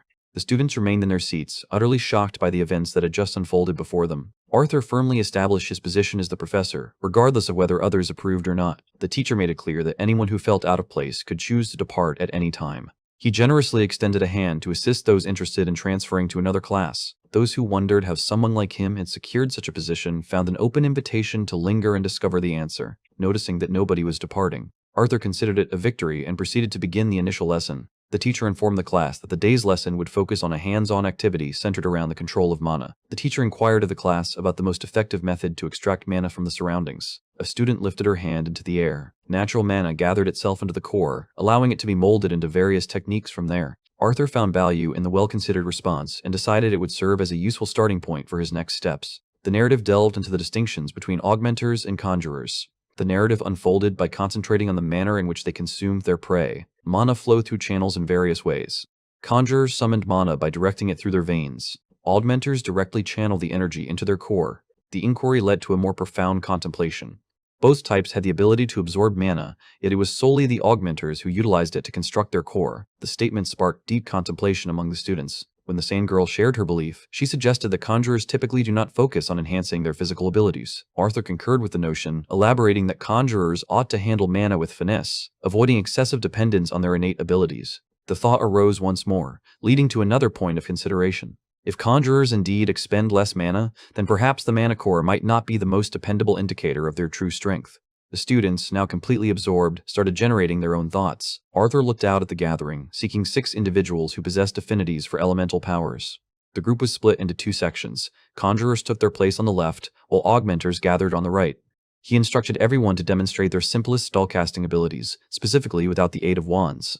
The students followed the instructions without hesitation. Each of them began to craft their own spells. Arthur gave clear orders to the augmenters, directing them to unleash their spells. The conjurers were instructed to draw the essence into their own beings. The idea seemed utterly absurd to every one of the 6 individuals. Arthur's lips curled into a smile, suggesting he anticipated an exciting event on the horizon. As expected, the augmenters were unable to unleash their spells. The conjurers found themselves unable to take in their own power. Kathleen herself was unable to completely handle it. Despite the efforts of many, she was the one who managed to get the nearest. Most of the group expressed their dissatisfaction, deeming the assignment both unachievable and futile. Only those with advanced augmentation skills possessed the ability to cast spells from a distance. Arthur quieted the entire room by conjuring a basic spell of wind, effortlessly launching it as a distant assault. The students laughed, mocking the situation, as they pointed out that such behavior was typical of someone using Orange Core. Arthur chose not to contest. A much more powerful whirlwind of air was released instead. A powerful impact left a gaping crater in the wall. He then calmly inquired whether they still considered it normal for someone of his stature. The demonstration he executed was flawed, yet it successfully conveyed the intended message. The young man settled into the chair and the volunteers were invited to accompany him if they truly wished to understand his methods. As the class concluded, the students sat in their seats, overwhelmed and murmuring quietly among themselves, uncertain about his true abilities and suspecting that he might have resorted to deceit. Arthur remained indifferent, showing no concern for the situation at hand, relishing the sole genuine advantage of being a professor, which was finishing the day ahead of schedule. Sylvie darted after a butterfly, her eyes fixed on its delicate wings fluttering through the air. The situation concluded with a humorous and chaotic tumble. Out of nowhere, Kathleen reappeared, catching him off guard and causing him to jump in surprise. He humorously claimed that he was engaged in a profound discussion with his imaginary companion. Kathleen settled into the chair next to Arthur, who silently pondered what might be troubling her this time. She expressed her admiration for the way he had taught earlier. He felt a faint smile form on his lips. Suddenly, an unusual hush enveloped the two, as both remained wordless. With a sudden sense of urgency, Kathleen leaned forward, his movements swift and deliberate. She admitted that there was something significant she needed to share with him. Arthur quickly begins to hope fervently that she isn't going to follow in the footsteps of the elf Tessia. He understands that such a situation could ignite a conflict between their kingdoms, all due to his involvement. Instead, she bows her head and offers a heartfelt apology on behalf of the royal family. Reflecting on the events of the auction house, she couldn't help but recall her father's behavior. She felt a deep urge to own up to the errors committed in the past and a hurt that was inflicted during that time. Arthur felt a rush of surprise as he realized she still remembered the event from 4 years ago. That day, she found her trust in her father faltering. Arthur attempts to convey that an apology from her is unnecessary. Kathleen emphasized the significance of the matter, believing it crucial due to the bond of their friendship. Arthur lifted an eyebrow with a hint of amusement, jesting about their current situation. She explained to him that embracing someone freely indicated a strong bond between them. In affirmation, it was indeed the case. She declined without making a sound. People had consistently judged her for her true self. Despite being undeniably one of the most powerful individuals around, this man was often regarded as a mere joke, and yet continued to roam about behaving in a completely silly manner. The sound of her laughter was an uncommon melody, a rarity that seldom graced the air. Arthur moved closer, his eyes gleaming with mischief as he playfully remarked on her chilly and regal demeanor. She quickly diverted her gaze and mentioned how impressive she found his lesson to be. The narrative highlighted how two spells, both intended to act as wind bullets, could appear remarkably distinct from one another. Arthur, sensing the similarity in the situation, shifted away cautiously. Meanwhile, Kathleen, aware of her intent to gather information, attempted to hide her motive, her mind swirling with panic. He noticed it and rose to his feet. He explained to her that it would be unfair to give his top student an advantage. He turned and walked away. As she savored the moment, a gentle smile spread across her face. Sylvie caught her in the act and laughed mischievously, her giggles echoing with a hint of devilish delight. Later on, Arthur was observed having a conversation with a student from Gideon's class. Without warning, Gideon felt a surge of annoyance. In a fit of anger, a sharp smack resonated through the air. A layer of chalk dust settled into Emily's hair, causing confusion to ripple through the group surrounding her. Watson is prompted by him to clarify details regarding an artifact that emits light. Without hesitation, she expressed her regret as the other person began an elaborate discourse, revealing the depths of their intellectual enthusiasm. Following the conversation, Arthur felt a twinge of irritation as he realized that Gideon had already started assigning them projects. Bill Watson felt a surge of excitement at the prospect of lending a hand. She discloses that she has a collection of LPAs prepared and set aside. Arthur found himself captivated by her presence, expressing his admiration by calling her a lifesaver. Despite this, Sylvie subtly attempted to encourage him to abandon his irresponsible ways. Elijah dashed forward with urgency. The conversation centered around a communication from the director. Arthur casually introduced Emily, adding a lighthearted comment that she might just be the type of person Elijah would be interested in. He'd always joked about ending up with someone nerdy, and now it seemed that his prediction was coming true. Elijah suddenly recalls the true purpose of his visit. Arthur was instructed to make his way to the training room. Arthur continued on his way. Tessia was discovered seated quietly, immersed in a state of meditation. Silly hurried forward and wrapped her arms around her. Tessia extended a warm and friendly greeting to him. Arthur glanced around, bewildered, as he noticed the absence of a director. It became clear that the headmaster had played a trick on him by summoning him to a place where he wasn't present. Tessia appeared slightly embarrassed as she inquired about whether they should initiate the assimilation process. The task required serious effort and a natural alignment with elemental forces. Typically, it takes a group of mages, each possessing a similar elemental affinity, to effectively counter the beast's natural resistance. Having mastered all 4 basic elements, Arthur found himself capable of directly supporting her. The object functioned as a reservoir of mana, while the task at hand involved addressing the challenges faced by the Elderwood Guardians Corps. When the process finally concluded, both individuals were thoroughly drained of energy. And to clarify, there was no hidden meaning behind this exhaustion for anyone who might think otherwise. The group appeared weary from their rigorous training session. As their conversation began to calm, Tessia hesitantly inquired whether Arthur remained upset with her for attempting to make a romantic advance. He was taken by surprise, yet he insisted that he wasn't angry. After the incident, she inquired about the reasons behind his avoidance of her. Arthur attempted to remain composed and evade the conversation by feigning that he wasn't the suitable partner for her. Tessia easily discerns the insincerity behind the feeble justifications. She mentioned to him that there was no need for them to get married or take any such steps. She longed for progress in any way possible. Arthur attempts to lighten the mood by humorously acknowledging the significant progress they have made. She had transformed from the spoiled brat he once knew into someone entirely different. Tessia felt a surge of frustration building within her. She attempted to engage him in a genuine conversation, but he continually dismissed her efforts as if they held no significance. Turning away from him, although he excelled in every task and exuded immense self-assurance, he only experienced self-doubt when confronting his own emotional vulnerability. She accused him of concealing his true feelings behind a facade of insincere emotions, urging him to be more genuine. She pointed out that he behaved similarly with Lilia, accusing him of being the immature one in the situation. Arthur stood in place, absorbing all the unfolding events, and it dawned on him that he could have made a significant mistake. Tessia had unfortunately caught wind of the earlier conversation, adding to the gravity of the situation. He found himself unable to offer any explanation, as disclosing his past life was simply not an option. During a subsequent training session with the newly acquired artifact, the words she spoke lingered persistently in his thoughts, even as he effortlessly handles the magical device. The character performed a fiery kick towards his opponent. The dummy's head threatened to spin out of control as it teetered precariously. As the confrontation reached its climax, the protagonist prepared to deliver a decisive strike just before reaching the artifact. After expending all of its mana, the entity gradually deactivated. Sylvie cautioned him against pushing himself too hard, reminding him that his recovery was still in progress. He assured her of his well-being and gently patted her shoulder. A nod was then given. Upon opening the door, they were met by the sight of the teacher with striking purple hair standing before them. She inquires about the situation between him and the elf, noting that both of them had missed class. Upon glancing into the training room, they were utterly astonished by the level of devastation within. Arthur explained to her that he had been training by himself. Tessia was nowhere to be found, indicating that her assumption had been incorrect. Despite everything, she extended an invitation to him for her upcoming class. The group approached him with their request, and after considering it, he gave his consent. The revelation that an entire training facility had been dedicated to a single student truly astonished her. She speculates about the intense routine he must be following to require such an elaborate setup. As she continued to observe him, her curiosity grew increasingly stronger. During class, Arthur found himself drifting into a daydream. Chabs was barely awake as laughter echoed around him, with others throwing playful jabs in his direction. However, he remained indifferent to it all. He longed to gently stroke his daughter's hair, and that's exactly what he did. Sylvie remained wide awake, her attention completely absorbed by her training. She moved quietly, embodying the stealthy brilliance that defined her. The professor's voice pierced the fog of his thoughts, abruptly drawing him back to the present moment. With a warm demeanor, he extended a friendly welcome to Arthur upon his return. After being away for an extended period because of an injury, Arthur expressed his regret for having missed numerous sessions and for his delayed start.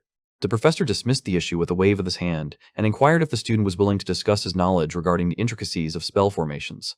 Arthur rose from his seat and provided a lucid explanation about spell formations. He described how they utilize simpler spells as their foundation, employing the same fundamental principles but applying them in varied manners to produce distinct results. Impressed by the response, Maynard seized the opportunity to begin his lecture. He introduced an unusual concept that allowed people to access one another's thoughts. The statement suggested that the world would descend into chaos.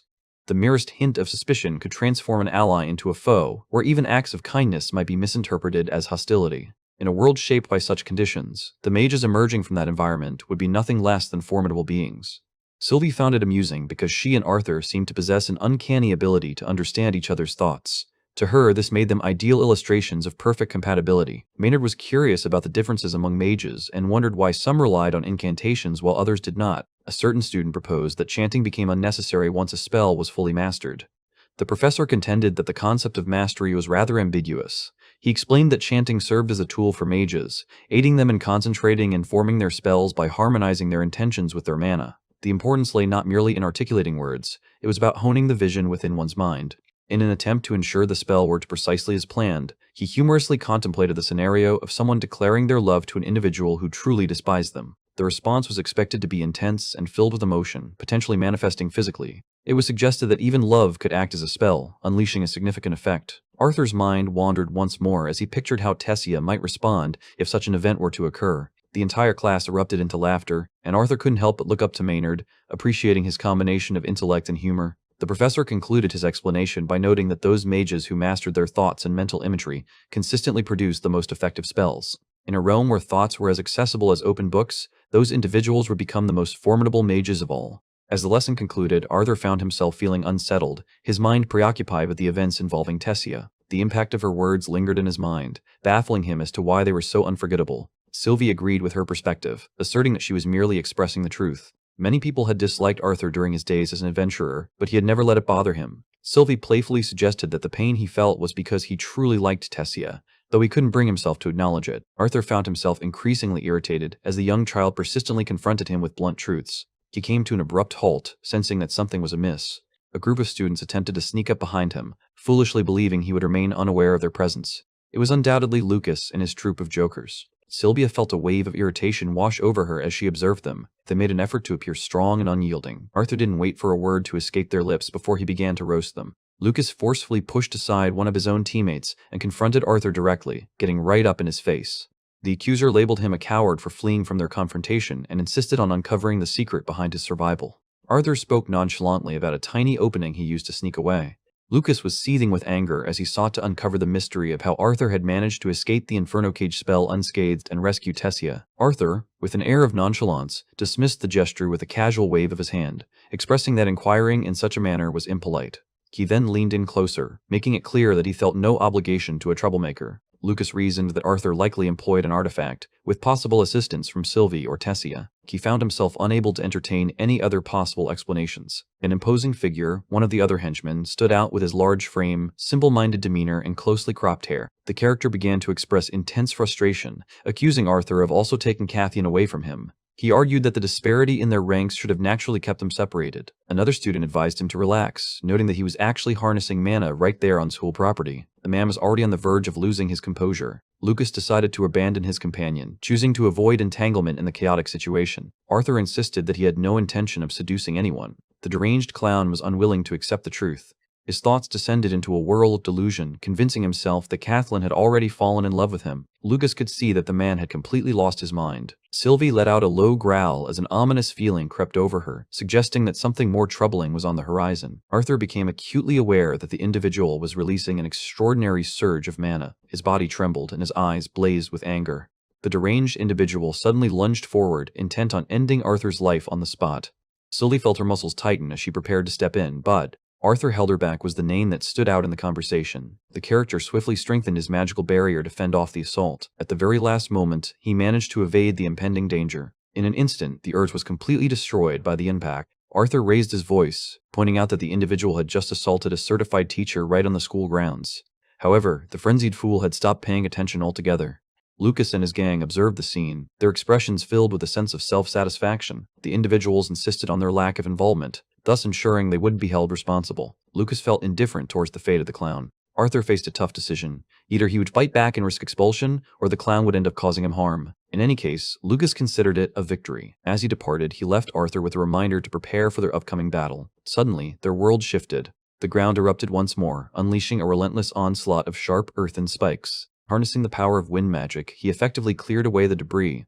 The young man watched in surprise as the other person rushed toward him with the speed and determination of a diving bee. Arthur raised his shield just in time to deflect the incoming blow. He found himself taken aback by the sheer intensity of the force. It was unusual for someone at the Orange Core level to exert such power. The man seemed to be unleashing mana with an almost frenzied determination, all in an effort to overwhelm him. Arthur contemplated the possibility of releasing his seal, aiming to apprehend his target without resorting to lethal force. Before any action could be taken on his part, Sylvie felt her patience slip away completely.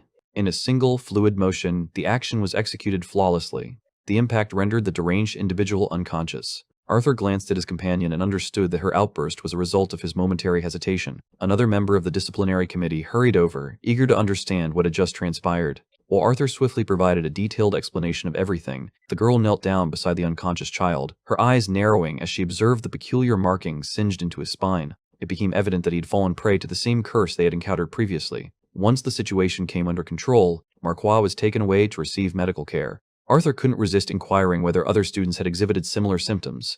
In response, she confirmed that indeed there had been another student who had lost control while Arthur was recuperating in the medical ward. Despite Arthur's curiosity about the markings, she remained silent, withholding any further explanation. She indicated that it was necessary to notify the rest of the team for the time being. Before stepping inside, she instructed him to personally relay all the information to the director. Upon entering the room, they found themselves surrounded by new sights and sensations. Arthur could hardly believe his eyes as he beheld the presence of two of the continent's most formidable mages standing before him. Beside him, the girl with red hair appeared as though she had just encountered her heroes. The characters Lance Baron and Lance Aelia stood directly in front of the observers. In a moment filled with pride, Director Goodsky introduced the two individuals, highlighting them as among the most exceptional talents of their generation. The girl struggled to conceal her excitement as she eagerly shared her dream of becoming a lancer one day. Baron remained focused on completing his transaction with the draw, not sparing a single glance in her direction. The director makes his decision and exits the room. Alia offers words of encouragement to the girl, expressing her hopes for the girl's success. Tears of joy almost well up in her eyes. As the two lances departed, both Arthur and Sylvie felt an undeniable certainty in their bones that these two individuals were, without a doubt, the most formidable people they had ever been close to. With the room falling silent once more, Goodsky shifted her attention to Arthur, requesting a comprehensive report from him. Arthur, prepared to offer an explanation, was equally curious about the sudden appearance of two of the Empire's elite without warning. Goodsky nonchalantly brought up that Baron had once been a student at the academy and was merely there to talk about his younger brother's admission. Though she had wished for their visit to extend, with more conversation unfolding, she tried to set her curiosity aside. She concentrates her attention on the incident involving Lucas and Marcoy. Arthur meticulously recounted the events, focusing particularly on the unusual surge of mana and the subsequent loss of control experienced by Marka. As he spoke, Goodsky appeared visibly concerned, particularly at the mention of the peculiar symbols adorning the child's back. The thought lingered in her mind, unspoken, suggesting she wasn't quite prepared to voice it yet. She finally came to the realization that Claire had been correct all along. This situation was not unique, and undoubtedly more students were afflicted by the curse, but remained unaware of the number of occurrences or the reasons behind them. Despite the involvement of researchers from the Mage Guild, answers eluded them, leaving only an ever-growing list of questions. Arthur fell into silence as he came to understand the profound depth of the situation. Good Sky instructed Claire to enhance the frequency of patrols, placing particular emphasis on conducting them during the nighttime hours. She expressed her gratitude to Arthur for his swift recovery. Recognizing the necessity for any assistance they could secure, it became evident that every bit of help was crucial. With the conclusion of the meeting, she made her way back to her office. Feeling the weight of uncertainty, the character questioned the wisdom of involving students in such a perilous situation. Despite her apprehension about the potential repercussions, she understands that making sacrifices is unavoidable. They found themselves pondering why events were accelerating more rapidly than anticipated. Beyond the confines of the building, the world stretched out in its vast openness. Arthur and Claire went their separate ways. The observer noticed Baron reprimanding his younger sibling. Arthur found himself taken aback as he witnessed Lucas being brought down a notch. In the presence of his older brother, the guy's arrogance held no significance. In that instant, Arthur recalled Caspian's cautionary advice, which was that he should refrain from confronting Lucas until he possessed the strength to also stand against Baron. The weight of reality struck with considerable force. Given the current circumstances, Arthur found himself with little hope of success. Before he has the chance to grab his weapon, Aaliyah materializes unexpectedly, pressing a blade against his throat. The unexpected encounter left him startled, as he wondered why intense animosity seemed to be directed at a simple lance. The statement highlighted the fact that keeping weapons inside a dimensional ring could lead to moments of hesitation and delay. Arthur sheathed his sword, clarifying that his emotions were not directed at her, explaining that they had never even met before. Aaliyah held a different opinion. She noted that she could perceive his hidden intentions and acknowledged that despite his potential, he knew that any confrontation with Baron would be futile. Arthur came to the stark realization of just how outmatched he truly was by them. When he inquired about Aaliyah's strength relative to Baron, she teased lightheartedly, using her hands to dramatically illustrate the disparity in strength. He felt a twinge of disappointment when he realized there was no laughter in response. She acknowledged that she was the least powerful among the lances. Despite Baron's perceptiveness, hers was even keener, enabling her to halt his actions with remarkable swiftness. Arthur expressed his admiration for her with a respectful compliment. Aaliyah appeared to be thoroughly enjoying the conversation. She even went so far as to pat his head, mentioning that he reminded her of her younger brother. The person would have been about the same age as him if they had survived. With a heartfelt farewell, she departs. Following day, whispers and stories spread like wildfire throughout the camp. The classroom buzzed with students engaging in hushed conversations, their words tinged with shock over the surprising event that had unfolded. Sylvie muttered to herself, puzzled by the human fascination with gossip. Arthur nodded in agreement. Upon arriving, she entered the room where the disciplinary council meeting was being held. In the room, tension was etched onto every face. Claire revealed the shocking news that Markway had passed away the previous night due to an uncontrollable loss of mana, which the medics were unable to halt. The mysterious markings on his back were directly responsible for his condition, even as he lay unconscious. Kathleen reported that the investigation revealed no significant discoveries. The family chose to keep the few things they learned to themselves, unwilling to let any information be disclosed. A member of the committee forcefully brought their hand down onto the table, making a loud, decisive noise. The characters slammed their fists on the table, feeling a surge of frustration for being kept uninformed. Claire deftly redirected the conversation toward the subject of Arthur's return. The situation underscored the necessity for more rigorous patrols and enhanced security measures. Following the conclusion of the meeting, they all pondered whether any of the proposed measures would genuinely make a difference. Arthur found himself teamed up with Theodore for patrols, their partnership arranged due to the mismatch in their schedules. Feifei proudly displayed his latest invention, a tool capable of functioning like a miniature radio, allowing for actual communication. Arthur found himself taken aback, while Kathleen couldn't help but feel a sense of admiration. It was surprising to everyone that Kai had chosen to take on the responsibility of patrolling such a vast area of the campus by himself. Arthur couldn't resist teasing her, pointing out the amusing contradiction between her expressions and the things she said. Feifei concurred, noting that Kai typically shied away from responsibilities, making his current actions undeniably suspicious. Arthur wondered aloud if the situation involved Theodore in any way. He pondered the reason his brother Curtis had declined to assist with the trolls. Katya nonchalantly introduced her own shocking twist into the conversation by revealing that she had told him something significant. The girl and Arthur stood together, her statement leaving Arthur in utter disbelief. It was clear that she hadn't grasped how absurd her words might seem, depending on one's interpretation. The classroom buzzed with the energy of a new term beginning. Arthur was eager to discover if anyone had successfully tackled the question he had posed to them. The debate centered around the idea of whether the color of mana genuinely represented a mage's actual power. Feifei swiftly interjects, offering the textbook response. It was commonly believed that the hue of an individual's metacore served as an effective indicator of their strength. Arthur swiftly dismissed the idea without hesitation. They described it as an oversimplification, further clarifying that assessing strengths based on mana cores could be deceptive. The evaluation disregarded crucial elements such as strategic planning in battles, the speed at which someone could respond, and their overall awareness during combat. He likens it to the assumption that someone is an exceptional fighter solely based on their muscular build. Possessing great strength can be advantageous, yet it doesn't necessarily elevate them above a warrior with a more slender physique. Lin's student questioned him, seeking to know if there existed any alternative method that could surpass the effectiveness of measuring mana color. Arthur did not hesitate to deliver a response that was both brutally honest and straightforward, instructing them not to waste their efforts in attempting to assess individuals in such a manner. He issued a caution about the perils of underestimating others, noting that such a mindset could be risky. He explained that an individual with a seemingly weaker foundation might still pose a significant danger, depending on their combat approach. The notion of going easy on an individual simply because they appear weaker defied all logic. In the midst of battle, the safest path involves taking every confrontation seriously and proceeding with careful consideration. As the discussion came to a close, Arthur addressed the class.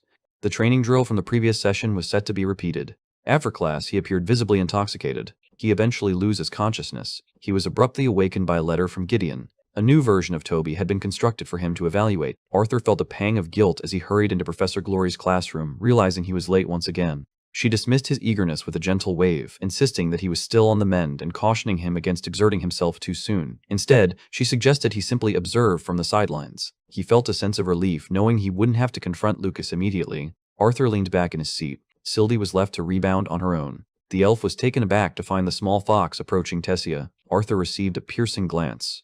Before taking a seat beside her, he positioned himself. He attempted to speak, but Tessia interrupted him, insisting that explanations were unnecessary. She realized she had acted impulsively and, feeling a tinge of regret, offered an apology. Arthur reassures her that her previous words were indeed correct. He realized that he had made a mistake regardless of the outcome. The ability to control emotions eluded even someone like him. Tessia acknowledged her own missteps, admitting she too had spoken out of turn. Per Jelm. Arthur confessed that he had been the one deliberately steering clear of her the entire time.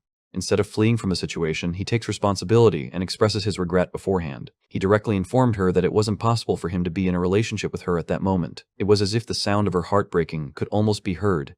Turning away, she felt a wave of disappointment wash over her. Arthur, however, leaves her with a small glimmer of hope. He suggested that he might consider the possibility when they were older in the future. She informed him that he shouldn't count on her patience. The young man boldly claimed he understood her abundance of choices, but his statement only elicited laughter from her.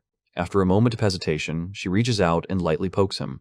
She wondered aloud if she could at least rely on him to refrain from flirting with others while making such a confession to her. Arthur repeatedly assures everyone, emphatically promising that he will not do it. She acknowledges and comes to terms with the current state of their relationship for the time being. As he rose to his feet, he advised her not to linger. He bent down and placed a soft kiss on her forehead, hoping it would serve as an apology for everything that had happened. Following the kiss, Arthur becomes completely immobilized, resembling a statue, barely managing to function due to the overwhelming embarrassment. It was as if a single kiss had completely upended his entire world. He pondered why the current lessons seemed to revisit older materials so frequently.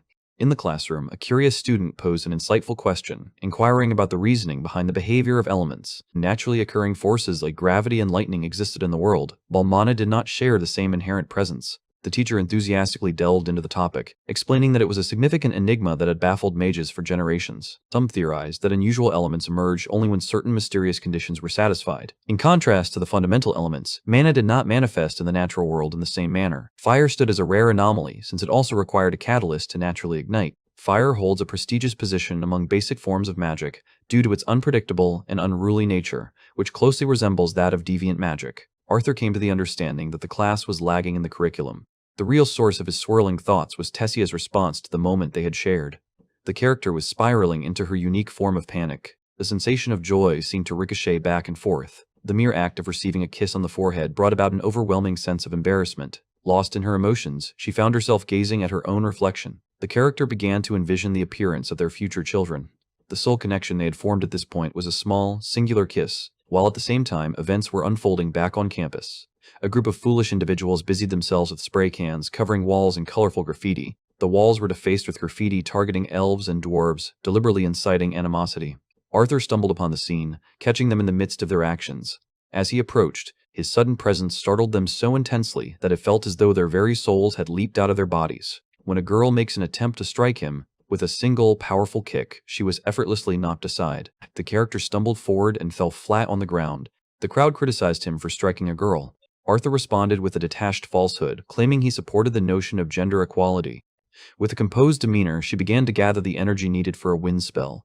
Her expression remained polite as she inquired whether the other person genuinely wished to discover the consequences of meddling. In the midst of the bustling school hallways, a patrol member apprehended yet another student. Regrettably, neither of the items displayed any identifying marks. There was no evidence of any connection to a curse. The second officer escorts the group to the administrative office. After the others departed, Arthur and Sylvie were left to complete the patrol by themselves. Sylvie was both weary and famished. Arthur offered reassurance, explaining that they were nearly finished with the task. As they approached the area where Kai was on patrol, Sylvie became aware of an unexpected surge of mana. Arthur swiftly guides her to concealment behind a nearby pillar. From afar, he notices a man whose mana spills out, leaving damp footprints in his wake. As anticipated, the ominous symbols were etched across his back. Arthur chose not to confront the individual. Instead, he opted to follow him discreetly, hoping to uncover the destination of his journey.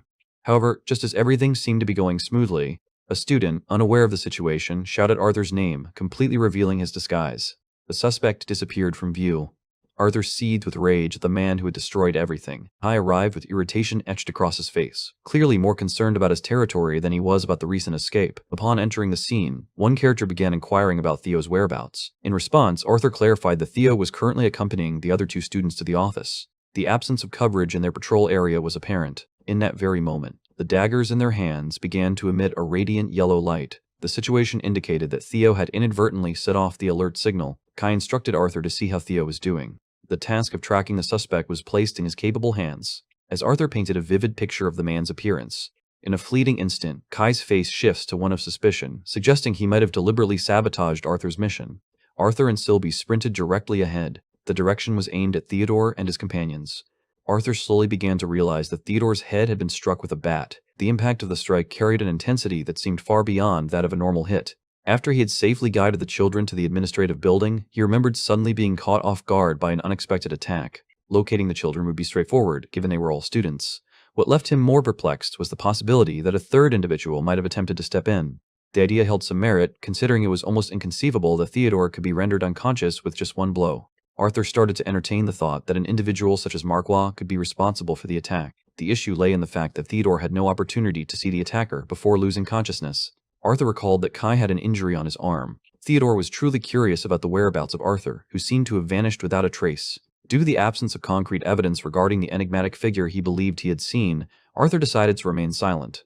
The other committee members appeared puzzled as they considered Arthur was merely stepping in on Kai's behalf. He was much stronger and more reliable than his outward appearance suggested. The next morning, Arthur considered the outcome of their search efforts, realizing that both had concluded without uncovering a single lead. His thoughts remained unsettled, still lingering on that disturbing meeting. He caught himself caught in a whirlwind of overthinking, causing his project to unravel into chaos. Gideon appeared suddenly, causing a jolt of surprise, his expression showing clear disapproval. Arthur struggled to generate another revolutionary concept. Observing Arthur's far-off look, someone inquired about his troubles. Arthur confessed that the topic at hand concerned committee issues. The thoughts had consumed him to the point where they entirely occupied his mind. The student found himself lost in thought throughout his initial pair of classes. A girl with a nerdy demeanor accidentally brushed against his shoulder. She unveiled a collection of glowing artifacts that she had obtained for him. His expression brightened with happiness as Sylvie came to the realization that the man was almost certainly playing unfairly. In Professor Glory's class later, the students engaged fiercely in simulated combat exercises. Arthur stood at the edge of the scene, watching intently. He remained perplexed by the fact that Lucas had merely been suspended for what had happened earlier. Sylvie found herself engulfed in boredom, her thoughts longing for Tessia's company. However, she knew that Tessia's presence would be essential later that evening in the training room. Sylvie felt a wave of relief wash over her at the news that patrol duties were no longer required, as she had always loathed them. Approaching Arthur, Professor Glory sank to the ground, worn out from fatigue. She conveyed that the council had reached a decision to prohibit trips to the safe dungeons, which she had always enjoyed visiting with her students. Arthur's curiosity about the journey began to increase. Glory suggested that they might venture into a dungeon of an even lower tier. For someone of his exceptional skill, it was a task that presented no challenge at all. As the day drew to a close, Arthur and Tessia concluded their assimilation practice, utterly exhausted. Perfect wrote. Arthur proposed that they unwind by the poolside. As they sat side by side, their eyes rested on the broken remnants of the Toby artifacts, while Arthur carefully assessed Tessia's well-being. The inquiry was made regarding whether her beast, Will, had been the source of any recent rejections. Fortuitously, nothing concerning had occurred, providing a great sense of relief. He strongly advised her to notify either the director or himself if any issues arose, given that her grandfather was currently absent. Tessia extended her limbs and confidently reassured him that she would manage just fine. In an ideal scenario, her assimilation could be completed in just a few weeks. With any luck, they might even succeed in advancing her core to a more advanced stage. Arthur's expression transformed abruptly. A mischievous elf splashed water playfully. He responded by playfully splashing water back. The character expressed regret for assisting in calming her down. The two of them engaged in a lively exchange of water splashes, continuing until both felt at ease. As her hands moved closer, they were on the verge of touching, poised to create a tender moment. Tessia's cheeks turned a bright shade of red. The silence shattered when Director Goodsky looked utterly exhausted, the toll of numerous battles clearly etched on her features. Tessia hurried over to see if she was okay. The director insisted that she was unharmed, explaining that she had only engaged in a sparring session at the guild. Arda's expression turned into a frown as she recalled that she had an appointment with the council. Goodsky mentioned that she had made a slight change in her route. Tessia couldn't shake off the feeling of unease, worried that the elderly woman might be pushing herself too hard for someone of her age. Goodsky understood their concern and assured them that he would exercise greater caution. The request was made to utilize Arthur's training room for the evening's class lesson. Arthur nodded in agreement, having finished his practice session for the day. Upon exiting the room with Tessia attending to him, the realization dawned quietly upon them, suggesting that the director was concealing something. He concluded that it wasn't his role to delve into the matter. The following day, Arthur found himself trudging through his classes, each step feeling heavier than the last. Elijah observed Arthur's weary demeanor and speculated about the activities that might have led to his fatigue. His return was delayed due to attending a social club event. Elijah stood with pride as he unveiled his plans to become a member of the Chaincasting Research Club. Arthur's curiosity piqued as he pondered the reason behind the man's peculiar behavior. He couldn't help but feel repelled, speculating that perhaps this man had experienced harsh rejection in the past, which now drove his apparent desperation. Elijah passionately expressed his belief that this stage of life was perfect for experiencing romance and adventure. His bold declaration came to an abrupt halt when the professor intervened. The entire class burst into laughter, ridiculing the boy for prioritizing matters of the heart over his academic pursuits. Even Arthur became part of the scene, while Elijah sat there, feeling the sting of embarrassment. The professor altered the atmosphere in the room by bringing up the recent sorrowful event of a classmate's passing. The students were cautioned about the deadly risks that came with pushing magic beyond its boundaries. The most skilled mages and medics continued their investigation into the mysterious events surrounding Manhwa. However, there was one undeniable truth. He had pushed his body to channel magic well beyond its natural limits. The pressure exerted on a manicure could be as harmful as ripping a muscle, potentially causing lasting harm or, in uncommon instances, resulting in fatality.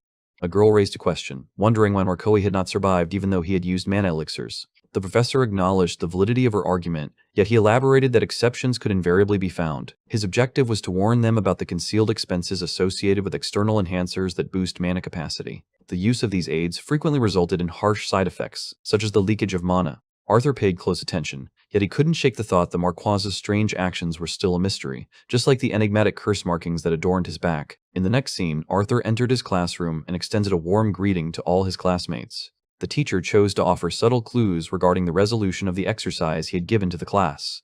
The initial student summoned by the teacher was Lester, a once boastful and unpleasant individual whom he had put in his place on their first encounter. Lester felt a chill of fear run through him, anticipating that a punishment might be imminent. Meanwhile, Arthur instructed the class to picture a battle in their minds. In the scenario where Lester encounters a formidable adversary, the strategy of an Augmentor would be to steer clear of engaging in close quarters. Instead, they would opt to launch attacks from a distance, utilizing their arsenal of spells. Arthur reached for a folded piece of paper, confidently asserting that it was a spell.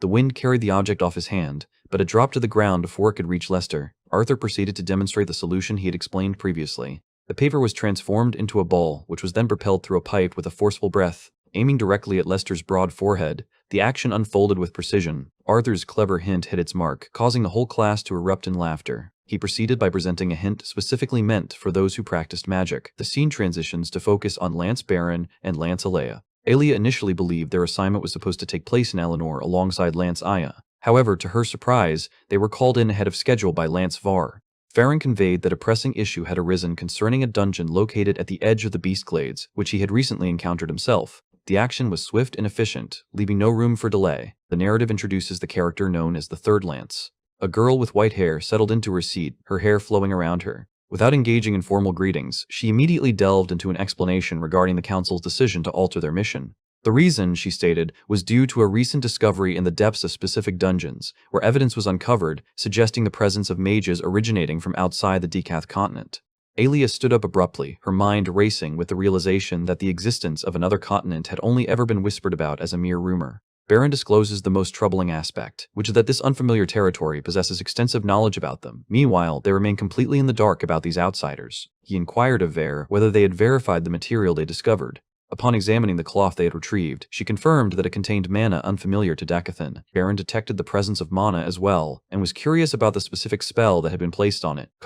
Vare informed everyone that the spell had been deactivated, rendering the cloth useless. She then shifted the conversation to a different topic that concerned Alia. A scroll was unfurled, its contents detailing the occurrences of giant bloodworms spotted across various regions within the Beastglades. Alia wondered aloud about the concern, noting that bloodworms were not uncommon. Vare shared his observations that the worms had begun altering their typical tunneling routes. This unusual behavior suggested the possibility that the foreign mages were concealing themselves within the most secluded dungeon chambers. Vare remembered his attempts at investigating the matter, though he had not succeeded. Consequently, Vare decided that Alia should undertake the mission by herself, ensuring that no one would hinder her progress. Baron had intentions of delving into the depths. Vare permitted Alia to choose Lance Mika if she desired. Alia, however, stands firm in her decision, showing no sign of wavering. Lives hung in the balance, prompting her to take swift action without delay. The scene shifts back to Arthur, who lets out a wide yawn. He witnessed a member of the disciplinary committee being hurled with great force. Princess Kathleen made a valiant effort to rescue her brother. Freezing him with ice proved to be just as harmful as hurling him against the wall. Theodore surged forward with determination. Curtis suddenly found himself struck by a powerful gravitational force. Arthur had not yet mastered the bell. Curtis found himself disarmed, his weapon slipping from his grasp. In that moment, his opponent's opportunity burst forth explosively. A massive column of fire erupted, creating a barrier between them. The maneuver was so ingenious that even Theodore found himself genuinely impressed. The commencement of the 5th training round was announced. Under Claire's guidance, Kai skillfully manipulated threads to hold everyone in place, ensuring their safety for the upcoming class. Arthur observed the unusual magic for the first time, intrigued by the way Kai manipulated strings. After the battle concluded, Claire decided to convene a meeting. In her explanation, she conveyed that Arthur, Curtis, and she were planning to leave the campus for a journey to the Beastglades. They had also ensured that patrol schedules were organized to account for their time away. Kai took it upon himself to sign up for additional patrol duties. Seife trailed closely behind. Dordria found herself compelled to step forward, unable to resist the unseen power guiding her actions. In the scene, there is an arm intricately adorned with strings. He made a lighthearted remark about wanting to spend time with her, and Dordria consented, provided that she was given something to eat. As the meeting concluded, Arthur found himself halted by someone considered his rival. An advisor cautions him about the potential dangers awaiting him beyond the confines of safety. Arthur, unbeknownst to many, had already achieved the esteemed status of an A-rank adventurer. Arthur skillfully sidestepped. He approached Claire with curiosity, inquiring about Kai's magic, and speculated whether his wires concealed any mana attributes. Before he could receive a response, Kai emerged into view, delivering an ominous warning to Arthur. Claire intervened in their conversation, reminding everyone about the upcoming class. In the training room later, Elijah was diligently honing his skills, observing the assaults directed at level 7 Toby on Earth. The intensity of the attacks was evident. The individual adeptly evaded. Elijah finally managed to gain control and held the other person firmly against the ground. Toby was the one who suddenly, the character prepared to release an immense burst of fiery energy. Arthur found himself compelled to step in and rescue him. Elijah was taken aback to discover that the artifact possessed the ability to wield flames, while Arthur confessed his own ignorance of this fact. The person speculated that it might be a clever ruse devised by the inventor.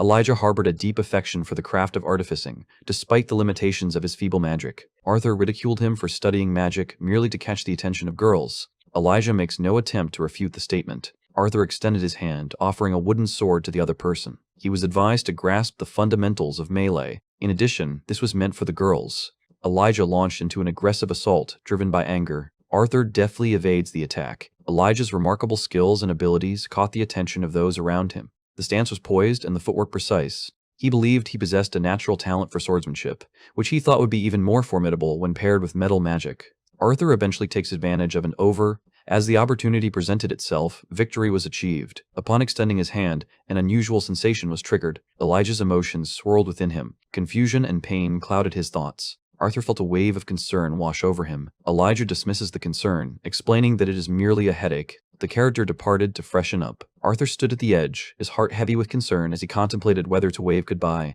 The worry lingered in his mind. Over the next few weeks, a sense of tranquility settled in, creating a period of calm. Exhaustion weighed heavily on Arthur, causing him to doze off during his classes. The pressure mounted as the mid-cycle exams approached. Arthur struggled to stay connected with each of his classes, experiencing the same challenge in his own classroom. With the guidance of his instructors and the aid of various relics, his abilities continued to improve. Arthur always remembered the purpose that had initially brought him to school. He discovered a sense of tranquility by savoring the simple, daily experiences shared with his beloved ones. The sole anticipation that filled his days was this one thing: Arthur and Elijah strolled together. Suddenly, Glasses Boy halted in his tracks, his mind drifting off into a distant realm. For several days now, the situation had remained unchanged, yet Elijah showed no desire to discuss it. He avoided the question by attributing it to his upcoming exams. The journey to the Beast Glades was approaching swiftly. Elijah wished that Arthur would exercise caution during his training sessions with Tessia to ensure he stayed in good health. Sylvie had intriguingly noticed the peculiar irritation he harbored towards Arthur. Someone else had experienced the same emotions. During a subsequent session of his assimilation training alongside Tessia, Arthur was pleased to share that her mana core was stabilizing at a remarkable pace. She felt optimistic about what lay ahead. With just a flick of the boy's finger, their hopes were swiftly shattered. He hoped she wouldn't become too conceited, knowing that she was only at a fraction of her full strength because of the ongoing assimilation process. Arthur found himself in a predicament, unable to harness his most potent elements for his impending journey. However, his situation differed from others. Unlike Tessia, who was constrained, he had the ability to remove his limiters whenever he chose. She felt frustrated because he constantly treated her as if she were a child, even though she was actually a year older than him. Instead of offering an apology, the brother firmly reiterates his stance to her. During her childhood, she often felt an overwhelming terror due to the presence of the beasts. Ortasia becomes increasingly flustered. The girl leaped onto him with surprising agility. She was prepared to unleash her fury upon him with a vengeance. Arthur was relieved when a surprise visit rescued him just in time. The statement referred to Tessia's grandfather. An observer stood in awe, amazed at how quickly the couple had grown so close. The elf pauses briefly too. She suddenly becomes aware that she is, in fact, perched upon his body. Feeling a sudden rush of embarrassment, she quickly jumps back. Arthur rose to his feet, curiosity evident as he questioned Varian's unexpected presence. Considering Varian was likely to be overwhelmed with meetings at this hour, Varian kept up his playful taunting, using his provocative comments to tease Tessio. The mischievous antics of the little elf prompted it to impart a valuable lesson to him. Varian felt uneasy about the upcoming dungeon expedition because Arthur would not be present. He intended for the boy to help Tessia at least until the following day. The young man declined the invitation as he had plans to meet his family that evening before his departure. The grandfather believed it was an excellent plan to bring Tessia with them. Arthur stood defiantly in the open, clutching a massive cross, firmly denying any such claims. He understood that his parents would lose their minds if such an event occurred. Arthur's efforts to bring her home rendered all his earlier complaints meaningless. The family eagerly opens the door, thrilled to discover the presence of the two individuals standing there. Arthur found himself puzzled as he pondered how the news of Tessia's visit had spread so quickly. The family, anticipating the occasion, had already wrapped gifts in readiness for their visitors. Upon their arrival, Alice greeted them warmly and invited them inside. Ellie eagerly anticipates the moment she can demonstrate her impression to Tessia. From a distance, he looked out over the scene, his heart full of affection for the people he cherished. A smile spread across his face as he stepped inside. In that delightful instance, the narrative took a turn towards a more ominous direction. Lancelia ventured alone along the diverging path within the dungeon. Vary's suspicion about the bloodworms proved to be correct, as it was impossible for them to change their course independently.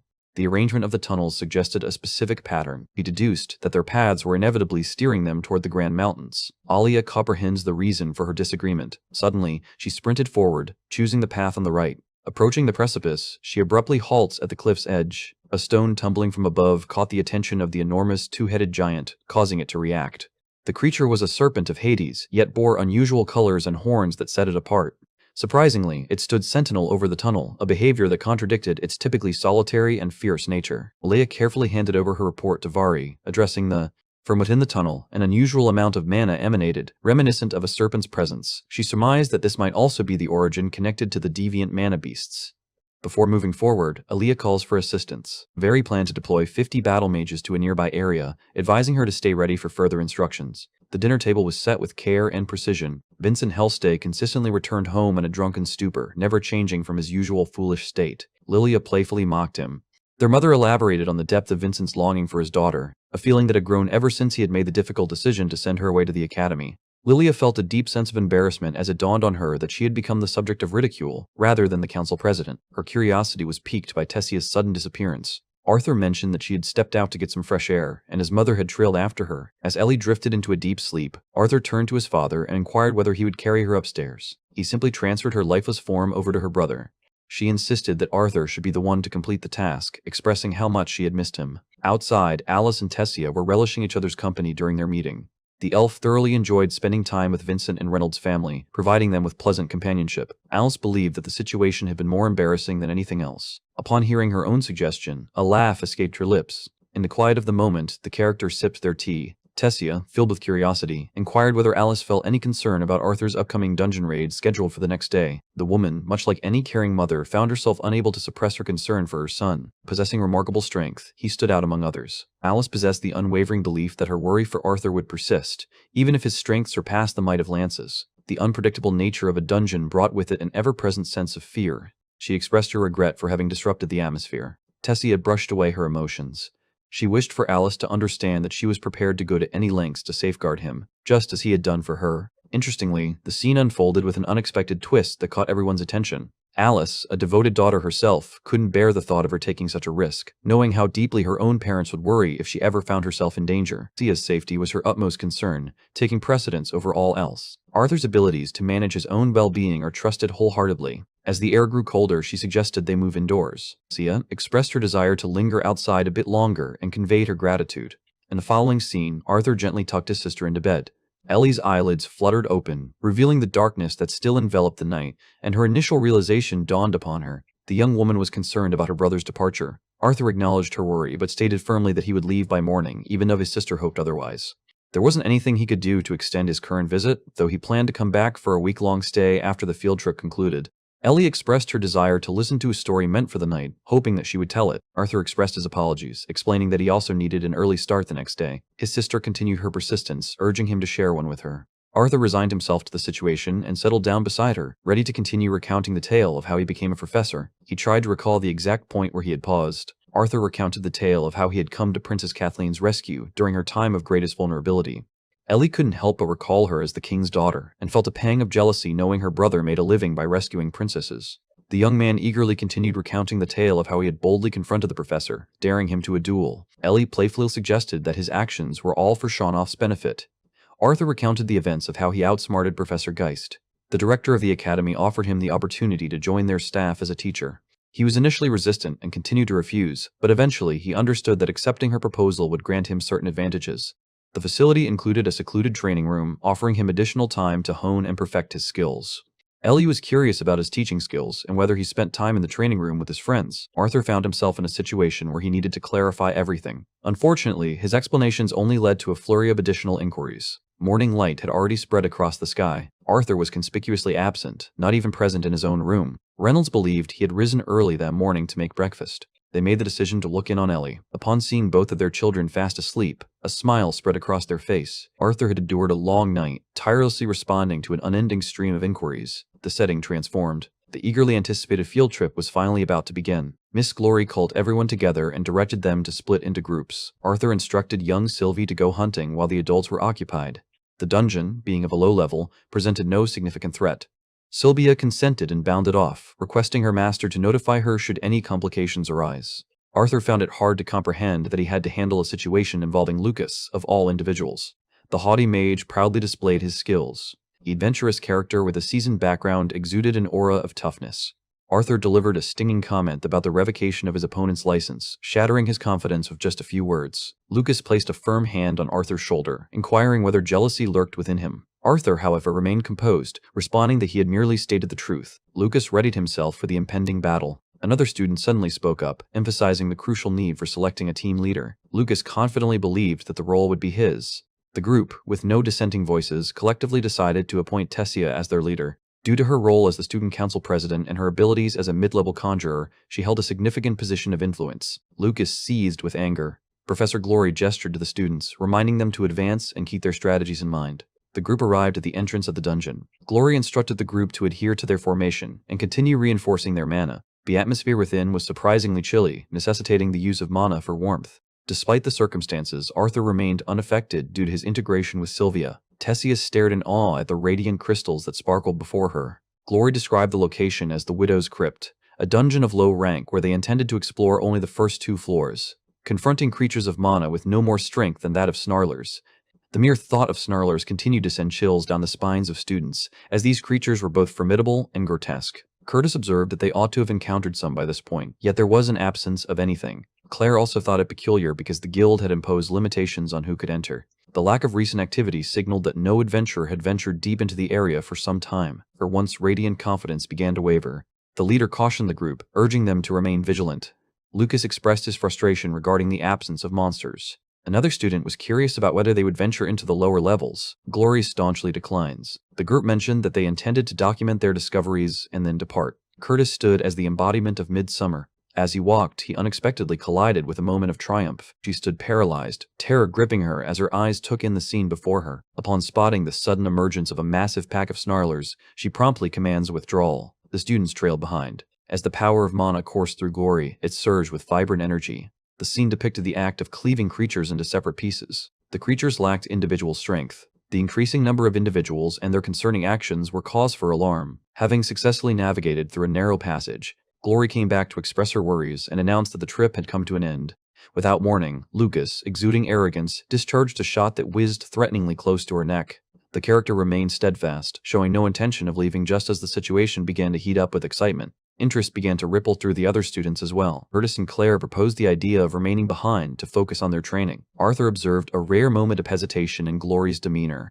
Glory remembered that even the Lance teams were looking into the strange occurrences in the dungeons. She thought it might serve as a valuable learning experience, especially since the Snarler creatures were classified as E-class and could be handled safely under her supervision. She nodded in agreement. The characters were directed to divide themselves into separate groups. In a firm tone, she cautions Lucas about the consequences of any further missteps. The panel depicted a stern warning that such behavior was unacceptable. Tessia assumed leadership over Arthur's team, placing him in the vanguard due to his skills in close combat. Clive and Roland positioned themselves to guard the back. Lucas stood in the middle, forming the shape of a diamond. Lucas approached the task with apparent ease, as if it were merely a simple game. Arthur skillfully sidesteps any potential conflict. The scene depicted a tense situation, highlighting the presence of approaching troublemakers. Roskilde made a light-hearted remark. Arthur approached the creature with confidence, and with a swift motion he sliced through it effortlessly. The team was urged to close ranks and strengthen their formation. Arthur Shred faced his adversary. Lucas cast a series of wildfire spells. Tessia skillfully ensnared the creature using a powerful gust of wind. The figure swiftly severs the head from its body. Glory noticed their ability to. Unused to the demands of extended battle, they found themselves unprepared. In the chaotic environment, more snarlers continued to appear. She issued an order for everyone to fall back. Amidst the turmoil, Arthur, Rossfield observed the objects around him with a keen eye. With a sense of urgency, she dashed forward, determined to rescue him from the threat of being attacked. Understanding that time was limited, he focused all his energy into one powerful and destructive blow. He revealed a technique that had been unusable against Toby, uttering the words, "Burst Blade." With a swift motion, he unleashed a powerful gust, slicing through and destroying the entire swarm. In the midst of his endeavor, he sustains an injury to his right arm. As the feeling of relief takes hold, a new wave of horrors begins to surface. The snarling creatures soared to the sky, their roars echoing like the cries of demons. On this floor, the presence of Queen Snarlers was something that should never occur. A powerful force surged upward from beneath the surface. The spark of glory catches fire. The scene depicted a pair of blazing swords, each one mirroring the other in their fiery intensity. Two queens were intercepted simultaneously. The character effectively pushed back the adversaries before making a deep cut. She instructed the others to concentrate on finding a way to escape. Despite his injuries, Arthur managed to inspire the students to defy their limits. As the situation unfolded, a voice urgently beckoned for Delphine to lend her assistance. As Tessia and her companions advanced, they provided protective cover, moving steadily toward the blockade. Arthur instructed Delphine to close the breach, assuring her that he would protect her while she worked. She narrowly avoided being caught off guard by an unexpected assault. Arthur swung his sword, cutting down the beast, and reminded her to keep her attention on the task at hand. With unwavering determination, she resolved to move forward. The character known as Fiend initiated her magical incantation. Arthur, along with his team, fortified their positions at the front, ready to face whatever challenges lay ahead. Tessia summoned a powerful wind vortex, sweeping away multiple adversaries in its path. Delphine completed the task of crafting her seal. The exit was obstructed by scattered debris. Arthur brace. With a single, powerful motion, he swung his arm, causing the massive boulder to shatter into countless fragments. Delphine was given the opportunity to adjust the pieces. Despite their efforts, the path ahead remained obstructed, not yet fully cleared for their escape. Arthur understood that they needed to make a breakthrough with a single, decisive move. As he moved through the scene, a sudden, pungent odor captured his attention. Without any prior indication, an unexpected scent filled the air, revealing itself as smoke gently rising. The reason suddenly becomes evident to him when he, Lucas was recklessly unleashing his fire magic against the creatures, causing the flames to block their only escape route. The dungeon became engulfed in dense clouds of smoke. Arthur urgently warned the group to cease casting fire spells, fearing they would suffocate before any monster could defeat them. In the absence of AIR, all their endeavors would prove futile. As the tension in the air thickened, Sylvie instinctively felt the looming threat and quickly assessed the situation. Arthur, aware of the urgency, communicated the unfolding events to her and instructed her to soar towards the entryway to observe and relay the scene outside.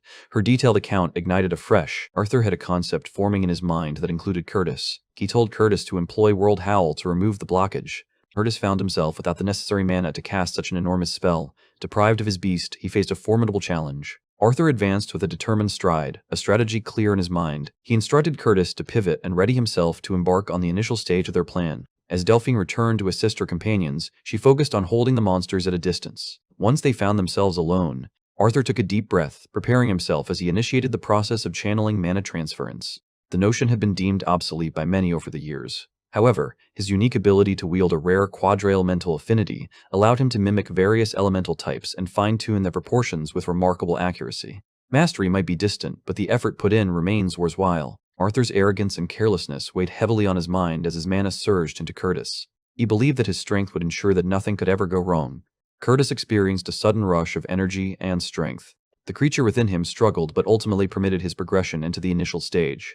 With a surge of energy, he released World Howl, demolishing the blockade in one fiery explosion. As turmoil unfolds, the way to liberation becomes clear. Professor Glory wielded her weapon with unyielding power, swiftly slicing through the monsters that dared to stand in her path. Despite possessing her deviant glass shards, she found herself struggling against the relentless snarlers of the Queen. Arthur observed Tessia struggling to remain upright, her balance precarious. In the most unfortunate of circumstances, a painful throb pulsed through her core. He hurried to her side, puzzled by the sudden presence of two queens in that place. Creatures that were only supposed to be classified as B-class at most were proving to be no match for someone of Glory's caliber. Yet, despite her prowess, she was visibly struggling. The earth beneath their feet began to tremble suddenly. Bowles and Arthur were present. Glory's expression contorted into a mixture of emotions. A sense of hopelessness fills the air as a terrifying creature makes its appearance. Its form exuded a sinister venom and emitted an aura of darkness, resembling a living nightmare. Glory instructed the students to run away, yet before she had the chance to act, with a sudden and overwhelming impact, she was forcefully thrown, barely managing to hold on to her. Another powerful strike swiftly follows, slicing through the air with the sharp edge of a blade. The creature's attention was wholly captured by her, drawn to the fragments lodged within her form. She steadfastly refused to allow it to target her students. Claire urgently implored everyone to flee at once. Her voice filled with panic, but Arthur stood firm, unwilling to abandon the situation. The teacher distributed the tests, watching the students prepare to start their assignments. Curtis desperately begged for him to cease his actions. Arthur paid no heed to those around him as he conjured blue flames that scorched through the air. The revelation of his formidable strength left everyone in shock, as his capabilities had remained hidden from them until that moment. Glory found herself taken aback as she witnessed a new elemental affinity emerging right in front of her. Despite her anger at his defiance of direct orders, she silently berated him for coming back. Arthur wore a smirk as he confidently revealed that he was not only a student but also a professor. Before the fierce confrontation began, the monster unleashed a powerful blow upon the ground, causing a catastrophic tremor. The force propelled both him and Glory across the chamber. Arthur swiftly noticed that none of Glory's assaults had managed to penetrate its tough exterior. Understanding the necessity of his intervention, he took action. Though hesitant, Glory accepted his help, while her thoughts lingered on whether the others had managed to escape unharmed. Arthur turned his head slightly, his gaze meeting Lucas's eyes directly. A menacing figure with eyes burning with fury, resembling a wild creature on the brink of attack, stood before them. After turning away, they confirmed that everyone else had already retreated. Glory reignited her flames, determined to prevent the creature from following them outside. She knew they needed to weaken it just enough to ensure their escape. Arthur requested a brief moment to gather himself, and Glory managed to secure those precious 10 seconds for him. The battle erupted into a fierce confrontation against the monstrous entity. He had never anticipated that Arthur possessed the abilities of a tri-elemental mage. Observing with incredulity, he witnessed the astonishing feat of someone channeling 3 different affinities simultaneously. The character's abilities were formidable, yet there was an inherent limitation in his strength. He commanded her to step aside and then bellowed his spell with a fierce intensity. Bladestorm unleashed a mighty swing with his weapon, channeling an overwhelming force that ripped through the monster. The creature roared in pain, its skin blistering and tearing away.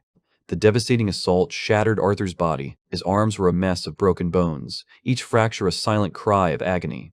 Before he has a chance to regain his composure, the creature strikes aggressively. Glory swiftly pulls him to safety and urges that they withdraw immediately. The sharp edge of his sword remained lodged deeply in the surface, within the chest of the creature. Despite the circumstances, they chose to run away.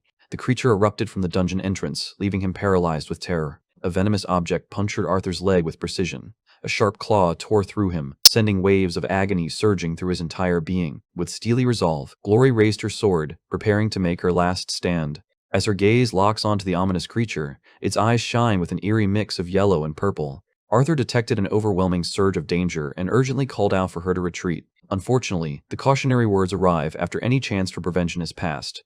The earth shuddered and burst apart in a ferocious explosion, unleashed by the creature's surge of untamed power. Arthur was hurled forcefully into the depths of the crumbling dungeon. He hurriedly attempted to conjure a wind spell to soften his descent. A colossal rock crashes against his head. His awareness faded away, and his body descended into the shadows. The depths enveloped him as he struggled to regain consciousness. Struggling against the harsh fall, they summoned an earth enhancement to withstand the impact. His mana was depleting rapidly. Driven solely by his unwavering determination, he clung to life. As the moment approached when it would inevitably come crashing down, anticipation hung in the air. He returned once more to harnessing the power of the wind. Every ounce of remaining strength was dedicated to crafting a swirling torrent.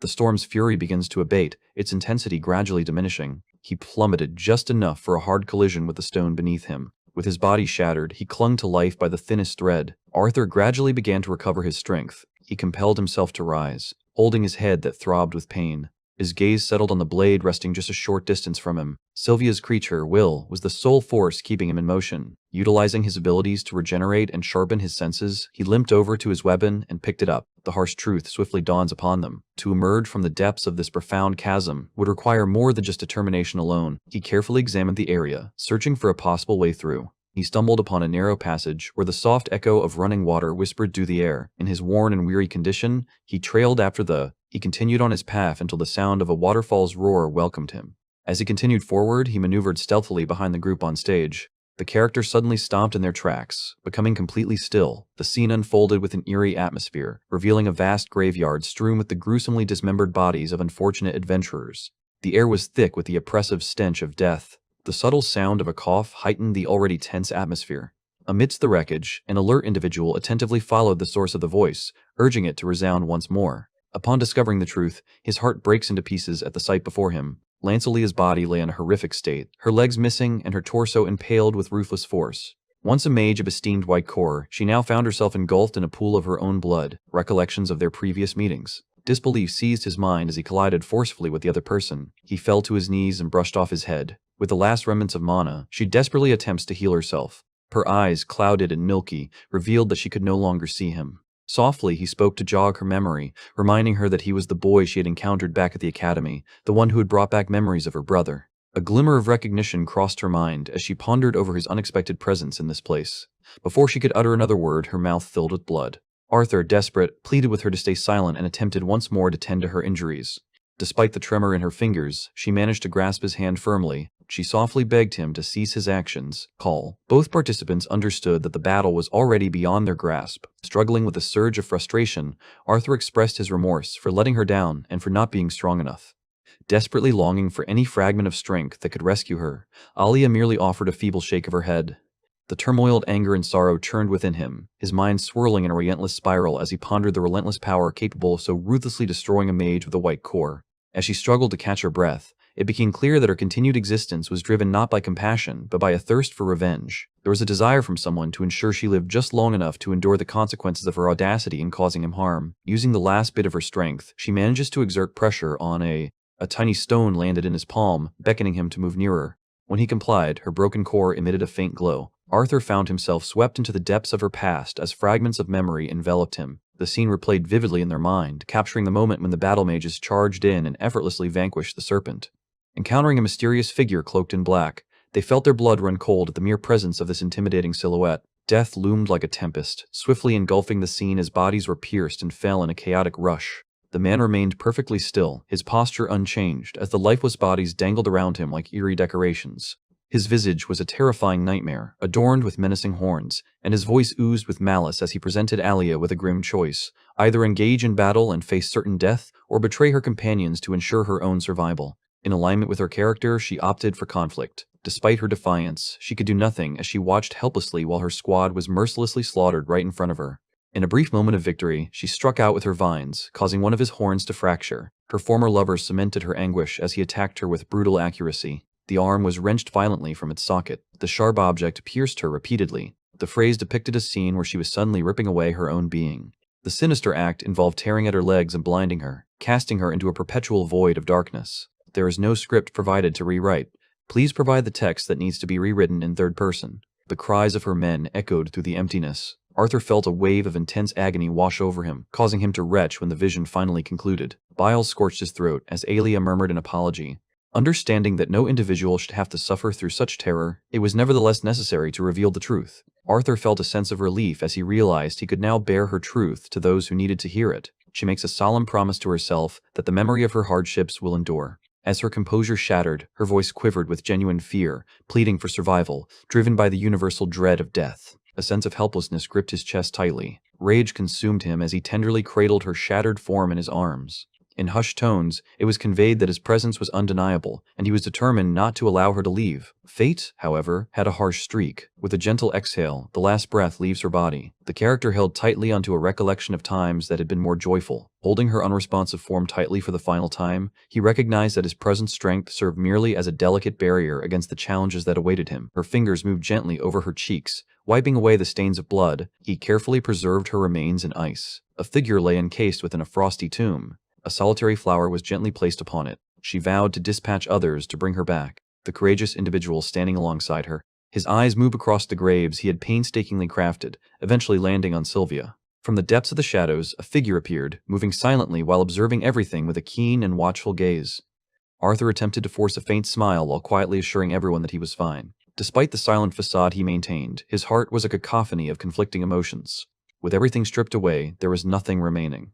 He climbed onto her back as she soared into the sky. A dungeon, originally designed as a place for training, had instead turned into a somber graveyard of broken dreams. The boy heard, convincing himself that there had been a purpose behind death. After laying the fallen warriors to rest, he discovered that multiple demons existed, not just a single one. He couldn't tell exactly how many there were, but it was obvious they pursued their own purpose. It reminded him of his previous encounter with one inside's cave. The demon appeared to desire either or control over the entire continent. Even with mastery over 4 elements, Arthur realized that in his current state, he was far too weak to stand a chance against such an opponent. He lifts lifeless, bloodied form into his arms, a realization settling over him that from this moment forward, he cannot afford the comfort of indifference as the threat of war looms ever closer. He gently cleans her face, realizing deep inside that he must grow even stronger than he was before. The boy surrounded her with a layer of ice using his magical powers. Before departing, Arthur gently placed a flower by her side as a token of remembrance. He made it clear that once he escaped, he would make sure others came to bring her back.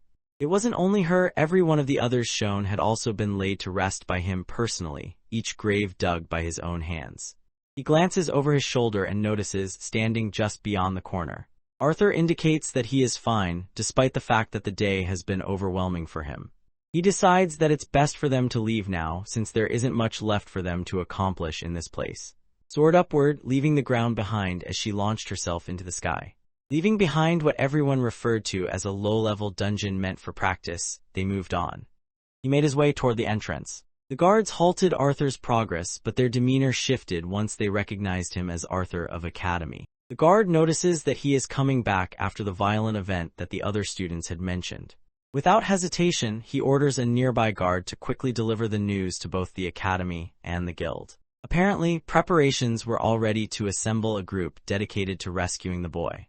The guard considered bringing a healer to assist the boy, but Arthur interrupted, insisting that he simply wished to go home at that moment.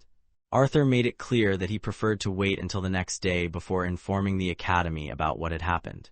The guard realizes the situation and decides to release him. The boy returned to his house in the following scene. He stood in front of his home. He understood that the people waiting inside were likely extremely anxious about his safety. While considering entering, Arthur realizes that doing so would require him to discuss everything openly.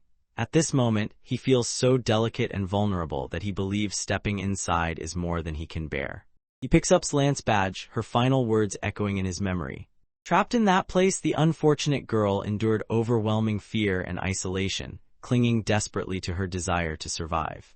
He believed that there was a possibility for her to start over, just as he had been able to do. Because he had chosen not to enter, appeared without placing any demands on his son. He observed the stunning aurora overhead, noting how its brilliance seemed especially near due to the city's presence. Realizing the fear his son must have experienced, invites him to take a moment and unwind in a comfortable spot. He also points out to Arthur that her mother is unable to cure serious injuries. Just like him, she still carries old wounds that time has not healed. He preferred that Arthur not carry the weight of pushing himself too hard, understanding that everyone faces their own personal struggles. He demonstrates his dedication, concern, and encouragement toward his son. He insisted that he would stand by Arthur through everything, but only as long as Arthur emerged victorious in the end. Imparts advice that everyone present could benefit from following. He believes that life is made up of many small struggles instead of one endless fight, and he thinks it's okay to feel exhausted and defeated every now and then. Upon hearing those words, Arthur's eyes filled with tears and a sense of defeat washed over him. The sound of his father's voice was the sole source of solace, encouraging him to rise again and persist until victory was his. In this way, the night quietly drew to a close. The following day, Arthur watched the academy closely as arrived, having summoned her himself and deciding to leave at home. The director feels pleased, knowing he is making the most of his downtime. Arthur planned to visit the shops with his family later for that reason. As approached, concern filled her face as she tried to find out what had occurred. She is already aware of part of the situation, having heard about it from Glory's point of view. Arthur shifted his attention toward her, simply revealing battle tag as an answer. The woman suddenly felt a surge of terror and hopelessness, accepting it was out of the question for her. Arthur assured everyone that had truly passed away, leaving the rest of the team stranded on the ground floor as well. Good Sky becomes aware of the risks involved in the current situation. The sight of a fallen lance made it clear to everyone that their foes had already arrived. Pressed Arthur for information, anxious to find out whether he had witnessed the cause of the incident. Rather than admitting the truth, Arthur chose to deny having seen anything. The director recognized how grave the situation was and decided to notify the council about it. She believes the situation has surpassed what Arthur can handle, and now only the lances are capable of dealing with what remains. The boy earnestly wishes she is correct and silently longs for them to handle the situation. Arthur and his family wandered through various stores, enjoying themselves as they explored the many options available during their shopping trip. Insisted on leading them through a variety of shops, pulling them along as she explored each one. The boy looked around with interest, wondering if there was somewhere nearby where he could purchase supplies for his training. She assumes he is referring to potions and suggests that he check out the store nearby. Alice considered joining the group, yet seemed completely captivated by the shop they were currently visiting. Arthur decided everything was fine and stepped away, letting the others enjoy themselves for a bit. Even, who felt confined by the situation, was left behind as Arthur considered her an offering for their mission. He moved through the bustling crowd until a small grave catches their attention, its surface marked by a wilted, damaged flower lying nearby. Memories of the past event rush back into his mind as he takes in the scene. Despite his hesitation, Arthur continues on his way, passing by without stopping. Soon, he arrives at the shop where he expects to purchase the valuable elixirs he needs. He finds himself deeply unimpressed, suspecting that the shop might actually specialize in selling poisonous substances. Inside the room, the boy is startled to realize he hadn't noticed the elderly man standing right beside him. The elderly man playfully mocks the boy, then pleads with him to make a few adjustments. Arthur found himself questioning what circumstances had caused this man to reach such a state. Despite everything, he assists him with the courtesy expected of a true gentleman. The boy, acting a bit too eagerly, unintentionally gave the trickster a silver coin. However, just as he reaches for a copper coin, the elderly man had already disappeared a while ago. Arthur feels a wave of anxiety wash over him as he realizes his money is gone. To his surprise, he discovers a ring filled with magical energy and starts to suspect that the shopkeeper might have given it to him as a challenge. Arthur reached for the handle and pulled the door open. The sight of that same scoundrel standing inside the store left her reeling with disbelief. He shouts at the other boy, accusing him of taking the coin and pretending to be someone he's not. The clever elderly man agreed to let him pick any item he wanted without payment, as long as he exchanged it for the coin. Arthur scanned the area around him, unwilling to believe that anything he saw could possibly be equal in value to the silver coin he had just misplaced. He struggled to keep his patience in check, repeating to himself that showing respect to his elders was important. He looks around the shop, noticing layers of dust and signs of age everywhere he turns. The old man never makes an effort to clean it, convinced that it's perfectly acceptable just the way it is. Arthur began searching the area, eventually noticing a feline-like creature that immediately fled as soon as it caught sight of him. He opened the small ring box and questioned whether the cheap-looking item inside had any real value. Without warning, Arthur swiftly moved aside, narrowly escaping a jet of water that shot out from the ring. He set the item aside, his frustration growing as he realized he had to scrutinize a supposedly worthwhile purchase. Finally, plummets from above and lands squarely on his head. Arthur felt relief knowing she had made it through, but the younger girl was clearly upset about being abandoned. The elderly man spots his animal companion and stops in his tracks, stunned by its appearance. Arthur waved his hand in the air, trying to bring his friend back to reality. The boy searched but came across nothing that interested him, so he simply wished to have his coin returned. The shop owner believes that his ability to judge items is quite poor. He threw a valuable item to Arthur and hurried away. Without offering any reason, she quickly ushered him out of the room. As the door clicked closed, the boy caught sight of the same cat he had encountered earlier. He goes back to his family, empty-handed and feeling that nothing he saw was worthwhile. Notes that the place is constantly packed with people, making it certain that he will always come across something valuable. However, the way she described it differed from what he had actually experienced. They chose to return to that exact frustrating location once again. What once stood as a dilapidated shack had now transformed into an impressive mansion. The story shifts focus to the mage whom everyone likes the least. Arrived at the meeting place seeking out a particular person, the group's leader expressed happiness that had decided to join their gathering. The haughty mage swiftly interrupts, making it clear that he has no desire to associate with what he considers a circus of fools. He explains his presence is solely to represent Charles and admits that nothing he has seen has managed to impress him yet. The members of the group referred to him as a mutt behind his back. Grew furious, yet he had no chance to react before the group's leader unleashed a savage blast of fire that instantly reduced the man to ashes. Had planned to follow suit, but he was taken aback when he realized the spell contained no trace of mana. He is curious to learn additional details about the cult, especially the reason behind their request for his assistance. It became clear that these individuals were also responsible for secretly giving drugs to the students. The leader made it known that his ambitions extended far past the boundaries of the academy. Despite his determination, several obstacles blocked his path to achieving his ambitions. He required the support of stronger mages and happened to be among those who fit the bill. Unlike the other nobles in the group who behaved poorly, stood out as someone with potential. He questioned whether, too, was unsettled by the academy's ideals and purpose. Couldn't stand having to attend classes alongside classmates he considered far beneath his own abilities, certain he could overpower them whenever he wished. The arrogant nobles standing behind him also failed to deserve any of his attention. Also has little patience for following others' commands, prompting him to quickly make his exit. From their exchange, the masked leader concludes that truly embodies the arrogance and sense of superiority commonly attributed to powerful mages. He suddenly unleashed a stream of words that left him completely paralyzed. Bringing up Arthur's name ignited a deep fury within. The leader continued to assert that although initially showed remarkable talent, he also relied heavily on elixirs for his growth. In the end, all that pampering proved useless when had to face Arthur in battle. Now overcome with anger, resorts to using force. The masked leader makes his harsh situation feel even worse. It became clear that Arthur had never revealed the full extent of his abilities until now. He was all too familiar with this reality.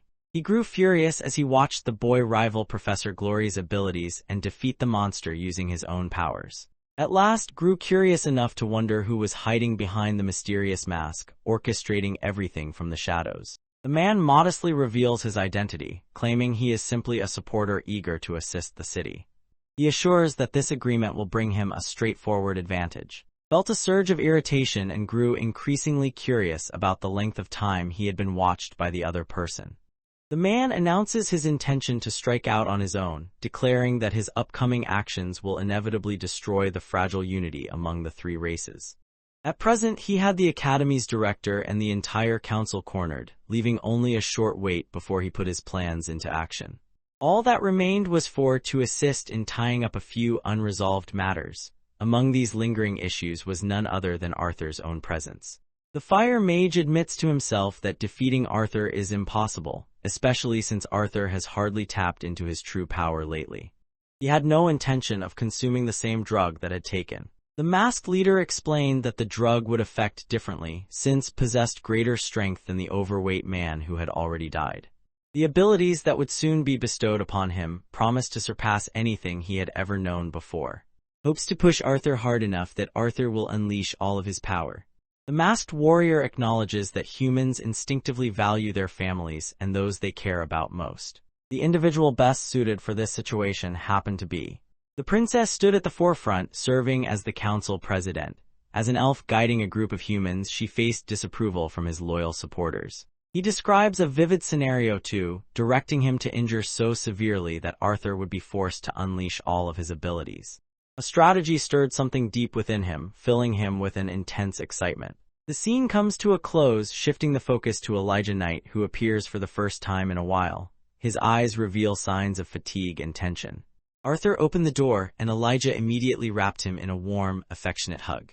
The young man gave his friend a reassuring pat, making it clear through his actions that he was not someone who could be taken down easily. She amusingly likened him to a cockroach that simply wouldn't give up. Elijah and Arthur engaged in a quiet exchange. Obviously, the director had reassured Elijah directly, advising him not to be concerned about Arthur's well-being following the recent event. Despite his efforts, Arthur found himself unable to pause his actions. He soon discovered that everyone was safe, however, was said to be in the training room along with her grandfather. Elijah suggests that he should go and see how everyone else is doing. Arthur realized he ought to respond, yet much like before, he felt too vulnerable to face any questions. He asks Elijah to deliver a message for him, letting everyone know that he is doing well. In the end, Arthur places his trust in Elijah and his group, expecting them to follow his example. They bump their fists together, a silent gesture that captures the strength of their friendship, and in that brief moment, everything feels right between them. Arthur leaves the room and his unfortunate friend collapses onto the bed, weighed down by anxiety. Arthur quietly slipped away, fully aware that both the director and Virion were preoccupied with their own responsibilities. Immediately sensed that was in trouble and reacted with alarm, feeling a surge of urgency to help her. Arthur dashed into the training room and was immediately engulfed by a thick cloud of smoke. Hoped the boy would offer his assistance. However, there seemed to be a strange sensation coming from his ring, causing a slight burning feeling on his finger. Arthur watched as struggled, completely consumed by the power of her beast will, while her grandfather desperately tried to rescue her. Since had come back from the dungeon, her behavior had not changed at all. Her inner beast's determination was fiercely disrupting the assimilation process, forcing her body into resistance. From these observations, Virion realized that the Elderwood Guardian they encountered was not like the others. Despite the completion of the assimilation process, danger remained. The substance had significant mutations which led to new complications. Arthur began to fear that what he had done could have put in danger. The ring on his finger began to shine, responding instantly as an unexpected event unfolded. A vine lashed out at Arthur, its movement swift and deadly, intent on ending his life. Though the strike nearly found its mark, he managed to evade it, escaping with only a minor scrape.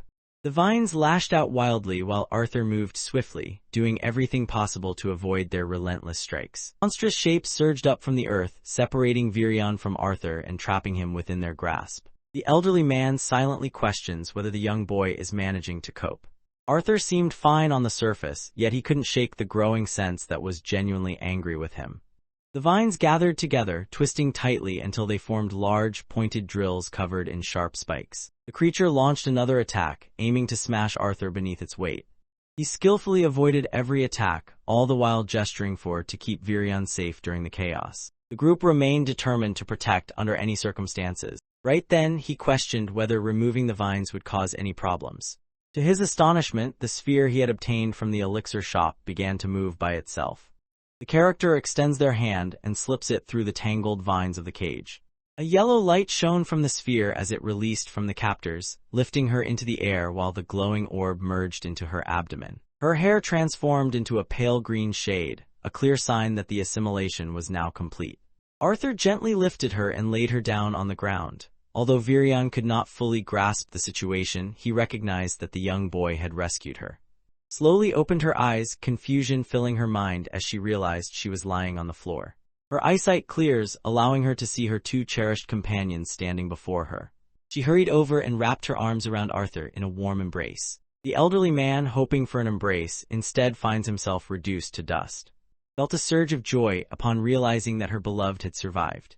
Arthur continued to beam at her, his cheerful expression unwavering. At the same time, Virion found himself awkwardly left out while the others paired off. Later on, she was moved to the infirmary to rest and heal. Although Arthur remained troubled by the enigma of the orb, its presence managed to soothe her nerves for the moment. The healers gave an update about its condition, explaining that her health was steadily returning to normal. Despite everything else, a single concern weighed heavily on their minds. Her core stage remained a serious source of worry. No matter how hard they tried, the team couldn't determine the value of her core. Picks it up and makes up his mind to examine it. He discovers something that completely astonishes him. The situation left him speechless, as growth had accelerated to the point where her core was now approaching the silver stage. The two of them left her room, each silently wondering how she had managed to advance through 3 stages in a single leap. For now, she was encouraged to take some time to recover. Meanwhile, Arthur had recently developed a fascination with lances and was eager to deepen his understanding of them. Speculation arose about the power possessed by those who had reached the level of a white core mage. To put things into perspective, a single silver core mage could overpower at least 20 yellow core mages. However, the leap in ability from silver to white core mages was even more dramatic, with their strength increasing at an exponential rate.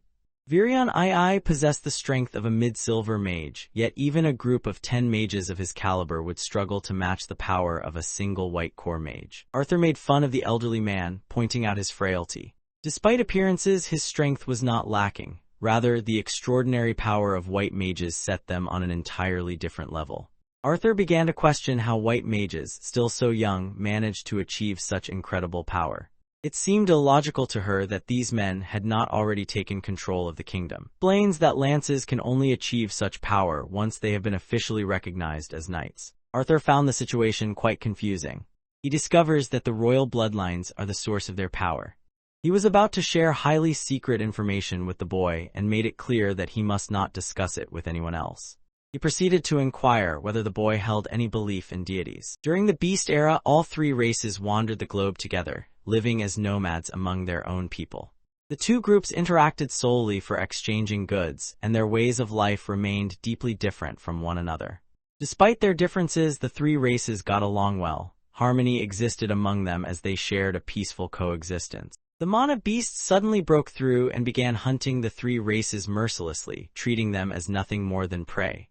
Over time, their populations dwindled, growing smaller and smaller until finally, one day, a single deity came down from the heavens. This powerful being provided each of the 3 races with the means they needed to overcome the Mana beasts and bring an end to the Age of Fear. The deity revealed itself to 3 individuals who would later become the ancestors of the royal bloodlines. The royal families of the kingdoms were. The 3 were granted 6 artifacts, intended to be divided among them when each ascended to the throne. The 3 kings were forbidden from using these artifacts themselves. Rather, they granted them to their strongest followers during special knighting ceremonies. The items they received offered them crucial knowledge, allowing them to understand and control mana with greater skill. The 3 kings instructed the initial 6 artifact users to share their wisdom by instructing others, helping them grow stronger. In this way, the earliest mages came into existence. In the end, the elves, humans, and dwarves joined forces and managed to push the Mana beasts away through a fierce and decisive war, to an area presently known as the Beast Glades. Peace once again settled over the land, and each of the 3 races began to forge their own destinies, each choosing a unique direction for themselves. They settled into residences that reflected the traditions and values of their heritage.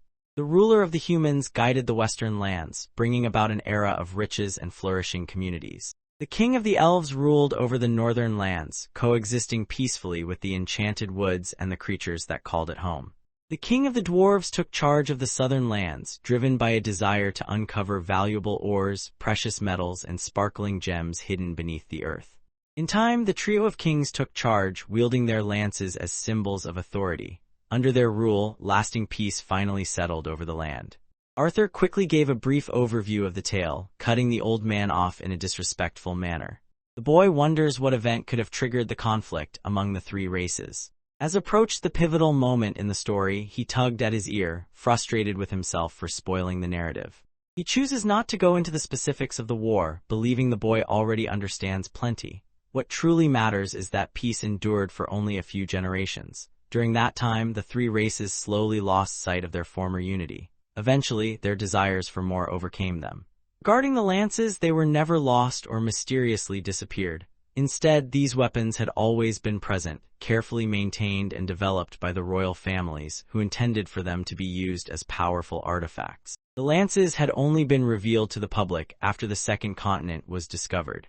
Arthur realized the importance of keeping this information hidden, since the lances were meant to be carefully raised for the use of kings. The stability of the continent would be shattered by internal conflict if people ever discovered that special artifacts existed with the power to create lances. The boy feels a deep sense of pride after being trusted with such important knowledge.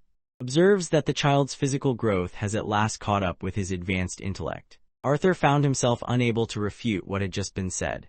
His grandfather made it clear that he shared this information specifically because the child was crucial to all the matters he had discussed. Arthur finds himself utterly bewildered. Virion then revealed that was far more than an ordinary mana beast. The creature bonded to him, the tiny dragon, was in fact a deity. The deity in question was now thoroughly unconscious, lost in a deep and undisturbed sleep. Arthur found it impossible to imagine how such an adorable, laid-back ball of fur like her could one day ascend to godhood. Virion clarifies that beings known as deities differ greatly from the gods commonly described in literature. Rather than remaining bound to their physical forms, these beings have the ability to rise above their mortality and attain complete unity with mana. The body considered whether her abilities might be connected to her being a dragon, possessed remarkable intelligence and strength. The elder elf explained that seeing a dragon was widely regarded as a symbol of good fortune, and this belief was one of the reasons Arthur chose to conceal her real identity. He recognized the boy's decision, realizing he would have acted similarly if he were in the same situation. He wishes for Arthur to understand that their acquaintance was not a mere coincidence. The world stood on the edge of yet another transformation, and although Arthur's place in this unfolding future remained unclear, hoped the child would be prepared when the time came for him to fulfill his role. Following their intense discussion, the boy wandered along the path, his mind filled with thoughts about whether gods truly existed. Found herself curious about their next destination. The boy seemed curious, as if he wanted to examine something closely. He found himself once again in the miserable location where he had first encountered the shop's proprietor. In that place, he notices the identical sphere positioned within a thin, straight line. The boy grabs both the object and the note at the same time. She discarded it without hesitation. The next morning, Arthur spent quality time surrounded by his family, enjoying the warmth of their company. He often found himself lost in thought, making him seem preoccupied most of the time. Alice looks at him, concerned, and questions inwardly whether he is okay. The boy forced a cheerful expression onto his face as he expressed how much he had missed the taste of his mother's cooking, praising her meal warmly.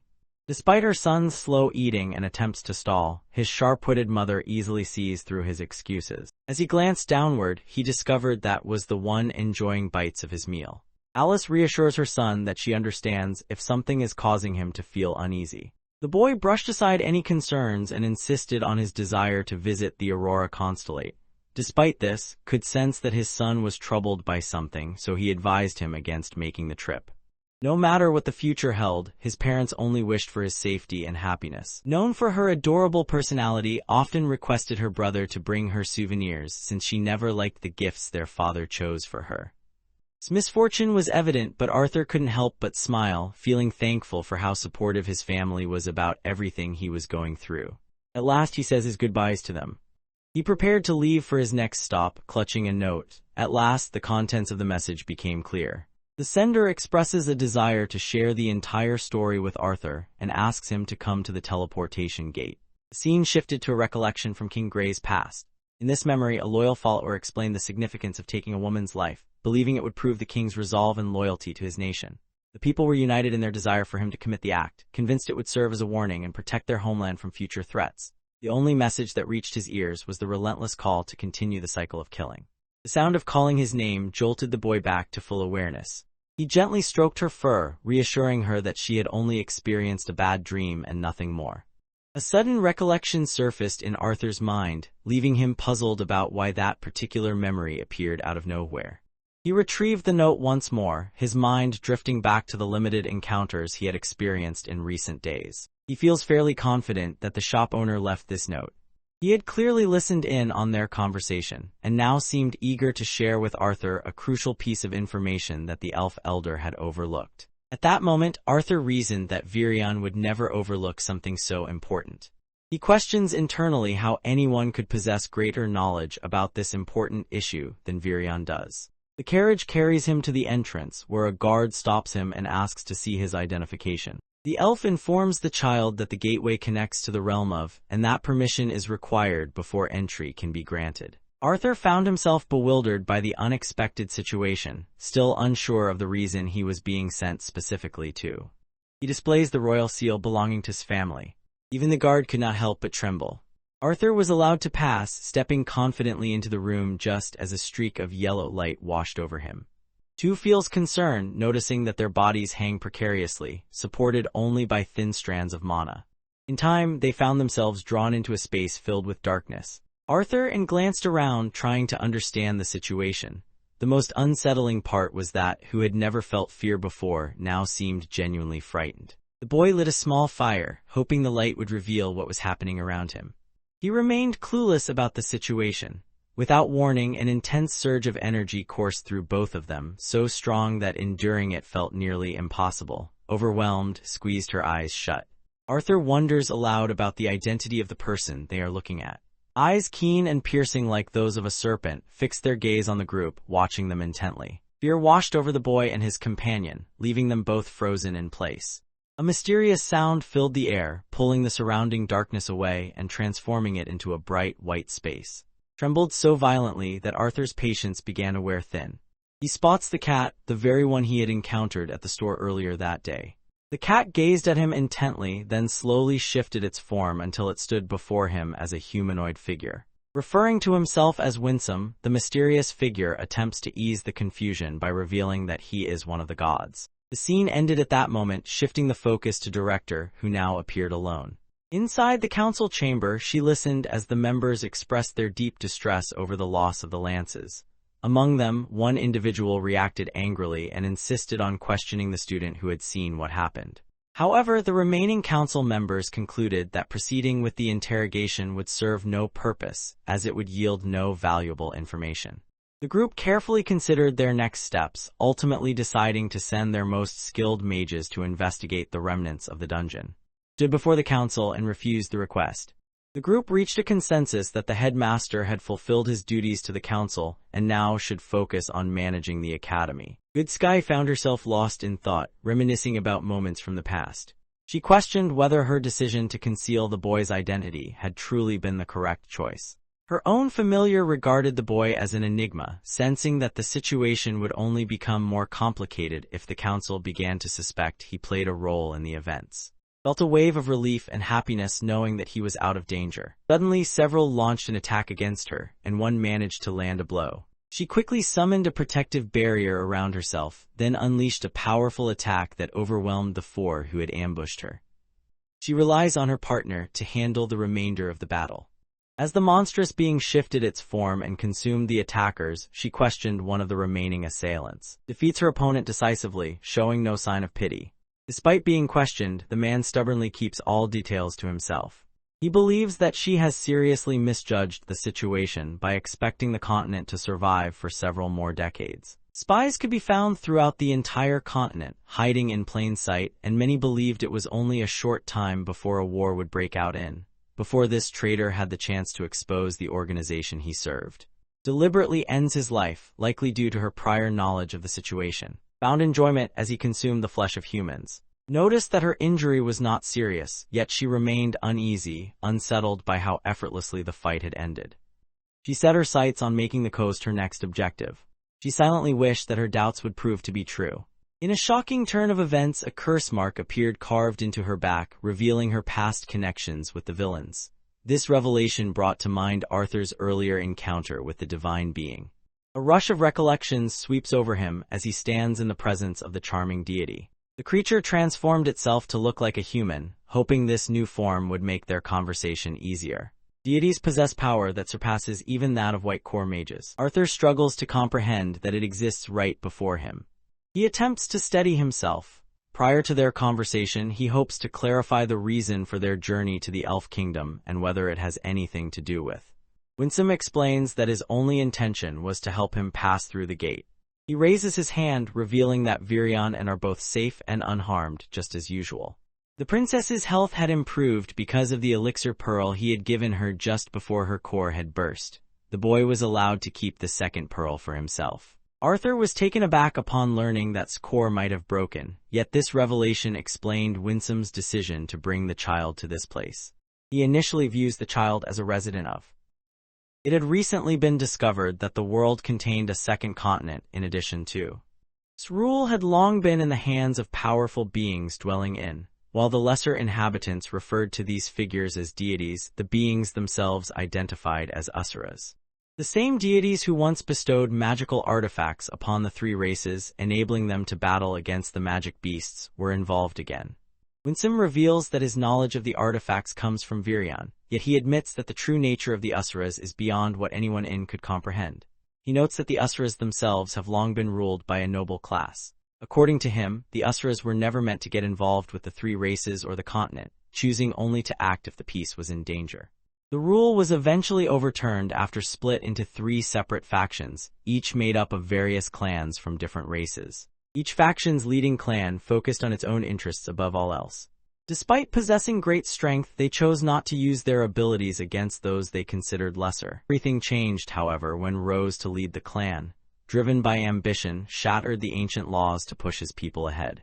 Arthur took time to process the recent revelation, gradually realizing that he had already met several individuals belonging to that clan.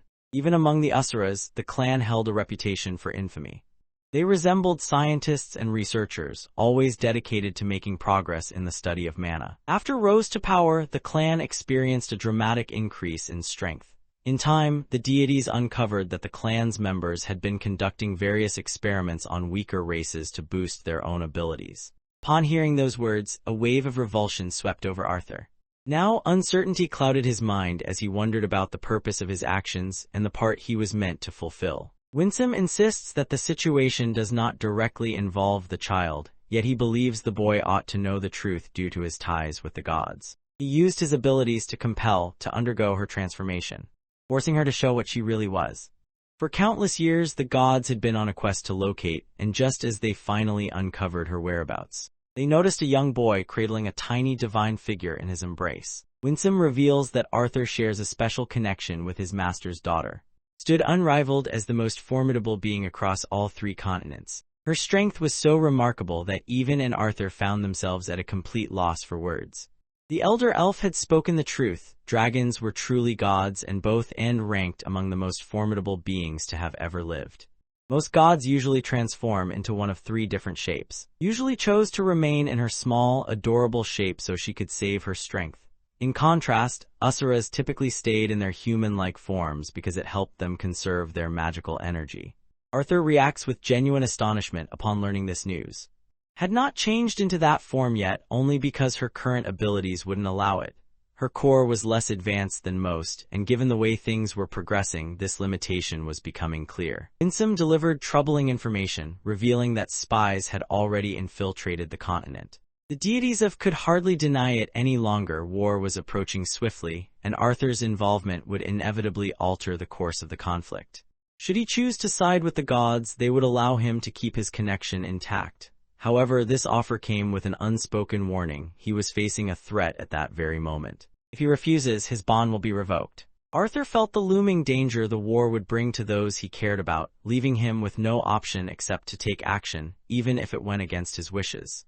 Yet, in that same moment, he realized the gods were attempting to manipulate him for their own purposes. Winsome feels relieved by the youngster's surprising maturity. it becomes clear that the gods have decided to bring both and Arthur to the continent so they can be trained. The revelation leaves him stunned. Possesses a rare ability so coveted that even the gods would go to great lengths to claim it, and now that incredible force lies hidden within Arthur himself. Only in the distant realm of will Arthur find the means to awaken and harness this power, growing more formidable as his connection deepens. If he takes that action, his odds of overcoming mages and rescuing the continent will greatly improve. They decided to move forward to the part involving the disciplinary committee. Observes that just a few days have passed since and came back from their field trip. Despite everything, the students have been overwhelmed by events happening at school. Many of them have started to bully others, causing chaos throughout the campus. Has been deeply shaken since witnessing the events that unfolded in the dungeon. Both he and his companion are overwhelmed with remorse for abandoning Arthur when he needed them most. As the topic shifts to the subject in question, a student inquires about the progress of the ongoing search mission. In response, shares that his efforts have not yielded any significant findings so far, and he lacks any evidence implicating the students under suspicion. Grew increasingly frustrated with the disciplinary committee's inability to address the incidents that kept happening at the academy. Paused for a moment, realizing that the situation could only be settled by the director. The school's performance was declining, and everyone pointed fingers at one student, holding them responsible for the downturn. The atmosphere in the room shifts to a tense silence as, filled with fury, passionately stands up for Arthur, highlighting both his excellence as a professor and his skills as a student. Everyone recognizes this fact, but even so, the accusations are still directed toward him. Found herself powerless in the moment, while burned with frustration, convinced that if Arthur stood in her shoes, he would have already figured out the perfect way to deal with everything. Reminded everyone that they must never talk about him when he isn't present, no matter the circumstances. Is certain that he will come back. Seemed ready to speak to her, but just then, Elijah unexpectedly arrives, revealing himself as a companion of Arthur. He intends to let them know what is happening with Arthur. Without warning, the entire building trembled violently as an earthquake struck, causing it to collapse. The members of the disciplinary committee hurried outside without delay. Recalls that her mother always placed great importance on the value of equality. She consistently encouraged her to show kindness to everyone, regardless of their social standing. She believed that a person's background held no real significance. In her view, everyone possessed unique qualities that made them important. Her mother stood as a beacon of kindness, always putting the needs of others before her own. She had been the strongest advocate for transforming the academy into a symbol of unity among the three races. The hall, once meant to stand as a beacon of harmony and togetherness, now burned fiercely as they watched, its promise consumed by fire. Flames engulfed the whole area, consuming everything in their path. Along with the other mages, worked tirelessly to raise protective barriers and suppress the spreading fire. Professor Glory relied on her connection to swiftly transport the wounded students to the closest hospital. The water mages focused their efforts on extinguishing the fires burning at both ends. At last, the fire died down, leaving behind nothing but scattered, charred fragments. Before anything else could happen, Charles let out a loud roar, calling out Snape's name. Approaches quietly from behind, intent on capturing the culprit. He channels gravity magic to hold his opponent firmly against the ground before. He was quickly drawn into the ongoing investigation. Curiously, Charles acted as though he were an innocent man who had been unfairly accused. A teacher hurried over to help him, insisting that bothering other students was inappropriate at that moment. Glory observes an unusual detail about the man. Charles presented himself as an innocent bystander, as if he had narrowly escaped an explosion without any fault of his own. Forcefully restrained his opponent, all the while convincing himself that he bore no guilt. He had frequently been seen among a notorious group, consistently found at the center of criminal activity. The teacher stood up for Charles, expressing firm disagreement with the actions taken by the disciplinary committee. Glory stepped forward to intervene, positioning herself between the two and bringing their confrontation to a halt. She could sense growing frustration, yet she understood they couldn't accuse any student unless they had undeniable proof. The disciplinary committee's decisions now took center stage. The other students whispered among themselves, spreading rumors that the committee was on the verge of misusing its authority. Reached out to hold back and halted too. The group realized that their main priority was rescuing the students trapped inside the building, rather than going after the villain. Filled with anger, abruptly withdraws his spell from Charles. He seized the other boy's shirt and pushed him back. As the two of them moved apart, caught sight of a wicked grin spreading across the man's face, which confirmed her suspicion that he was the mastermind orchestrating everything from the shadows. Meanwhile, Elijah dedicates himself to intense training within the gym, pushing his limits as he strives to sharpen his mastery and command over his elemental powers. The effort leaves him drained, a clear sign of his commitment to improving his skill and accuracy. Even after advancing to the light orange stage, he believes there is still significant improvement needed for his growth. His special ability offered no advantage in this situation, leaving him to wish he had confided in Arthur about his shortcomings, since Arthur might have provided the support he needed. Had he been present with the group, he would have been able to prevent the whole situation by himself, making the committee's involvement unnecessary. Once the flames had died down, Elijah shared the news of Arthur's survival with everyone, which brought them immense relief. They hoped to straighten things out ahead of his arrival, aiming to spare him from dealing with all the problems himself. Most of the group remained unaware of the full extent of his powers. Only Elijah truly understood what he was capable of. He believed that their concern for him was sincere. Even though he kept his abilities a secret, the committee members as well as the princess treated him with respect. Elijah found himself drifting into thoughts of comparison, questioning whether his own life could have mirrored the humans' experiences. Though both he and Arthur were unusual in their own right, destiny seemed to grant Arthur greater fortune than ever before. Elijah's mind became a whirlwind of emotions, each one stirred by memories of the tender times they had experienced together. He remembered the difficult challenges they had endured. He quickly regains his composure, realizing just how much Arthur has always been there to help him. Despite everything, he now confronted challenges greater than those faced by anyone around him.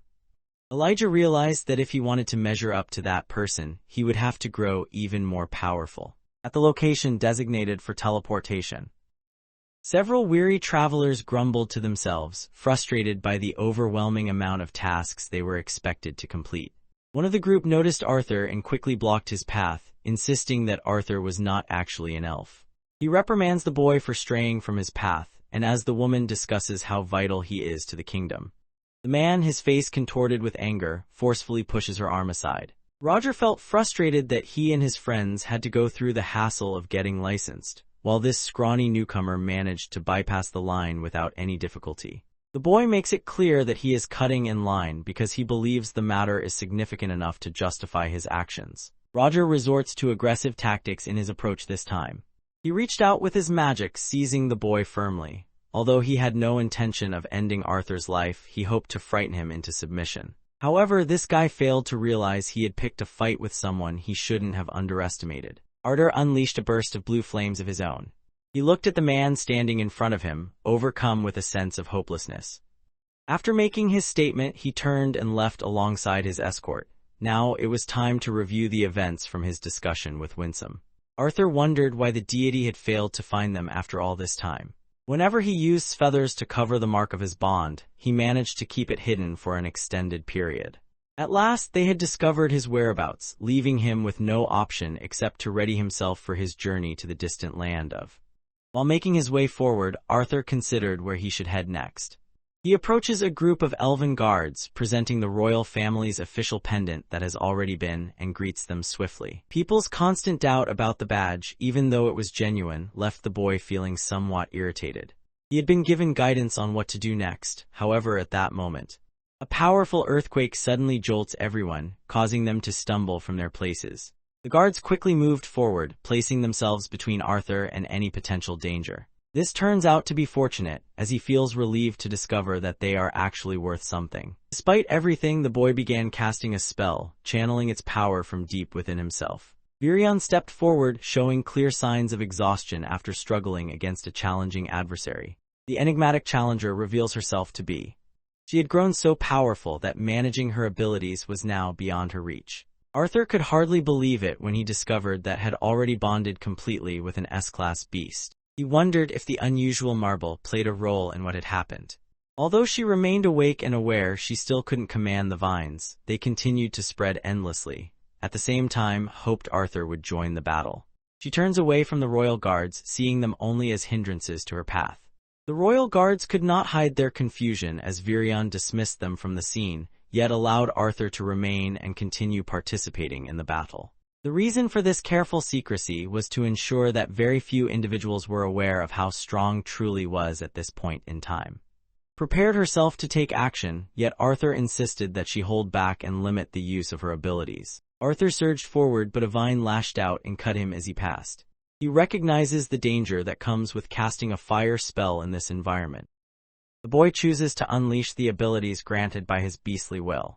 He triggered the thunderclap impulse, causing his hair to transform into a bright shade while vivid purple energy spread across his body as he pushed forward through the tangled vines. Arthur stood close to, reminding her to keep control over her vines. She tries to endure as long as she can, waiting for Arthur to come to her rescue. He pulled her close into a protective embrace and then unleashed his ice deviant magic, using its power to eliminate the remaining vines. The boy made sure she was safe, then checked to see if was okay. Although she found herself out of danger, she couldn't help but feel irritated by how much she relied on his assistance. Arthur tried to comfort her, but she refused his efforts. She gave him a gentle poke, then explained that he had inspired her to improve herself and gain greater strength. A smile spreads across the boy's face as he listens to those words. As their fists collided in a show of camaraderie, Winsome watched from a distance. Observing the moment, she realized that Arthur would eventually need to put in every effort to uncover the mysteries surrounding and discover the true story of her family. While the two exchanged warm smiles, suddenly appeared, breaking up their tender moment. He intends to let the affectionate pair know that the cleanup team has arrived to handle the aftermath of the chaos. Arthur and his paths crossed for a short moment, allowing them to interact briefly. Feeling self-conscious, they quickly broke eye contact and pulled away from each other. The boy wonders aloud about their destination. Virion didn't mind what happened, as long as things didn't end up in ruins like their current surroundings. Inside the carriage, dozed peacefully as Virion quietly reflected on the heavy burden of guilt he carried about the events unfolding around them. He believed she was capable of handling the initial stage and felt confident that he alone could manage the task. Arthur, however, believes that her integration happened more quickly than normal, causing her to miss the training stage and resulting in her current lack of control. He immediately noticed that Beast Will felt completely unlike his own. Even after their powers had supposedly merged, her Beast Will continued to resist her, refusing to submit. Arthur asked the elderly man to remind her to act with greater caution, since another mistake like that could put those nearby in danger. Upon hearing those words, Grandpa suddenly raised his voice, insisting that his only intention had been to help his granddaughter grow strong. Virion recognizes that sealing Smana is important until she learns to control her abilities. However, he realizes this would leave her vulnerable to danger. Because of this, he considers that a protective artifact might offer a safer solution. Arthur accepted the plan and promised to remain with until he was certain she was completely out of danger. Virion, now adopting a more earnest demeanor, turned his attention to Arthur and sincerely sought out Arthur's thoughts about. He wonders whether the boy has any genuine plans to eventually make her his wife. In response, the boy remains silent, his expression turning serious as he pauses to reflect thoughtfully. Just as he prepares to reply, criticized, expressing his disapproval of her bitter and entitled attitude. Arthur felt a bit out of his depth, surprised by the idea, since he had always believed that elves typically waited until much later in life to get married. The elderly man stood prepared to cast aside a long-held tradition, believing that abandoning this simple rule could lead to greater advancement. He made sure to express his intentions in the clearest way possible. Directly inquires whether the boy has developed feelings for her. Arthur responded with an unhesitating affirmation. He shifted into uncertainty, admitting that he still didn't understand what it truly meant to like or love someone. He decided he needed more time to figure out his feelings before responding. He hoped to strengthen his skills as much as possible before the moment came when he could propose to her. Virion felt a sense of admiration, noticing that the young boy was making choices that set his life on a positive path. As usual, couldn't resist making fun, eagerly declaring that her suspicion about Papa having feelings for Mama was correct. Arthur felt a hint of concern, yet Virion quickly eased his mind by confirming that was completely unconscious. The amusing part was that, despite appearances, she was fully awake. She struggled to keep her composure as Arthur finally admitted the truth, her mind spinning with disbelief.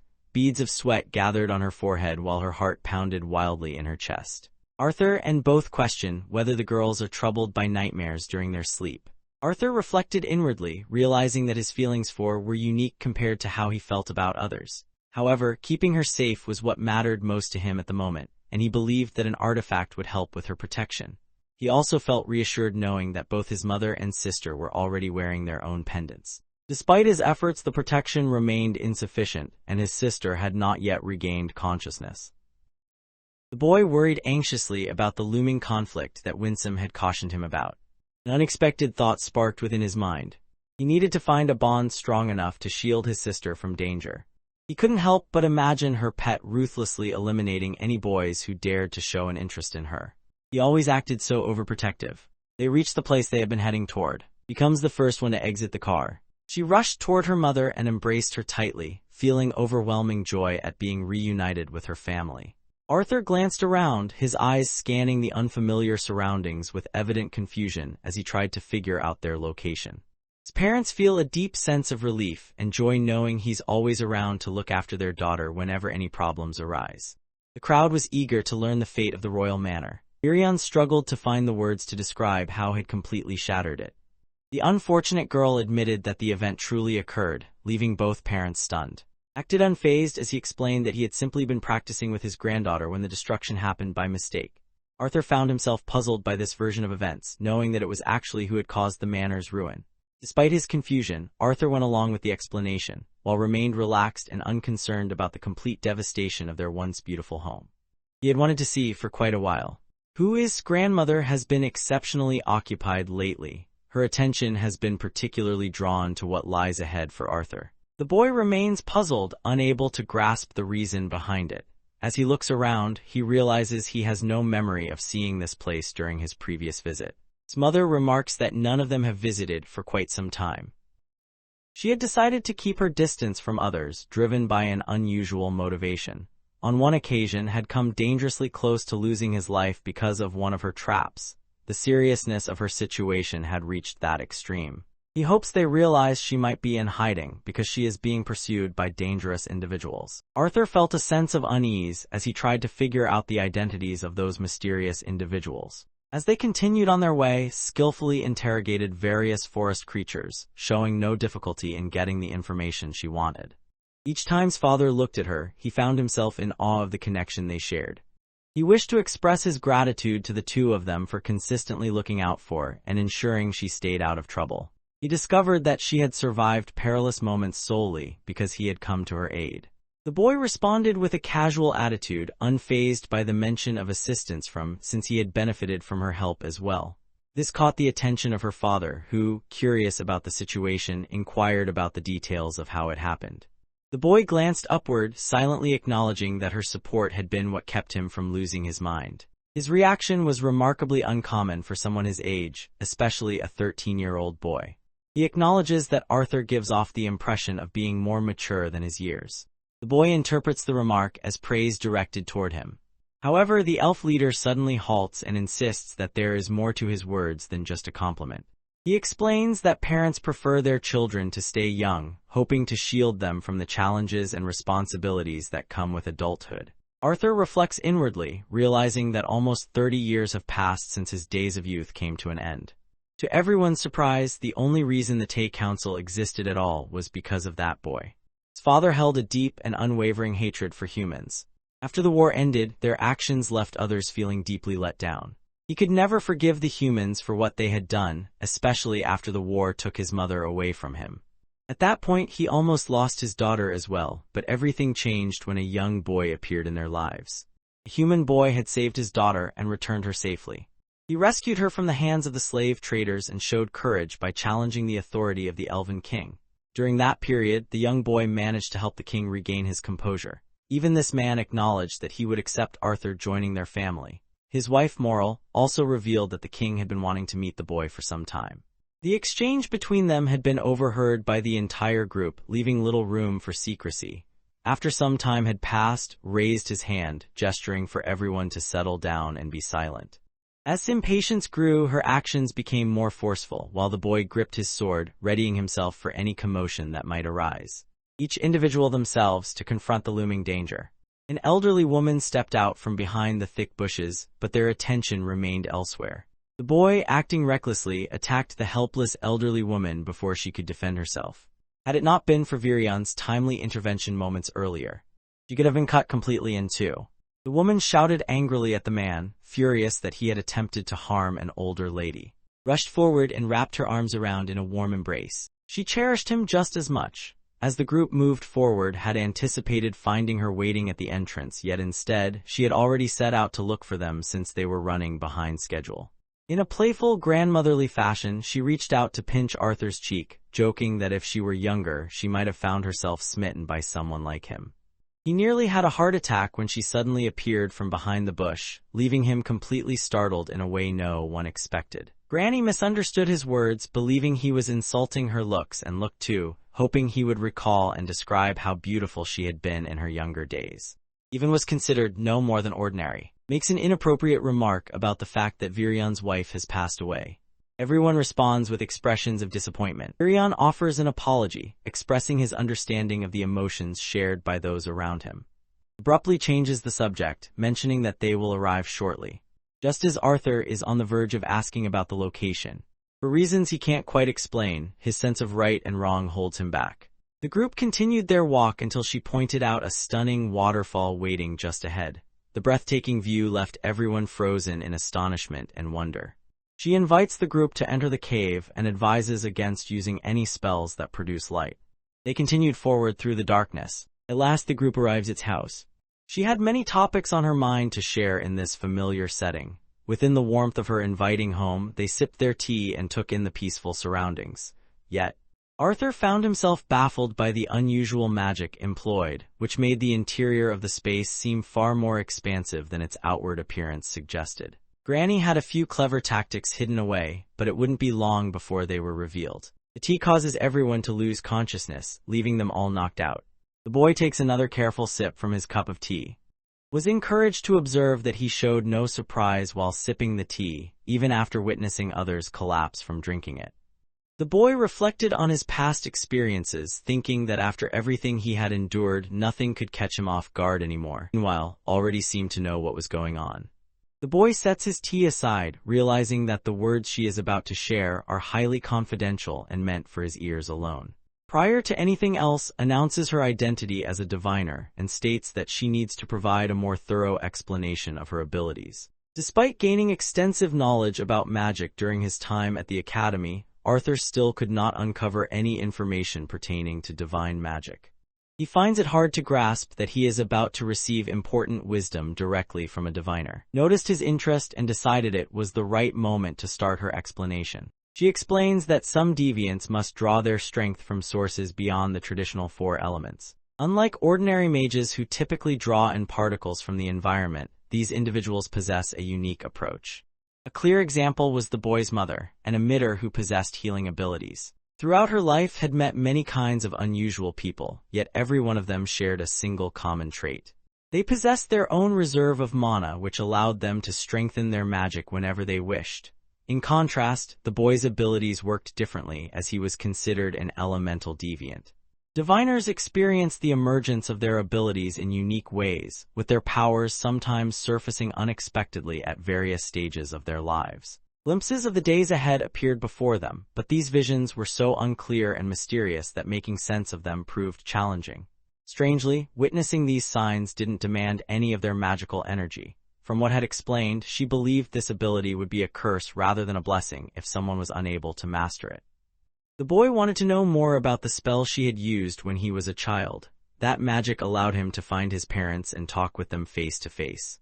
She had cast a spell that required her to use her abilities to project images. Genuine divination involves carefully interpreting signs to understand what the future holds. The boy remains confused, unable to follow her reasoning. He wonders how she manages to fuel her magic when her mana core is not involved. It became clear that diviners paid a steep price for their abilities, sacrificing years from their own lives to glimpse what lay ahead. This was the true source of their power, while all other supposed skills were dismissed as mere tricks. Thinking back to when she had brought up his wife some time earlier, he begins to discuss. The individual possessed not only the abilities of a diviner, but also held far greater power than she did. His predictions about the future contained greater detail than those made by. She possessed a beauty unmatched by any other, drawing envious gazes from all the elves throughout the realm. the entire kingdom regarded her as their greatest treasure and source of happiness. Not long after developing deep feelings for Virion, she married him in a lovely ceremony. Happiness appeared to be on their side, yet destiny soon intervened and altered their paths. As the conflict between elves and humans neared its conclusion, discussions about a peace agreement began to circulate. The elves believed the struggle would go on, expecting the humans to keep using their abilities. The king from that era carried out his last move, targeting the successor to the 11th throne. The person they were after turned out to be, in time, was haunted by disturbing images foretelling her husband's approaching demise. Although she could foresee his fate, her visions never revealed the manner in which his death would occur. Even though she possessed the powers of a diviner, she found herself unable to alter any details within the prophecies she foresaw. They would simply end up dying for a different reason, arriving at the same fate but through another path. He realized that his wife's abilities were draining her strength, so he tried everything he could to convince her to rest. Despite his efforts, she pushed herself to her limits and continued until her energy was completely spent. Shared her own story about witnessing future events and explained the heavy toll it took on her own life. She reflected on how, on the other hand, endured this burden daily, driven only by her devotion to love. He suffered through countless difficulties. Virion managed to survive just long enough for the new king to rise and challenge the throne. The king overthrew his own father, bringing the conflict to an end. Though achieved her goal, she sacrificed a significant portion of her own life in the process. Just a few weeks later, her life came to a heartbreaking end. Because of this, she harbored resentment toward Virion for many years and felt bitterness toward her sister for abandoning her. Arthur could hardly believe it when he discovered that Anne were actually sisters. It was clear that the elderly had faced many hardships throughout his lifetime, although she constantly appeared upbeat in their presence. Opened her eyes and immediately saw that her father was sitting nearby, looking worn out and dejected. Explains why she decided to share everything with Arthur at that moment. She relied on her prophetic abilities once more, gazing ahead to glimpse what awaited the boy in the days to come. Upon hearing those words, Arthur halts in his tracks. She wondered about the reasons behind her actions. Looking forlorn, climbs onto his lap. She appeared to sense a threat and felt unsettled by Arthur's presence.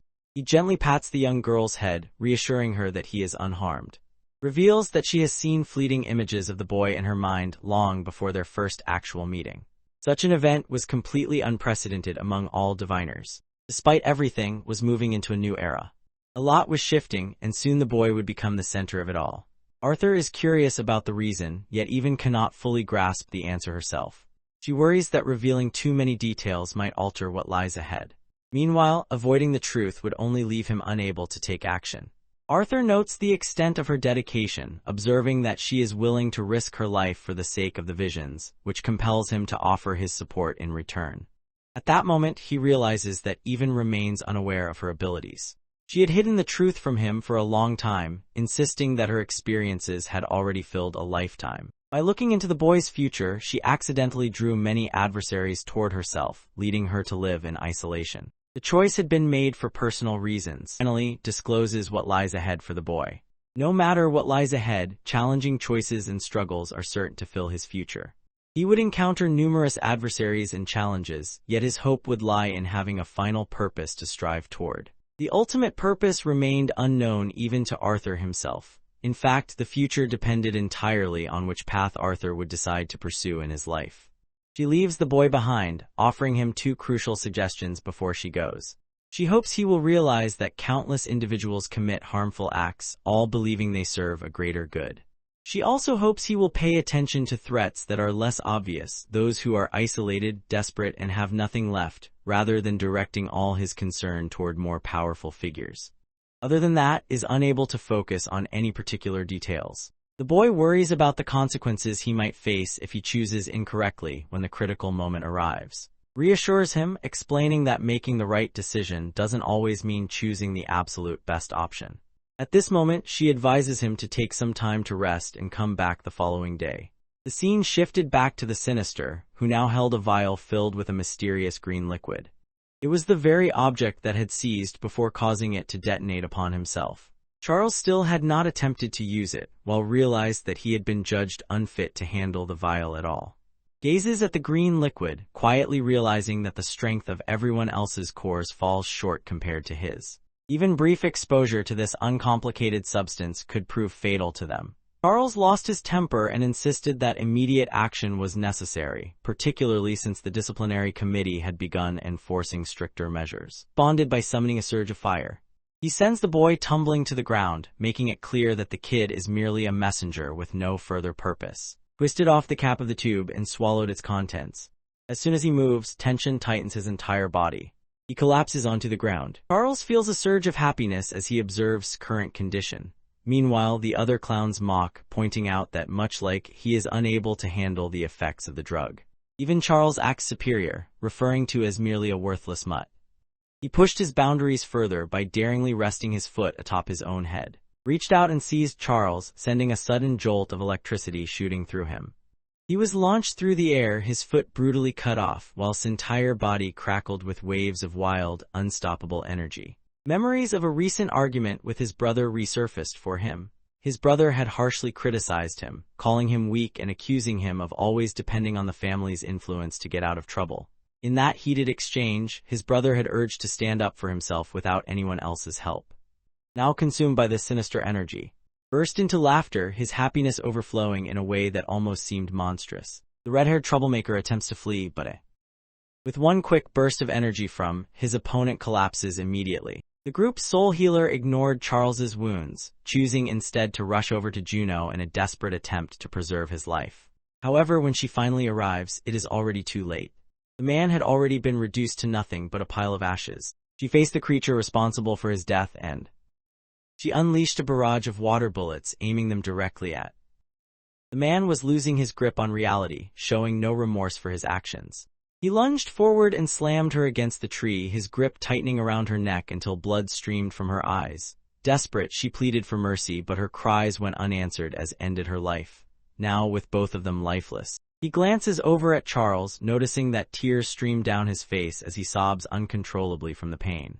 Challenged the man to repeat the insult he had used before, questioning if he still had the same boldness. Charles desperately begs for mercy, but his fate is sealed as his life comes to a tragic conclusion. The next morning, everyone gathered around the table, already up and ready to share a meal. Found herself unimpressed, her mood dampened by the food that failed to suit her tastes. Openly admits to the soothing influence of the calming herbs she has mixed into her tea. She pretends the incident was accidental, masking any hint that it might have been deliberate. Felt frustrated knowing he had important tasks waiting for him, and blamed her tea for making him fall asleep so suddenly. Cheerfully revealed the truth about him and along with the fate of the royal manor. Hearing this, he quickly silenced her. The princess receives a tiny artifact intended to help her manage the wild urges of her inner beast. Lifts the lid and discovers a stunning bracelet nestled inside. Arthur struggled to understand how she managed to create something in such a short amount of time. At that moment, he notices that he is surrounded by the renowned elves and reminds himself that their presence should not catch him off guard. The Elven King felt a surge of happiness upon seeing that had created something so important for his daughter. They choose to package the leftovers, quickly leads Arthur and to the portal that will transport them to City. The boy is astonished to realize that she possesses her own teleportation gate and seems to have acquired it effortlessly. Simply offers him a gentle smile in reply. His parents wrapped their arms around her, silently conveying their hopes for her happiness and success. At the same time, hopes she will visit the director's office so he can check on her well-being. Feels overjoyed to finally meet her grandmother and wraps her arms around her in a warm, affectionate hug. Arthur observed the tender exchange between them, his heart heavy with sadness as he anticipated the inevitable outcome. And her companion took their leave from the royal family, offering their goodbyes before stepping through the teleportation portal together. There were no guards stationed at the exit of this gate. He speculates about whether the team might be short-handed or preoccupied with other duties. Arthur and strolled together beneath the dazzling lights of the Aurora Constellate, their path illuminated by its breathtaking beauty. Observed the scene before her, thinking to herself that its beauty never faded, no matter how often she witnessed it. At the same time, the small, fluffy creature gazes upward, convinced that something is wrong with the sky. Eagerly clawed at the door as they arrived home. After a long separation, they happened to cross paths with Jasmine. Appeared with his hair styled in a bun, reminiscent of Arthur's signature look. The girl, often considered odd by others, hurried over to Arthur and shoved him onto her soft pillows. His cheeks flushed with mortification the moment she witnessed the scene. However, she also becomes a target of the same behavior.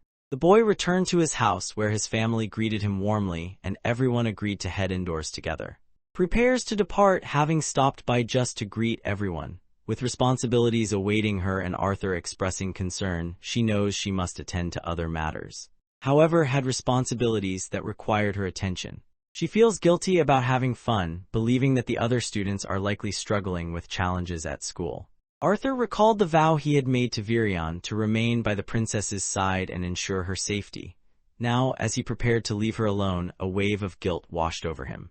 Reassures herself that everything will be all right because it's just for a single day. Alice approached and gently draped her scarf over the small elf princess, making sure she would stay warm. He says her goodbyes as Arthur watches her leave. Within the hall, the celebration continued in full swing, even though the princess had already departed ahead of everyone else. Arthur enjoys a series of hearty laughs, but eventually, a wave of hopelessness washes over him. The entire group had become intoxicated, Jasmine among them, despite her earlier concerns about the boy's well-being. She had brought it up over and over again, slurring her words like someone who had clearly had too much to drink. Since Vincent behaves like an animal, Arthur believes that stepping outside for some fresh air would be beneficial. He listens to a variety of unbelievable tales and often recounts the ways his actions regularly cause his mother concern. The black-haired elf recognized the boy's unique talents and understood the important part he would play. She believed that as long as he stayed humble, an extraordinary future awaited him. He recalled how had expressed similar thoughts, making him realize that his ultimate ambition would shape what was to come. Arthur suspects that Helen might be slightly intoxicated as well, and Helen confirms his suspicion. Ever since the new continent had been discovered, her mind had been filled with worry. Helen decided it would be wise to check on her teammates to see how they were doing.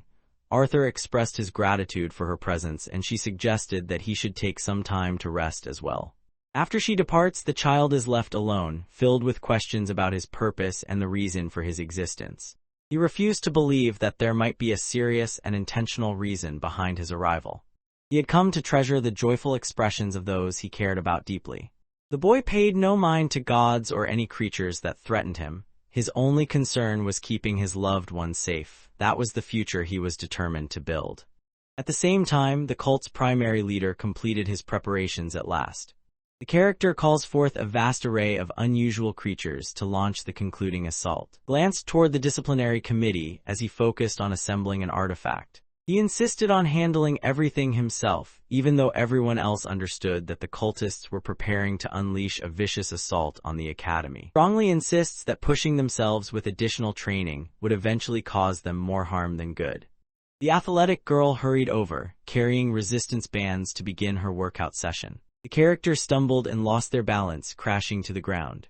Picked up the bands, wondering aloud about their usefulness since wearing them would only sap their mana, which could become a serious problem if they were attacked. Feels certain that motives are trustworthy. With present as well, he directed to put up the barrier. For reasons unknown, the barrier that appears takes on a red hue. Quickly ordered the system to be turned off while questioned whether they could be heard from inside the room. Decides to handle the situation with assertiveness. Even his strongest punch proved useless, unable to break through. Believed it was unwise to use up mana unnecessarily, and felt that searching for the emergency kill switch would be a better solution. However, as investigates further, she manages to find the kill switch. The object had fallen apart, leaving it in a state of complete disarray. Horror swept across the faces of everyone on the committee. The barrier remained partially open when an entrance formed, allowing cultists to launch an attack. And both moved quickly, raising their arms in an effort to defend themselves. Their adversaries burst through the entrance. Realizes that what lies ahead is more than a simple exercise, it is a real confrontation. With determination, she steps forward and guides her team into the fray. The fighters defeat their nearby opponents. The ice mages focus their efforts on launching attacks from a distance. Relentlessly pummels his opponents with powerful blows from his fists. As unleashed her stunning fire magic, flames dance through the air, overwhelming their foes and forcing them to fall. She signals for the group to move ahead with the same tactic, urging them to hurry outside and assist. Rather than entering the room, it was the troublemaker who walked in, eager to reveal the truth behind the situation. The committee members stare in disbelief as they discover him standing within the barrier. A look of satisfaction spreads across his face while he announces with pleasure that it was who had orchestrated their entrapment. At first, the committee members dismissed his statements, convinced that he was not telling the truth. Believes there is no reason for him to lie, especially when he can simply demonstrate the truth through a fight. He moved with such incredible speed that he darted between them effortlessly and with remarkable agility. He lunges at the entire group simultaneously, prompting to step forward in an effort to stop him.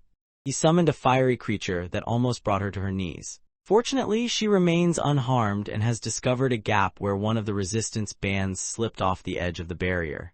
She signals to, directing her to widen the gap enough for both of them to get through. However, accomplishing this proved challenging, particularly given the way currently presented himself to them. He realized that his opponent possessed strength surpassing even that of the professor at this moment. To gain an advantage, cleverly employed his gravity magic to catch him off guard. The crazed sorcerer seized his throat, sneering and belittling him by comparing his efforts to those of a mere insect. Let go of the man and turned his attention to his transmitter, inspecting it carefully. His true objective was close at hand, prompting him to step beyond the barrier without sparing a glance at the disciplinary committee members. Needed to focus on a task that was important to him personally. Suddenly, the remaining cultists emerged into view. As gestured to and she wordlessly instructed them to conjure a protective spell, hoping to create an opportunity. After casting their spells and created an ice barrier together. This brief moment allows to create an opportunity for herself. Despite the danger, she decides to put herself at risk to stall the enemy, allowing her friends a chance to escape. She pushed aside with a swift kick but soon found herself under assault. Fortunately, arrived just in time to come to her aid. The two of them prepared for a last, desperate battle against the members of the cult. Side and her companions have already made their getaway. She intends for the group to begin looking for the professors as soon as the glass breaks. Terror gripped her as something caught her eye. Steps outside to investigate the commotion. The members of the disciplinary committee stare in shock, their faces pale with fear. The creatures continued their relentless attack, mercilessly taking the lives of students one after another. The most troubling aspect was that was already headed toward the academy. She anxiously glanced at her nails, concerned that her manicure was completely ruined, and silently wished the director would come to her rescue. At that moment, a piercing roar from a monster echoed in her ears. As the princess steps out of the carriage, she notices an enormous red barrier ahead, immediately realizing how serious and threatening the situation has become. Longed to go back, but before she could act, unleashed a devastating assault that set her carriage ablaze. He finds it hard to believe that she arrived at this place by herself. Finds herself facing an even more unhinged version of the psychopath. His sanity had vanished, and the twisted expression on his face appeared more grotesque than it ever had before. Focused all her effort on rescuing the coachman, determined to put his safety above everything else. Despite her efforts, the situation remained hopeless, as ensured the man was lifeless, allowing her attention to be fixed solely on him. Believes that her inability to stand up for herself shows that her priorities are out of order. Without warning, the elf princess unleashed a powerful attack in an attempt to halt his advance. Despite her injuries, remains determined to bring an end to the chaos by herself. Found the idea of her resisting so amusing that he couldn't help but laugh to himself. He ridiculed her weakness, pointing out how she struggled just to remain upright. The bracelet genuinely restricted her abilities, stopping her from tapping into the full range of her powers. In this place, she found herself completely unable to perform any magic at all. The maniac seizes her arm, suggesting with a sneer that she should remain where she is. At the same time, he ridicules Arthur, taunting her with cruel jokes at his expense. A realization dawned on as she pieced together the situation. She figured out that the only reason she was still alive was because she wasn't the primary focus of his intentions. He was willing to go to incredible lengths, all for the sake of surpassing Arthur. After learning the truth, anger surged within him, and he forcefully drove her to the ground without hesitation. Kept ridiculing him, finding amusement in how insecure he felt about himself. Anger flaring in his eyes, lashed out and struck her cheek with an open hand. He made it clear to her that destroying her physically would easily fulfill his objective. She responds with a confident smile, radiating an undeniable sense of boldness. Reached out and took hold of his arm, a realization settling over her that she would need to give up her own safety to ensure victory in this battle. Vines extended from her, wrapping tightly around. They held him down and cut off his arms and legs. Struggles to stay strong, determined not to let herself be used as a means for him to control Arthur. Clearly fed up, retaliates with a powerful strike that launches her through the air. The bracelet slipped from her wrist, yet hesitated, unwilling to endanger her life by launching a full-scale assault. He gently slipped the bracelet back onto her wrist. He seized her by the hair and pulled her across the ground, forcing her inside the barrier. She could no longer feel anything throughout her entire body. As her eyesight blurred, her only remaining hope was to find a way out, even as she caught a fleeting glimpse of students being crushed beneath the monster's massive feet. Despite the dangerous circumstances, Elijah takes every possible action to keep the students safe. He quickly becomes overpowered as the snarlers surround and attack him from all sides. Unwilling to give up, he unleashes a barrage of, determined to eliminate every one of his enemies. He quickly flees the scene, determined to search for another person. Elijah spotted a member of the cult and swiftly concealed himself from view. The cultist is presently guiding the students, explaining that joining their alliance is the sole method for the beasts to spare them from the assault. The dwarves and elves faced an even grimmer outcome, knowing they would be permanently wiped out. Elijah wonders what could have caused events to end so terribly. He struggled to comprehend why the director permitted events to deteriorate this far. The girl's desperate cry for assistance catches the boy's attention. The professor from before, who is also revealed to be part of a cult, appeared once again. Elijah launched his attack, but the professor quickly responded by summoning a barrier of water to shield himself. Bond struck the scoundrel, shattering the protective barrier around him. Has arrived to keep them safe. Elijah moved closer to the unpleasant teacher. The professor quickly slips away without delay. Hopes the students will make their way to the training facility because it offers them protection. Elijah discovers that the other members of the disciplinary committee are in trouble and remained behind to fight the cultists, sacrificing their own safety to ensure the others could get away. Arthur and were missing, with no sign of their whereabouts. Feels relieved that the visitors have not shown up at the school, and this reassurance eases some of Elijah's worries. Feels uncertain about what actions they are supposed to take. In this situation, their options are so limited that survival is all they can manage. Without warning, a piercing screech echoed through the air, instantly drawing every student's gaze. The mastermind responsible for the assault intended for the students to understand that his creatures would no longer pose a threat. He simply hopes they arrive at the clock tower before the last battle starts. A group of worried parents gathered just beyond the edge of the barrier, their anxious faces revealing their concern for their children. However, someone was preventing them from going in. The remaining mages focused their efforts on finding a way to break through and gain entry. Even the Artificers Guild had never encountered a barrier so unusual. When the possibility of shattering the barrier is brought up. Regrettably, the group lacks sufficient potent artifacts needed to generate a passage. The team hoped to use a bigger beam drill for their task, but it still hadn't shown up. They considered reaching out to the Lances for help, but realized they had already done so with no luck. The Lances were preoccupied, dealing with the situation all over the area. Figured that this was likely just one piece of a larger, organized assault. He fell silent, realizing that speaking any further might lead to significant problems. The guild worked diligently to locate vulnerabilities in the barrier, hoping their efforts would soon create an opportunity to break through. They silently wished they had arrived sooner, knowing chaos was already unfolding within. The students had already gathered together inside the training facility. Decided to search for the other committee members, leaving Elijah in charge of watching over the students. The atmosphere was bleak, with an overwhelming number of students suffering from injuries. Some individuals carry the emotional scars for the rest of their lives. The reason behind this remains unknown. The students longed to escape and demanded answers from the cultists responsible for their predicament. The leader appeared before them, his expression bright with satisfaction as he presented a blood-stained bag. The students tried to launch their attacks, yet the barrier held firm against their efforts. The man who had masterminded the entire event burst into uncontrollable, wild laughter at the unfolding situation. He could hardly believe how clueless these fools remained about how serious things had become. He grabbed the bag and flung a severed head into view, causing the students to recoil in terror at its shocking and miserable condition. Overwhelmed by shock and revulsion, Elijah doubled over and threw up. Unwilling to accept the reality of the situation, she clung to her disbelief. Filled with anger, put all his strength into trying to shatter the barrier. Despite all their efforts, nothing could change the outcome. Was gone, and there was nothing anyone could do to bring her back. Overwhelmed by intense feelings, he challenges the leader to a duel, requesting a battle between just the two of them. The leader let out a booming laugh while pulling off his mask, revealing his identity as the Formidable. Prepared to attack, but the deranged man swiftly grabbed his hand to stop him. He is pulled within the confines of the barrier. Using his gravity magic, retrieves his foot and becomes uncontrollably furious, determined to take this man's life.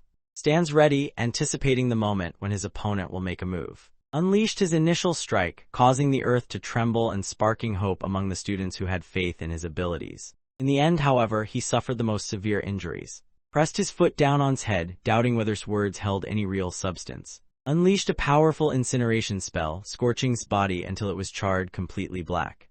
Faced the students with a wide grin, confidently revealing that remained unharmed and full of life. He then extended an unsettling invitation, suggesting that any one of them could be chosen as the next target in this unfolding event. The remaining prisoners come into view, among them a wounded Fae. Elijah's gaze falls in horror upon the scene before him.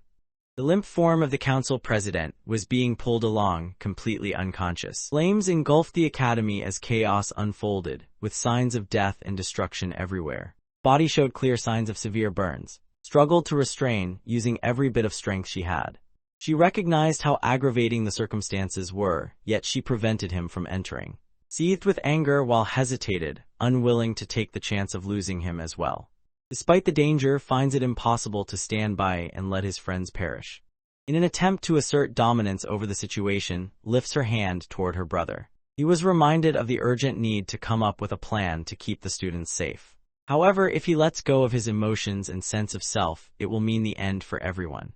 Comes to a realization and stays by his side, offering him comfort in that moment. Professor Glory, along with the rest of the group, observed as remained trapped in captivity. As pulled his body along. Elijah feels confused by her presence, realizing that this is the last thing he wanted to happen. With the crowd's focus firmly captured, chose to introduce himself once more, this time making it clear that he was a savior sent from a distant place to rescue them. The location proved unbearably harsh for anyone lacking strength. Those facing him were recognized as the continent's most elite individuals. In his homeland, people like these were considered worthless and insignificant. He repeatedly emphasized that idea to them, choosing to train only a select few with the intention that, in time, when his master ascends to lead the entire continent, he, too, will earn a position of honor within the kingdom. Believed everyone ought to be marching around joyfully, thrilled by the power they might soon possess. He summoned, claiming him as a member of his group. He asserts to the group that his power now surpasses not only the elf princess, but also the committee members. Elijah's expression twisted with rage as he looked at the traitor before him, realizing he had been deceived yet again. Noticed the fury burning in Elijah's eyes as he stared at their betrayer. He chooses to push things even further. He moved his distorted face closer too. Elijah's body becomes flooded with an astonishing surge of power. He is consumed by one overwhelming feeling, a fierce urge to take a life. The boy remained confused by the changes overtaking him, watching in bewilderment as metal spikes shot out and a purple cloak formed around his body. Despite the overwhelming fear coursing through him, Elijah's body moves instinctively, acting without his conscious control. Moving swiftly beyond the obstacle, the creatures were being destroyed as they were impaled on sharp metal spikes. In this form, he appeared ominous and unforgiving, displaying a cold-hearted nature that unsettled him and caused him to doubt who he truly was. The attempt to block his path fully grasped how serious things have become. Elijah suddenly lost control and dropped to the ground without warning. In a desperate attempt to eliminate, he began to sacrifice his own body, pushing it to the brink of destruction. A sharp metal spike successfully punctured his shoulder. However, at that point, he loses all his energy. As he slipped into unconsciousness, the most unexpected thing was seeing outside, gently consoling his physical form. Elijah's last hope lingered on the idea that Arthur might arrive in time to rescue them. The qualities of humility, loyalty, determination, and bravery stood out. Had been raised among the 4 esteemed members of the great family. Her unique traits led her to master the art of swordsmanship. She had always put her faith in those traits and relied on them up to this moment. It was only then that she came to understand just how little she truly knew. Despite her efforts, the nature of the magic that shattered the barrier remained a mystery to her. Realized that this moment was their sole opportunity to make a move. Despite her determination, fear overwhelmed her body, leaving her completely paralyzed and unable to move at all. The professors arrived, expressing their intention to handle the confrontation themselves. Understands, however, that their efforts will not be enough to match his abilities. They seemed ready to face their own end without fear. His committee waits for her instructions, uncertain about whether they ought to back the professors. Despite everything, she found herself teetering on the edge of madness, silently questioning why the burden of such a difficult command had fallen onto her shoulders. They stood ready to obey her orders, yet beneath the surface, wished that the professors would take on the battle themselves, hoping to spare others from risking their lives. She watches as Drive lifts Elijah's body, is reduced to ashes, and faces the same fate that Aaron once endured. Professor Glory spun around, a warm smile lighting up her face as she looked at the girl. The memory brings core beliefs to the forefront of her mind. Drawing strength from these principles, she manages to conquer her fear. He commands his forces to defend city. Meanwhile, approaches and informs him that he must return due to an unexpected shift in their strategy. He started to leave, clearly anticipating that would do the same. Immediately after dealing with the professors and getting rid of Spotty, tries to prevent from leaving, driven by his curiosity about what makes Elijah unique. Without warning, an overwhelming force presses down on him, causing him to collapse. Feels no desire to respond to any inquiries at this moment. He casually enters the portal, filled with anticipation for the impressive results his servant will deliver. The professors made every effort to prevent the man from getting away. Suddenly intervened, cutting off their assault as he released a wave of intense, searing flames toward his opponents. The professor called forth a monstrous creature that began consuming every summoned being had brought forth. Professor Glory confronted, skillfully wielding her twin blades as she challenged him in a fierce close-quarters battle. Unexpectedly, a creature lunged at her from behind, catching her completely off guard. Fortunately, Glory defeated the creature and, filled with determination, continued her pursuit of. The cult members put all their effort into helping, making it difficult for Glory to gain the upper hand. The disciplinary committee offers her support, choosing to help through their unique methods. Glory wondered aloud why they had ended up in such a perilous battlefield. Defeats the monsters with determination, reminding everyone that the fight belongs to them all. They were simply following the lessons they had learned. Glory shifted her attention, redirecting her energy toward achieving her objective. At that moment, happened to notice the traitor casually strolling away as though he had done nothing wrong. The red-haired individual bursts with fury and directs their wrath toward him.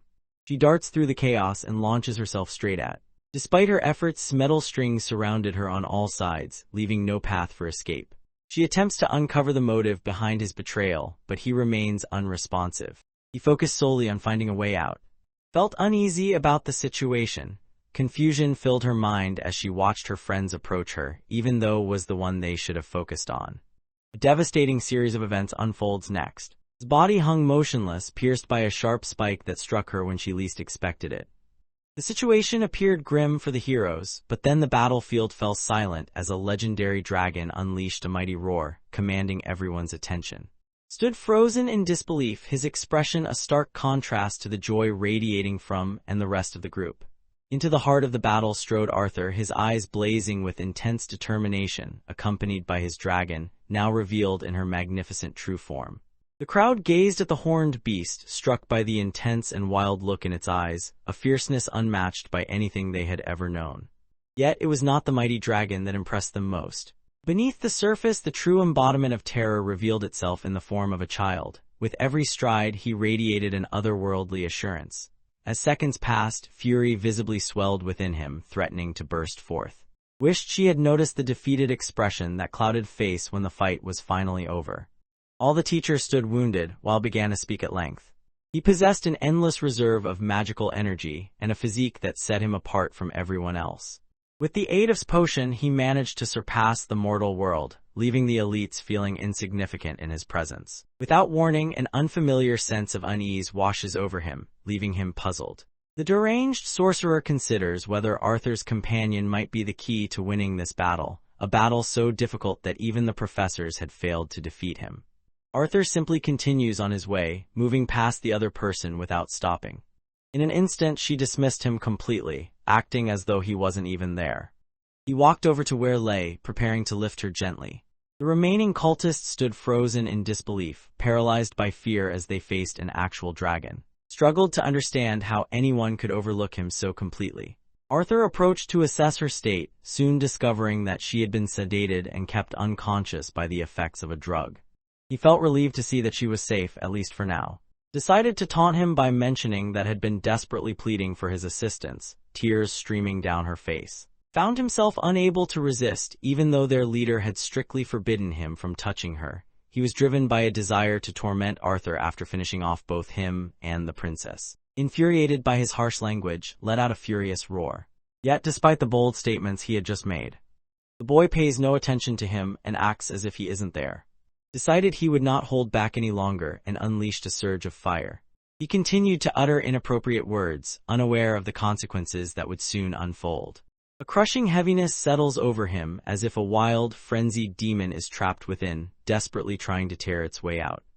Could not understand the strange reactions of his own body, nor could he explain why this mysterious presence seemed far more daunting than any professor from the most prestigious academy.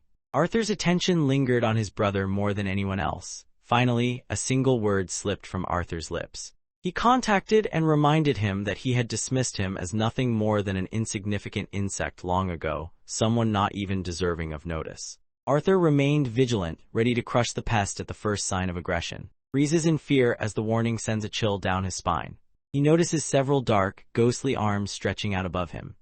Found himself unable to move, trapped where he stood. Despite the circumstances, he could not bring himself to accept what was happening. He had always believed his abilities surpassed Arthur's, but now he was the one who felt afraid.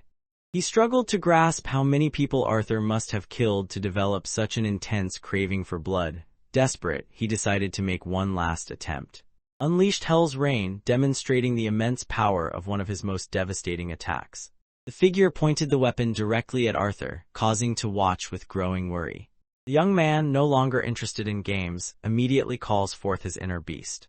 He focused his will, causing his abilities to evolve beyond their previous limits. The boy effortlessly halted the assault with one hand, appearing completely unfazed by the event. He moved toward, carefully navigating the slippery trail of ice beneath his feet.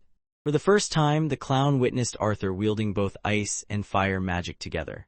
Despite everything, hurled a spear toward his opponent, aiming to inflict harm. However, Arthur skillfully the attack, avoiding the weapon with ease. He reached out with his left hand and managed to grab it. As he concentrated, electricity sparked in his right hand, shaping into a precise bolt of lightning.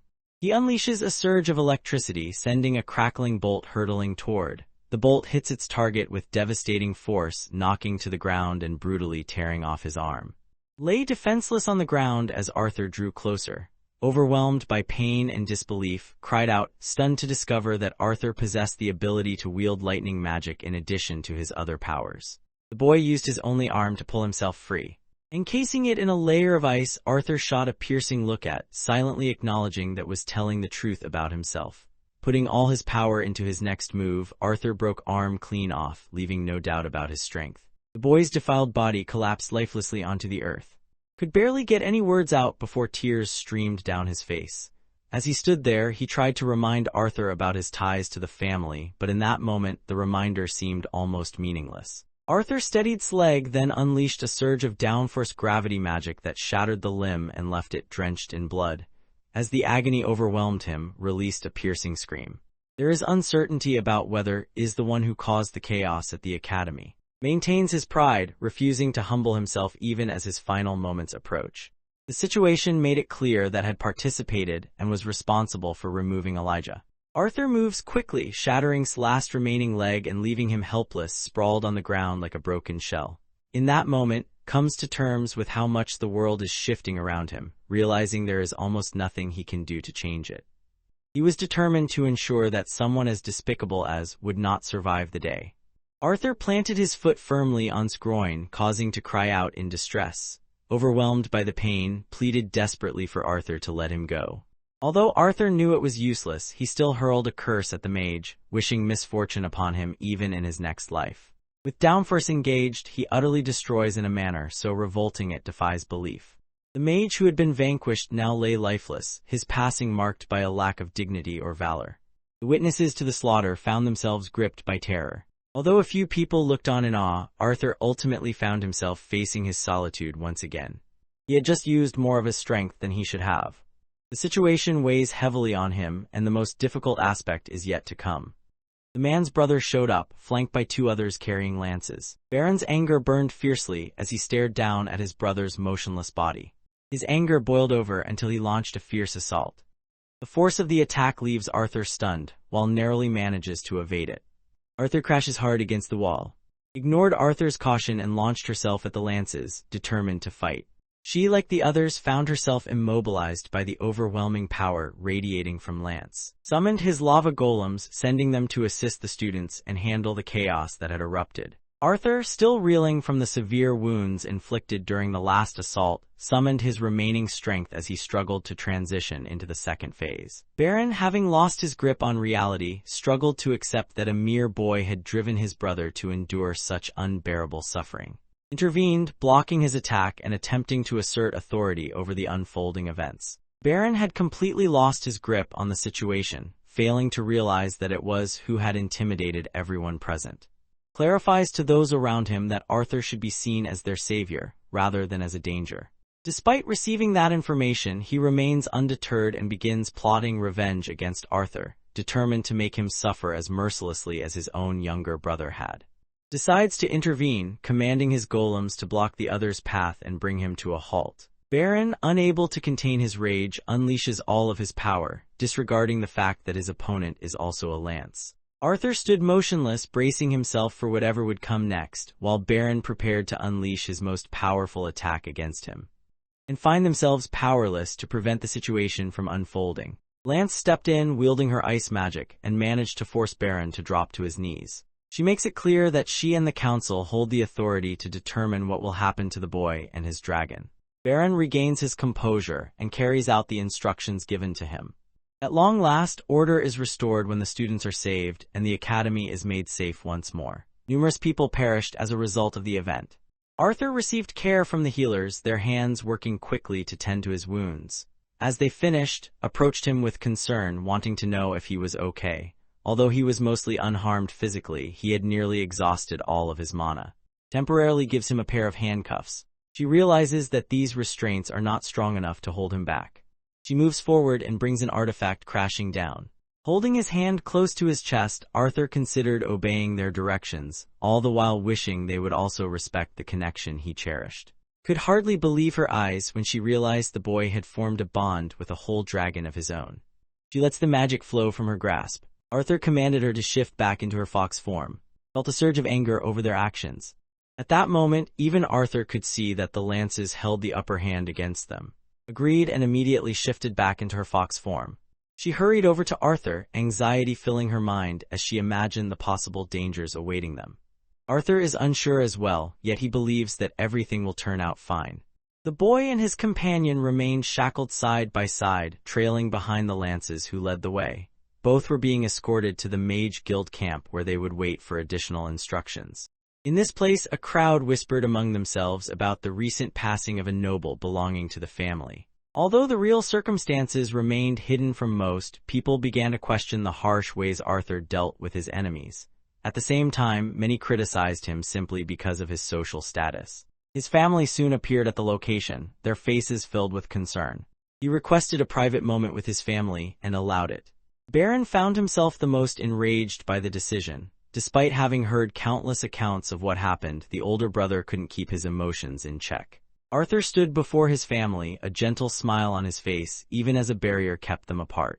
He reassures them that everything is simply a misunderstanding and expresses confidence that he will be fine regardless of what happens. All he asks is that they handle everything else in his absence. Arthur reassures them that he will be all right in his role as their son. His ring began to emit a yellow light, a clear sign that the council had already reached their verdict. The lance advised Arthur to keep traveling with the group. He found himself compelled to follow their commands, unable to protest. Meanwhile, unrolled a scroll and read aloud the council's formal verdict. The authorities reached a verdict that did not support him, declaring that his mana core was restricted and stripping him of his mage status. He would immediately face full imprisonment, as the decision took effect without delay.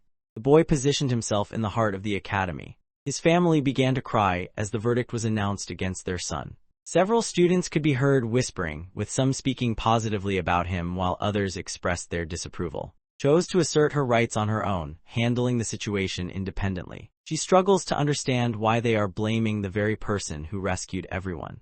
In his absence, the lances would have failed to rescue anyone. She intends to persuade her parents to reverse the decision.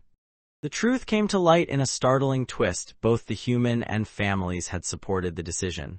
Only the Elven King and Queen had opposed it. struggled to come to terms with the sense of betrayal from her family, while resigned himself to the belief that it was unavoidable and insisted there was nothing more they could do. Arthur comes to the troubling understanding that the lances cannot be held back if those in authority choose to send them. To make matters worse, others now view him as if he had been the one responsible for initiating the assault. The boy caught eyes, silently seeking her approval to say goodbye to his family one last time before his departure. Seeing his need, she nodded her consent, granting him this final moment. The boy walks over to his parents, who look anxious. He offered his usual smile, concealing the anxiety and feelings churning inside him. Arthur assured that, in time, he would resolve the confusion. Arthur's mother wept uncontrollably, realizing that even her son remained uncertain about what the future held. His tears fell silently, and Arthur's heart ached with remorse as he realized how little time he had given her. He promised her he would return, offering his word before leaving. His father is the one who speaks at the end.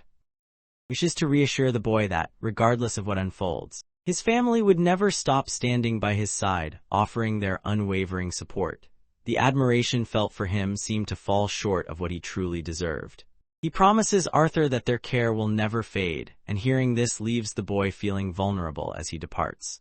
The three lances stood together, conversing among themselves. Baron steps out ahead of the others, his eyes fixed on the boy with a look so intense it could be mistaken for a threat.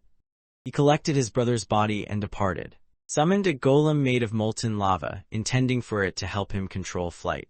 He calmly explained to the boy that he would be safe from any burns. He found himself trapped, realizing that, regardless of his actions, there was no option available to him. The group soared into the sky with leading the way, their ascent powered by magic, while even Young found herself trapped within a swirling prison of water. Arthur cast one last glance at the academy before the scene drew to a close. A fierce rumble unleashed by crashed down toward the family manor from afar. He lifts his brother's lifeless form into his arms. He paid no attention to the butlers surrounding him. He bursts through the door with a forceful kick, startling the maids who were not expecting anyone. Baron urgently sought out his father for a meeting, highlighting the gravity of the circumstances. Not long after, his father discovered what had happened to his son and grew furious about the impression had left on the family. Despite pouring countless resources into him, everything ended up being for nothing. He continued to harbor deep resentment toward Baron, going so far as to bring the villain back, yet he remained unable to achieve the vengeance he longed for. Baron grabs his father's hand just before the blow can land, determined to prove that, no matter how chaotic things have become, he remains a true lance. The patriarch intended to make it clear to Baron that his current role was solely due to his connection to the family. He is eager to learn exactly what took place. Baron explained that had taken charge of an assault on an academy, working together with someone named. Meanwhile, the boy who ended his life subjected him to cruel torment before finally killing him. Upon hearing the news, the patriarch begins to consider that they could possibly shift the situation to benefit their side. He contacts who is known as one of his most dependable secretaries. He intended for the council to be informed about the recent assault. He also tries to create the impression that his unfortunate son was influenced and controlled by. He had suffered as a victim, his life cruelly taken by a commoner who showed no concern for his suffering. In exchange, their only demand was the demise of whoever had taken the life of the person who brought shame upon the family.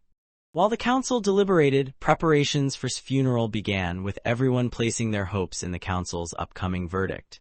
Baron expressed his complete agreement and offered his unwavering support for these arrangements. The secretary exits the room to deliver the message. Meanwhile, the head of the family remains focused on his own affairs. When it came to the funeral, he couldn't have cared less about. He expected to take care of everything from that point on, showing no concern or interest whatsoever. The story shifts focus back to Arthur in the following scene.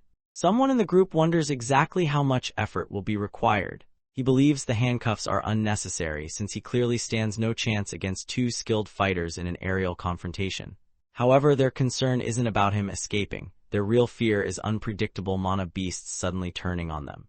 Such actions would only cause more problems. Arthur feels let down by the lances, believing they should be able to defeat a group of mana beasts with ease. It is explained that although lances possess tremendous strength, they remain mortal beings. The beast glades harbors countless unknowns, making it possible for unexpected dangers to catch even the strongest off guard.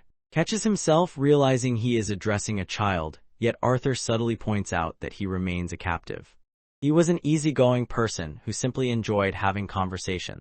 He found himself paired with, and neither of whom showed any warmth or interest in talking. Feels an intense curiosity about how the boy could have achieved such remarkable magical power despite his young age. Arthur found it unexpected given that he had never sparred where the lances could witness him. It seemed had picked up quite a bit from Baron as well as his fellow classmates. Now Arthur wondered about the things might have heard from the others. He was destined for prison no matter what happened. They had at last reached the place they had been traveling toward. Led the way, creating an open route for the group. They headed toward the council's official floating castle. Upon reaching their destination, gathered his golems back under his control. It is said that dwarves are recognized for always bringing a small amount of soil with them, no matter where their journeys take them. Since damaging the castle walls was not an option, he needed to gather it himself. Explains that magic is forbidden at the castle's entrance. They choose to ascend the stairs by foot, continuing upward until they arrive at their destination. The boy found himself squinting as he entered a dazzling hall, its brightness overwhelming his senses. Within the castle walls, advised Arthur to avoid interacting with any of the lances at that moment. The castle reminded Arthur of the one he had known in a past life. Despite its breathtaking beauty, the place felt deserted and overwhelmed by a sense of solitude. As the gates swung wide, the boy was led forward to stand before the assembled council members. The royal members from each family stand in anticipation. Acknowledged to the council that she had escorted Arthur to them just as they had requested. The boy bows his head in a gesture of respect. The king, overflowing with pride, perceives the boy's refusal to kneel as a deep insult to their honor. Not wanting to draw attention, Arthur offers an apology to the others and admits his lack of formal education. Compared to others, the family showed more leniency toward him and asked to remove Arthur's restraints so the procedure could start. She follows through with the request. The Elven King and Queen wish to express their gratitude to the boy for rescuing their daughter. Meanwhile, the Grey Sunders, who hold power over the continent, are furious about the situation. The focus shifted solely to Arthur's actions, emphasizing the brutal injuries he inflicted on a fellow student before ultimately ending the victim's life. More details are given about the violent way lost his life. As the king continued to push boundaries, his actions and words exhausting even the Elf King and Queen. Despite their frustration, they felt compelled to remind him that he now bore the responsibility of protecting Academy. Considered the explanation to be merely a convenient excuse, believing it could not possibly justify the way it was treated. In his view, Arthur had orchestrated the entire plan as a way to outmaneuver his hated rival. The Elven King highlights Arthur's heroic act of rescuing the Academy, along with the children from all races. The Queen's only goal was to ensure the boy would never again wield magic. He was considered a danger beyond control, and many were anxious about a time when he and his companion might turn against all other peoples. The Elven Queen believes that their response is excessively critical. She seeks out Priscilla's opinion regarding what's happening. Both she and her husband have come to the consensus that Arthur has become the main reason they feel the need to safeguard their children. However, when considering them as the ones who governed and led the entire continent, the Grey Sunders remained impossible to overlook, their minds fixed on assessing the situation with clear, unbiased judgment. The Elven King's anger flared at the suggestion, unable to come to terms with the extreme measures being proposed, first injuring the boy and then destroying his bond. Let out a furious roar directed at the Elven King, who stood his ground and insisted that no one could make wild accusations without evidence. Pushing the argument further, spoke recklessly, uttering things better left unsaid. He highlights how the Elven family's strength has diminished because they have lost their most valuable and trusted weapons, the lances. Arthur, feeling the urge to respond, prepares to say something. Asserted his authority, forcefully putting the boy back in his place. One group's behavior struck Arthur as wildly unreasonable, and he quickly noticed it. Deciding to make his opinion known, Arthur raised his voice to address the situation. He felt there was no reason for him to stay if he couldn't speak at all. He wishes to share his perspective and explain what happened after the incident.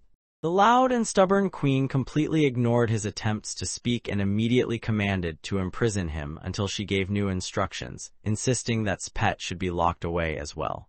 The Elven King spoke with authority, standing up for Arthur and ensuring that his one and only lance was brought into the situation. His name was announced yet responded with smug confidence, pointing out to the Elven King that his resources were limited to a single lance. As he took his seat, the atmosphere eased, and he gently prevented from making any sudden moves. Summoned his golems and promptly guided the group out of the room. In the hallway, Arthur realized that both the Dwarf King and Queen harbored strong opposition toward him. They, in contrast, remained completely impartial. He is escorted to his cell, feeling relieved that he is too tired to notice or question the disorder surrounding him. The boy considers his situation and realizes that, in this moment, depending on and might be his only option. Known for his gentle nature, promises that he will return frequently to see him. Arthur appeared to have finally discovered a sense of calm and quiet isolation. He suddenly recognizes a voice he knows well. It belongs to Director. For several days, Good Sky remained trapped within the massive cell, sharing the same fate as any other prisoner. Arthur took it upon himself to recount the entire incident to her, since the details of the attack had been hidden from her. Despite his best efforts, he remained baffled about the council's decision to imprison her right after her meeting. Good Sky listened intently to Arthur's explanation. Her relief at finally learning the truth was mixed with sorrow over the trouble the boy had endured. She felt a strong curiosity about the events surrounding. Arthur revealed that he, too, had taken the drug. However, his experience set him apart. He managed to hold on to a part of his sanity. He acted with clear purpose. Beyond that, the boy could not make out the features of the person who had started the assault. Sought information about the individual's looks, hoping to verify certain details. She had expected the attack, but its early arrival caught her off guard. The opposition was advancing more quickly than she had planned for. As she spoke, those around her listened intently. Arthur's curiosity grew as he pondered the mysterious enemy. When the silence stretched on for some time, Arthur began to suspect that he was finally uncovering part of the truth. Reflects on how she lost her position as director after the council used her as a scapegoat. The fact that she was stuck in this place could be traced back to that exact reason. The council would probably hold her solely responsible for everything that happened. Good Sky found herself unable to reveal the truth, as every attempt she made only caused the curse to tighten its grip on her. Arthur, clearly irritated by her well-timed excuse, forcefully shuts the cell door in front of her. He took a seat, expressing his gratitude to her, even though offered an apology, once the council meeting ended. The Dwarf King seethed with anger, furious that the Human King had broken the terms of their agreement. Blaine assured Dost that he was sticking to their deal and felt confident that the vote would still go their way. Simultaneously, he realizes he cannot accuse the boy who rescued the academy without any evidence or reason. Claims that without cooperation between humans and dwarves, future generations may never come to be.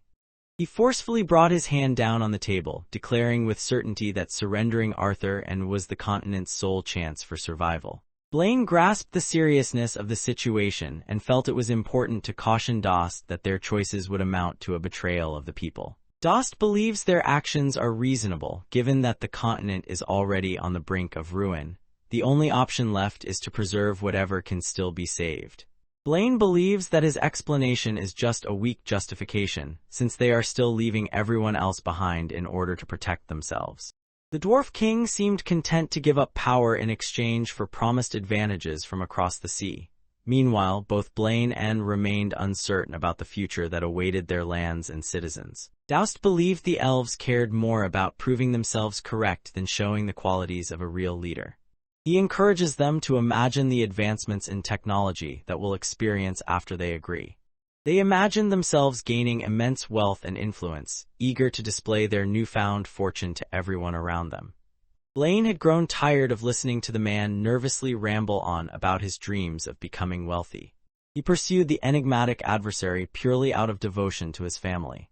Pursues wealth with no regard for what might happen as a result of his actions. Blaine allows his feelings to guide his decisions, choosing to prioritize his children's security even if it means risking the well-being of the entire kingdom.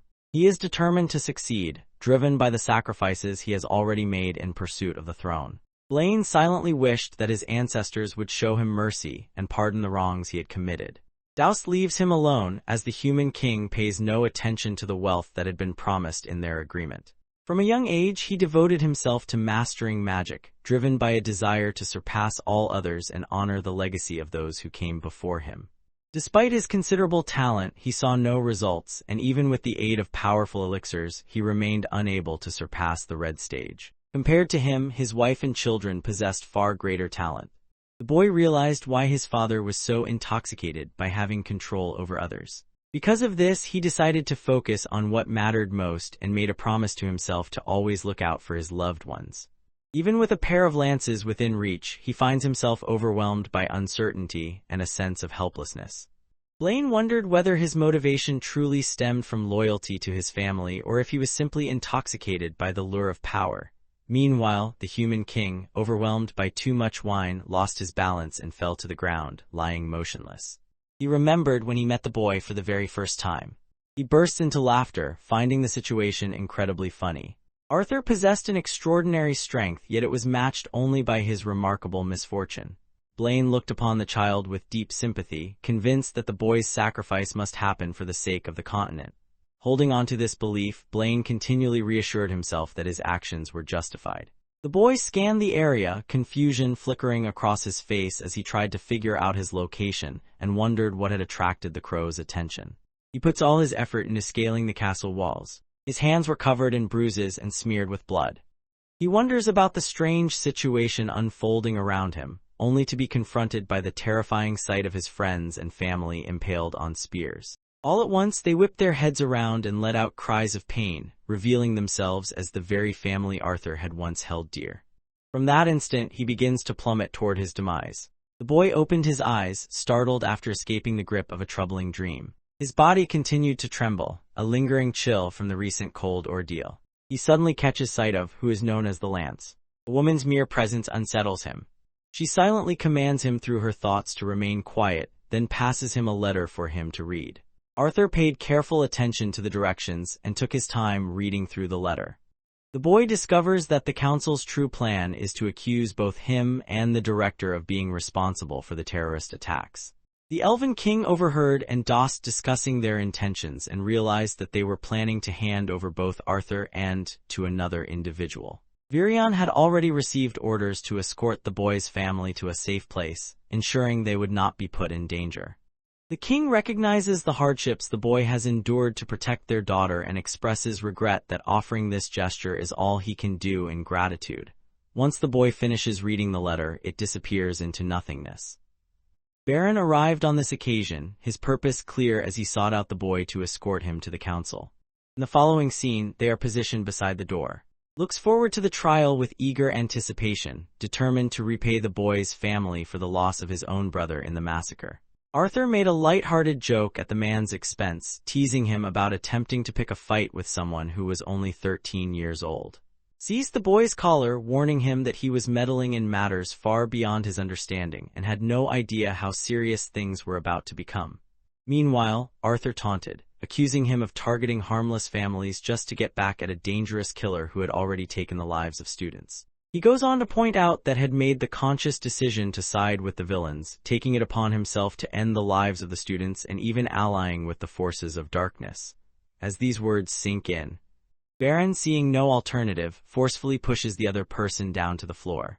The heavy door swung open, revealing the grim fate that awaited Director. As an official announcement declared her punishment, she was to be executed in front of the public. The boy happened to catch the conversation and noticed being led away by the royal guards. The two of them glance at one another, sharing a silent understanding. Arthur felt a deep sadness as he looked at her, noticing how helpless and broken she seemed.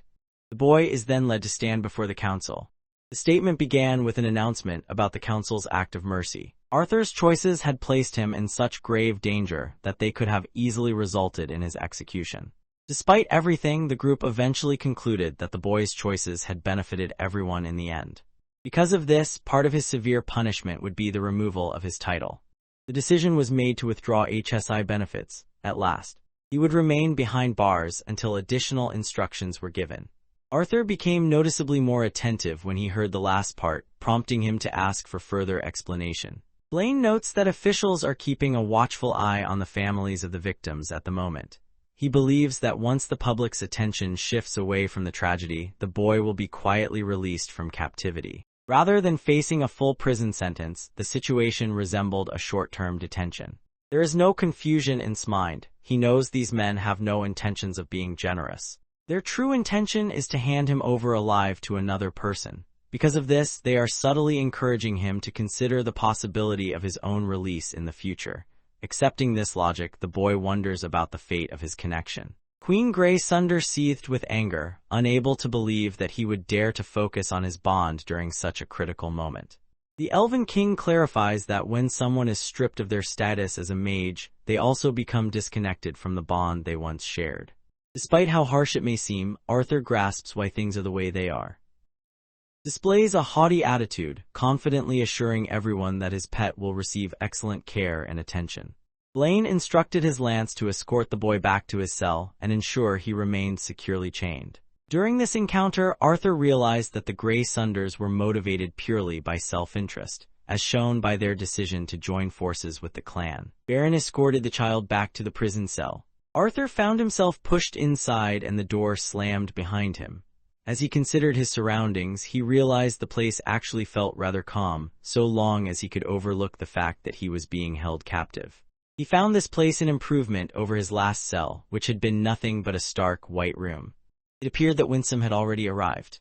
Arthur had spent quite some time eagerly awaiting his arrival. At the same time, the people of the Dwarf Kingdom gathered in excitement, eagerly anticipating the transformations that awaited their realm. With their enigmatic companion at their side, they stood ready to usher the continent into a fresh chapter. During this time, discovered that their new ally possessed a power far more frightening than any mana beast the Dwarf King had ever battled. In that moment, experienced a level of fear that surpassed anything he had felt before. The moment the enigmatic power revealed itself for the first time, it was as overwhelming and awe-inspiring as standing before an actual deity. God had selected them even though their involvement was unnecessary for accomplishing any divine purpose. Unaware of the truth, these misguided individuals believed themselves fortunate simply because they had been chosen. As for the rulers of the humans and elves, Dost boasted about a time when his strength had outmatched both of theirs. A single event haunted him, and although it weighed heavily on his mind, he still hadn't revealed it to. The boy carried himself with an air of importance, despite the fact that, at his current stage, he was nothing more than an orange core. They repeatedly found themselves intoxicated from drinking wine. Dost reflected deeply on the lasting harm to his, a consequence of one determined peasant's successful blow, a punishment for his own infidelity. Doubted the heavyset man's understanding of the situation, thinking he seemed clueless. In his mind, wondered what had caused the peasant's anger, especially since there were so many women available. No punishment, not even the harshest torture or the finality of execution, could ever match the suffering he endured. Pointed out to her husband that their people held him in high regard, yet he believed they simply followed his orders rather than truly respecting him. The only reason he still held onto his throne was the support of the lances. Without them, he would have been overthrown. Just as unhinged as her husband, firmly believed that ending the lives of anyone who challenged their claim to the throne was completely justified. She reasoned that, with his strength and command over 2 lances, he held both the authority and the means to do so. Now, with the addition of their latest ally, their strength would only continue to grow. The royal refrigerators seemed to be becoming more numerous. Their growing excitement was suddenly cut short by a sharp, unexpected noise that echoed through the room. In the shadowy corner, the lifeless body of a royal guard lay, evidence of a violent end. An imposing elderly man, dressed completely in black, appeared on the scene, making his presence known with a commanding air. Dost attempts to act tough and show anger toward the other person. He radiated nothing but malice, viewing the Dwarf King and Queen as a blight that must be eliminated. Just as expected, that very event was on the verge of unfolding. Prior to his intervention, the group had been in danger, but he arrived and rescued them by commanding his golems to protect them. The intruder arrived with a clear goal, to claim the heads of the Grey Sunders, however, had no intention of surrendering them without a fight. He has no choice but to utilize the castle's architecture as a foundation for summoning his magma knights. His confidence swelled as he convinced himself that these knights would more than suffice. The intruder suddenly found themselves surrounded as 5 knights lunged forward and attacked together. He only needed to raise his hand. With just one powerful strike, he was able to wipe out every opponent at once. Recognized the gravity of the moment and enveloped himself in a protective layer of hell armor. He possessed an extraordinary reinforcement power that elevated him to a nearly divine status. Secretly hopes that the intruder will meet their end. Gathered all his strength into one powerful punch, determined to inflict significant harm. His strike fails to make contact with the intruder. The man remains perfectly still, never straying from the protection of his shield. He stands rooted in place, unwavering beside his shield. Before launching across the room and crashing him into the closest wall, the force pinned him in place. With just one strike, the elaborate infernal armor was completely torn apart. The intruder expressed silent admiration for his abilities, noting that such power was unexpected from someone considered part of the lesser race. He also thought strength could play an important role in shaping's future. At this moment, there is no need for them, since he materializes directly before him. A hand gestured towards head and an immense force launched him through the air, causing him to crash straight through the castle walls and out of sight. And his wife stared in disbelief, unable to comprehend the chaos unfolding before them.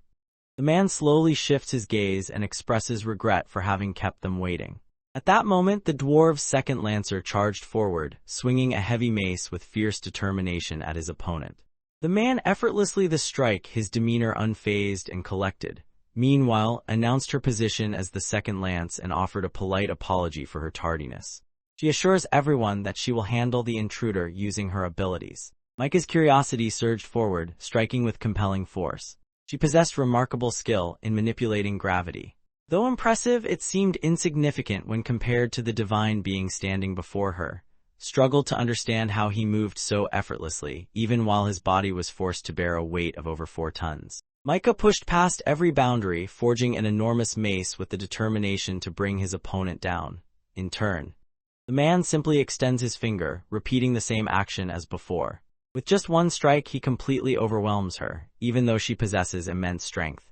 Doust realized how insignificant she was when faced with the overwhelming power of her adversary. Eventually, they revealed their true identities along with their ties to and the clan.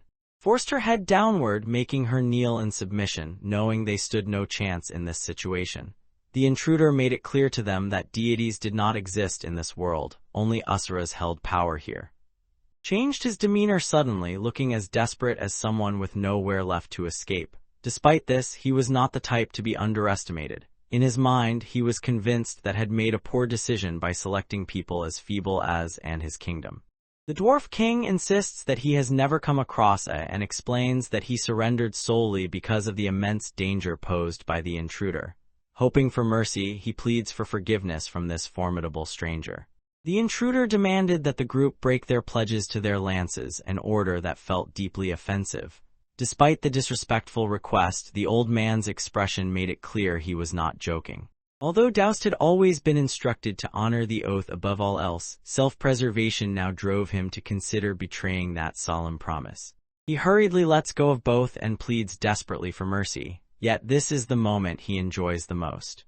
The intruder did not bring up the possibility of letting them live. Instead, he simply gave commands which they obeyed without question. The Dwarf King's life comes to a brutal halt when a deadly beam slices through his body, marking his ignoble demise. Faced the same fate as both insects perished. The chess match was now officially. They decided to return and find out what events had unfolded with Winsome. He had little with him. Arthur felt a sense of relief upon discovering that she remained asleep. He expressed his gratitude to the other person for all the assistance he had received. The deity had not anticipated that they would be discovered so quickly or without warning. He respected the boy's efforts to protect his academy, yet he knew that safety had to come first. Arthur had made his choice out of a deep concern for others, placing their well-being above his own. Not only, but also the disciplinary committee and Elijah were included. Winsome acknowledges that altering what has already happened is impossible. He couldn't understand the reason behind Elijah being captured by the villains, leaving him puzzled and uncertain. Arthur also cannot grasp their plan, yet he feels relieved to have Winsome's support, believing that with her help, he will finally get the chance to save Elijah. Despite Arthur's hopes, the deity startled him with a firm revelation. Elijah had already been transported to the second continent. Rescuing him now would not be as simple as it once might have been. Winsome points out that despite the boy's helplessness and inability to free himself, his thoughts are already focused on rescuing someone he cares about. In the end, all his hard work would amount to nothing. Arthur desperately wished that his closest friend had survived, but deep down, he understood he stood no chance against the villains and would be defeated instantly if he dared enter. With no place left to turn, he wonders what his next move should be. Winsome felt relieved that Drive had departed shortly before the boys showed up. He knew the clan wanted Arthur unharmed and intact. If it became known that he shared a connection with and no divine power would be enough to keep the boy safe from harm, the outcome was certain: Elijah would not be saved. Arthur found the situation impossible to accept, particularly because he was aware that most council members were secretly allied with the clan. He realized he wouldn't be able to keep his family hidden much longer, and he knew the Lances would make their move soon regardless. Arthur realized that hiding in the Beast Glades territory was impossible due to the presence of dangerous mana beasts. Faced with such a grim situation, he desperately searched his mind for any possible options. The deity sensed the boy's irritation and realized that Arthur had spent a long time quietly reflecting. The Grey Sunders maintained a strong bond with the clan, while the supported them only with hesitation. Winsome found himself genuinely impressed by the boy's keen perception. Just as he prepared to outline their next steps, Baron eased the door open and demanded to know who Winsome was. He wonders whether there is a link between himself and the other trespasser, and Winsome assures him that there is. That was all the encouragement Baron required to become a human lance. Without hesitation, he unleashed his intense flash ray. The attack is effortlessly deflected, as though it posed no challenge at all. Winsome regarded the human as merely a child, unworthy of serious consideration. He offered a clear display, showing just how inferior the lance was when set against the power of a deity. Baron, driven by his overwhelming pride, unleashes a fresh wave of assaults. Winsome treated the electrical discs casually, tapping them lightly as though they posed no challenge at all. He activated his healing power, unleashing an overwhelming force that sent Baron crashing to the ground. The lance offered no strength or advantage under these circumstances. Decides to take matters into her own hands and firmly instructs Baron to give up his efforts. However, Baron remains confused and fails to understand her intentions. Quickly realizes that they are in the presence of a god, making it clear to everyone that this is not a situation where humor or casual behavior would be appropriate. He shows the respect he deserves. Prior to seeking an audience with the human king in a respectful manner, all the council members gathered in the room, joined by Winsome's partner. Arthur spotted the unfamiliar man, who went on to state that his name was. He intended to leave no room for confusion. Winsome and had both been dispatched with the purpose of offering the three races a fighting chance in the impending war. Fortunately, Director had also survived without any harm. The Elven King and his companions had no doubt left that conflict would soon break out, regardless of what they did. Systematically wiped out the Grey and seized control of their lances. With careful words, he reminded everyone about the agreements established with the humans. Blaine acknowledged the overwhelming strength of the deities compared to the three races, expressing his humility. He then wondered aloud why the Asuras themselves did not take action to overcome the clan. Acknowledges the question, but points out that the situation is more complex than it appears. The clan maintains control over three subordinate groups. The wicked Asuras have violated the clan's established rules, and should conflict break out between them, the destruction could wipe out the whole world. To prevent such devastation, the Asuras have agreed to a pact that forbids them from launching direct assaults or meddling in the lives of weaker beings. Arthur, however, wastes no time in highlighting the inconsistency. Their recent efforts to remove the Grey Sunders were in direct conflict with the treaty they themselves had agreed to uphold. Winsome reveals that the people of will soon be called upon to unite and confront the threat posed by the clan. Arthur seethed with anger as he recalled the demons, the very creatures that had plagued their nation for countless years, bringing chaos and destruction wherever they went. Anger surged through him as memories of the brutal killing of a lance flashed in his mind. The Elven King rises from his seat, bewildered, as he wonders aloud how the boy could possibly possess that knowledge. Director opened her hand, displaying a fragment that illustrated the subject of her discussion. Finally understands the reasons behind Arthur's reputation for complexity. However, he soon discovers that the spies dispatched to are not Asuras. Instead, these monsters were once lesser beings themselves. They had been subjected to an endless series of experiments. Felt a deep sense of anxiety as she realized how incredibly strong these monsters were, knowing they could effortlessly destroy even the most powerful mage in Olive. With odds like that, she saw almost no hope for victory. Revealed that the demons served as secret weapon, though their ranks were not large. He stated that these demons would only be sent into battle once their participation became known. Himself intended to take on the role of a commanding general in the imminent conflict. Yet, despite everything, even the Asuras aimed to safeguard and defend in accordance with their own strategies. Once the meeting ended, Arthur wondered aloud about their destination, feeling they ought to participate in the war discussions. Winsome reassured him, explaining that would handle the negotiations. At present, he planned to escort the boy back to his relatives, where he intended to say goodbye to them for a while. The boy looks puzzled, seeking an explanation to better understand the situation. Winsome spun around and made it clear that Arthur would be brought to their native land, in the realm of He, and prepared to advance their training together. Arthur moved alongside Winsome through the woods, his irritation clear as he begrudged the lengthy trek required of him. He had hoped the deity would allow him to instantly travel to where was.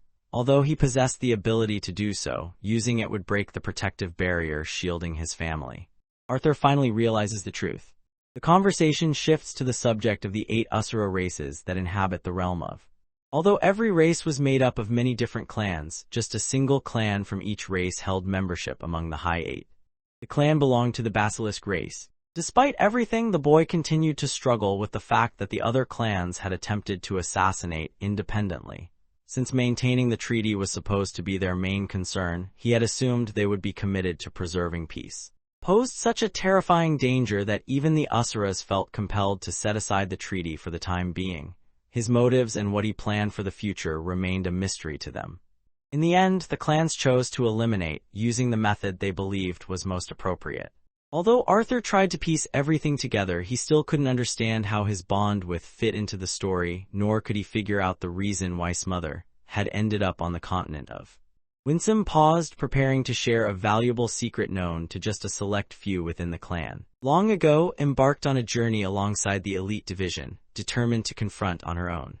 From the very beginning, the plan was doomed, destined to end in self-destruction. Despite Lord's efforts to keep from leaving, she managed to slip away in secret.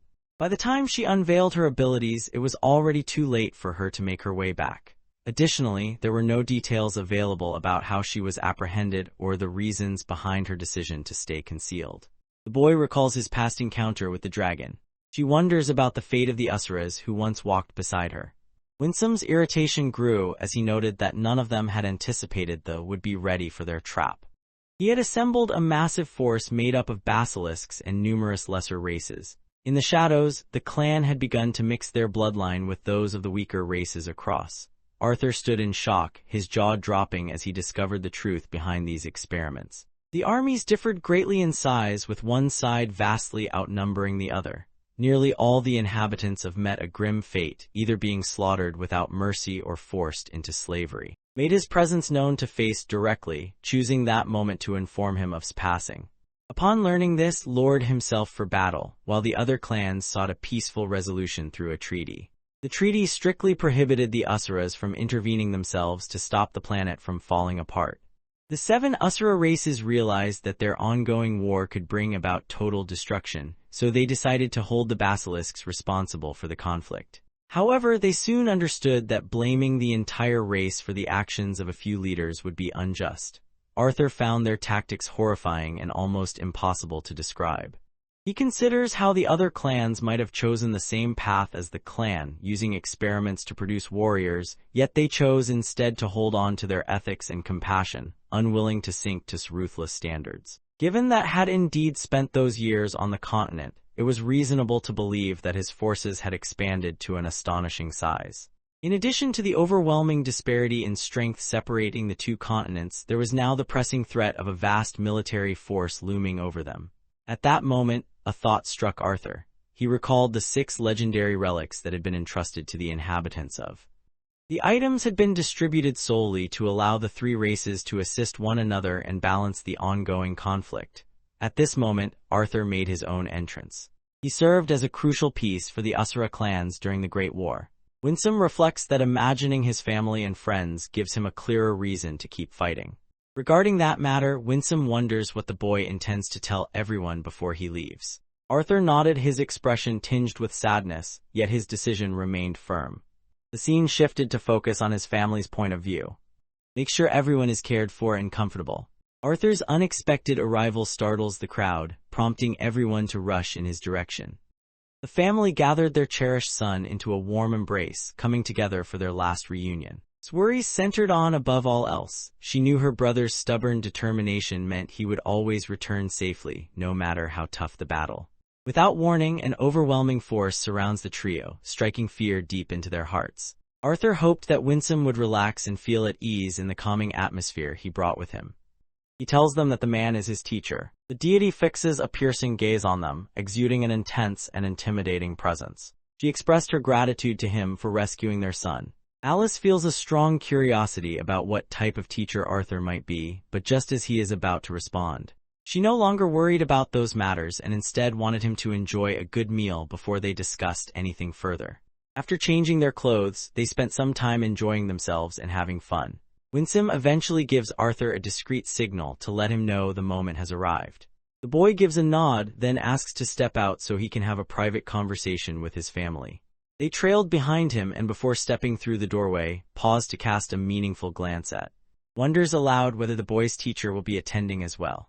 Arthur simply shook his head, making it clear that he refused. Arthur's silence unsettles those around him as they sense his unease. Despite their concern, he gathers his courage, ready to tackle a subject he finds hard to talk about. He begins by sharing the story of how he arrived in this world. Arthur suddenly hesitates, prompting his mother to wonder aloud if he is referring to the day he first entered this world. The boy implied that he had never truly come into existence, leaving Alice confused by his words. Arthur recalls the moment when he first came into the world. During that moment, he found himself sent to a new world, experiencing rebirth rather than a normal birth. By doing this, he shattered the usual conventions, making it clear that his previous life had truly been stripped away. Alice found herself puzzled, unable to make sense of the situation, while struggled to comprehend what the boy had said. His mother leaned in close, her eyes searching his face as she wondered aloud whether something might be wrong with him. She remained confused by his words, uncertain whether his teacher had influenced his thinking.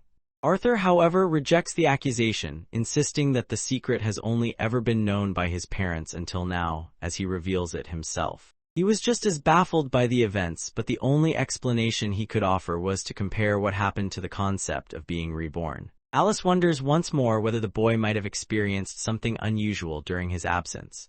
Maintained a steady, resolute voice, encouraging his son to continue speaking. Arthur went on to explain in detail everything he knew about the world before and shared the story of his own life. He aimed to portray the sort of person he had been and the connections he had formed with others during that period of his life. His goal was to illustrate every aspect so vividly that others would see he was not inventing the details. During his tale, his parents fell into a deep silence, overwhelmed by despair, unable to utter a single word. Continued the conversation by tossing out questions that kept things light, though his expression remained carefully unreadable, hiding what he truly felt. Meanwhile, Alice grew increasingly unsettled. Her body trembled more as the story unfolded. Even though their exchange was brief, it seemed to stretch on endlessly, as if hours were slipping by in just a few minutes. Eventually realized the source of the boy's remarkable abilities in both magic and combat. He had grown accustomed to relying on the system in his former world, so he naturally applied its methods to understanding and controlling mana in this new one. Upon hearing these words, his mother is overcome by a mix of tears and laughter, unable to believe what is happening before her. She suspects that someone must be playing a cruel prank on her. She repeatedly attempted to convince herself that others were simply playing tricks on her. Alice simply wishes that he would admit he is only joking. Her cheeks burned with embarrassment as she refused to accept that the spirit of a past king had taken over her child's body. Arthur averted his gaze, his expression heavy with the weight of confessing that everything was painfully real and not a joke at all. Gently tugs her closer, triggering a flood of cherished memories from their past together to surge through her mind. Alice clutches her hair tightly, unable to believe the situation unfolding around her. Overwhelmed by the harsh truth, panic surges through her. Does his utmost to soothe his wife, offering her reassurance in the way he knows best. Arthur's body stiffens noticeably in response to the statement, unable to hide his unease. He rose to his feet, realizing his words had reached their limit, and quietly exited the room. The boy stepped outdoors, ready to join in play. Eventually stepped outdoors and instructed his daughter to spend some time consoling her mother. Arthur quickly reached for, pulling her close, while momentarily stepped away but soon returned. She rushed to her brother and wrapped him tightly in her arms. The siblings shared a heartwarming experience together. Longs for her brother's return, willing to endure his repeated departures as long as he comes back to them. Leads the boy on a stroll, explaining that his mother is resting after being overwhelmed by the startling events. Arthur found himself at a loss for words, yet he realized at that moment that his parents finally trusted what he had said. Trust his son completely, finding no cause to question him. Every part now settled perfectly within the frame, and suddenly everything became clear. Arthur, feeling a wave of disappointment, hesitantly wondered about his father's well-being after receiving the news. Usually calm and composed, Bert suddenly lost his temper and exploded with anger. He found himself confused by his family and uncertain about his own son. The moments they had once cherished together now felt fake, like scenes from a play. In his mind, he held Arthur responsible for pretending to be the son he wished he had.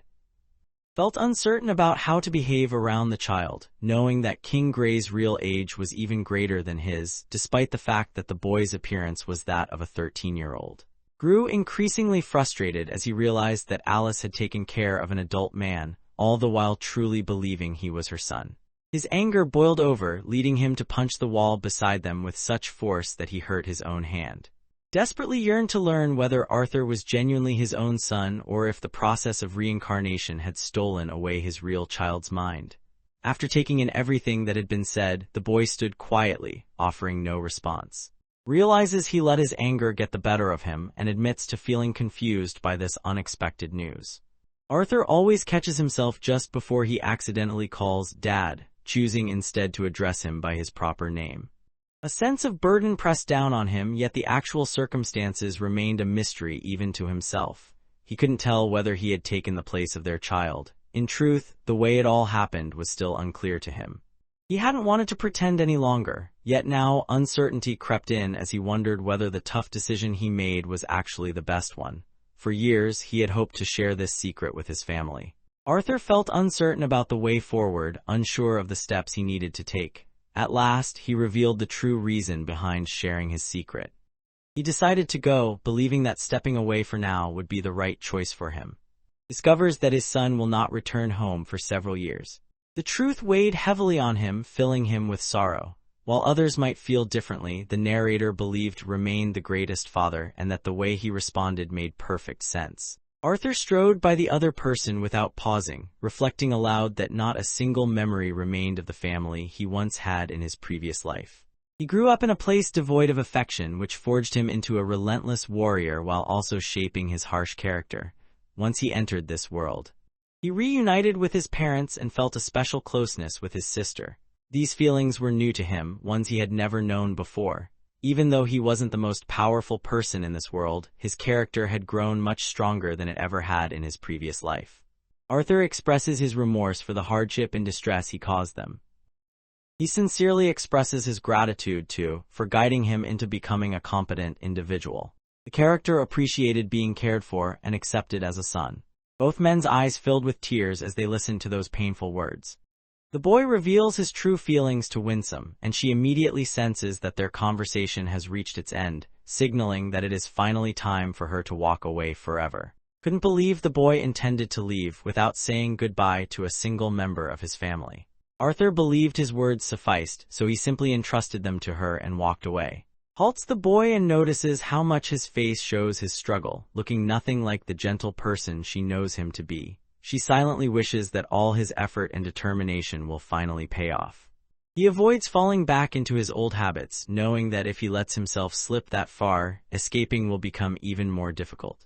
After making her statement, assures that she will handle everything for the boy during his absence. Winsome carefully himself, placing a disc in position as part of his preparations.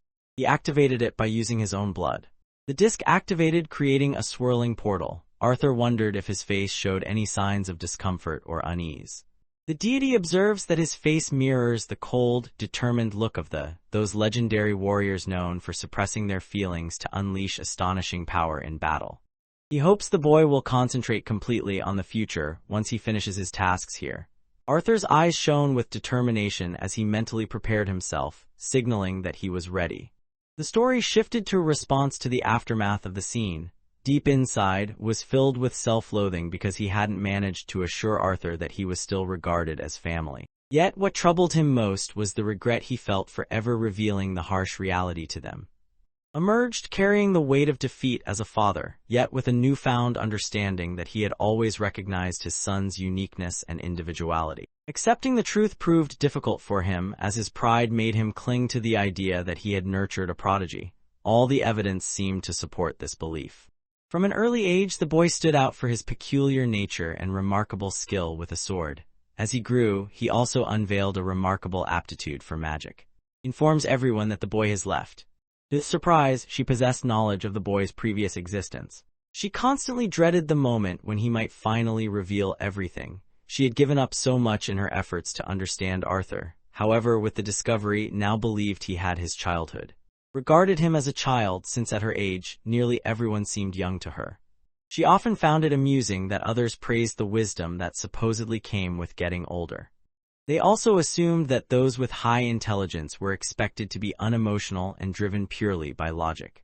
With both intelligence and age, a person like that would naturally seem quite unfeeling, playfully provoked, questioning whether he saw her as nothing more than a heartless machine. The father fails to understand how any of this relates to his son. Admits to himself that his real fear lies in the possibility of the boy revealing the truth, secretly hoping that the confession never happens. He now questioned the reasons behind the boy's choice to reveal the truth to them from the beginning. Expresses the belief that men can occasionally let their minds cloud their judgment. The heart's emotions stand in stark contrast to the mind's logic, often coming into conflict with one another. Their instincts often led them into danger, sometimes resulting in injury or even death, yet people felt compelled to obey them. These impulses could make a person appear less capable on their own. Although the situation brings them closer together as a team, turns to his son with curiosity, questioning whether his recent words were guided by emotion. Meanwhile, silently contemplates what could have been on the boy's mind. She remembered that her connection to Arthur stretched back to when he was just a small child. He had traveled a great distance, and this moment was essential for him to surpass his own boundaries. Handed an item carefully wrapped in a white cloth, explaining that Winsome had entrusted it to her as a present meant for Arthur's family. As unfolded the fabric to reveal what was inside, a small adorable bear appears from within. Feels an instant connection to the bond, and eagerly asks if she can have it. Was taken aback when his daughter appeared without warning. The bear begins to feel drawn toward. Had secretly wished to keep it, yet he found comfort in knowing that his daughter would be the one to receive it in the end. She chooses the name Boo for the tiny creature built for destruction. The bear's eyes gave the impression that it was forever angry. Let her father know that Alice had woken up as well. In the following scene, paid her a visit to check on her well-being. She had spent several hours in deep sleep. Alice feels a deep sense of heartbreak upon discovering that Arthur has abandoned them. She is overcome with regret for the way she treated him. However, was convinced that she managed the situation as well as anyone could have. Despite everything, the mother feels remorse for having labeled her son as unwell. She struggled to come to terms with what was happening, but eventually broke down in tears while her husband held her close. Even recognized that her response made sense given how unbelievable the situation was. Alice then wondered if her doubts about the boy truly being their son made her a terrible person. Although realizes that what she says isn't right, he finds himself unable to voice his own doubts, especially since he doesn't have a clear answer himself. Alice, as the child's mother, went through many hardships to give birth to her child. She was the person who looked after him and guided him through life's lessons. She had only recently discovered that everything she believed was untrue. Meanwhile, was determined to take charge, hoping his wife would depend on his strength. Alice offers another apology. He wraps his arms around her with affection, reassuring her that they simply require some time to process everything that has occurred. Before revealing the news, their son was already aware of this situation. Alice soon realizes that it will be several years before they see him again. Alice pressed her words further, harshly wondering aloud what sort of son they might have raised if Arthur hadn't simply taken control of his own life. Felt a jolt of surprise ripple through him as those words reached his ears. She would be advised to avoid dwelling on those thoughts or accepting such statements as truth.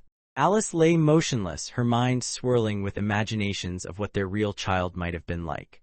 Weeps openly, struggling to maintain his composure even as he tries to appear strong. Deep down, he hopes she will embrace Arthur for his true self. Alice, however, found herself unable to come to terms with the situation.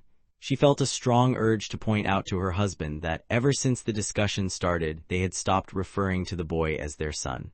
Deep within themselves, they had come to terms with the harsh truth that he was not truly one of their own. Gently soothes her fears, explaining that both of them are facing the same hurt together. They would eventually adjust and accept it as part of their lives. They had also spent 13 full years sharing their lives with Arthur. They faced battles side by side and shared in countless moments of happiness. The significance of their bond went far beyond shared blood or connections from previous lives. It was truly shaped by the memories they had created and weathered together. Hoped Alice would recall the moment Arthur risked his safety on his return journey to the city.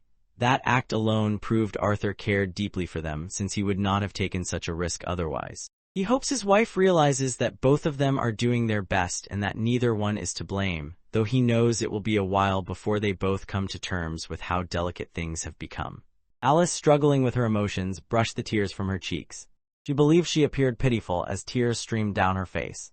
Instead of responding, gently pulls her closer and places a quick kiss on the top of her head.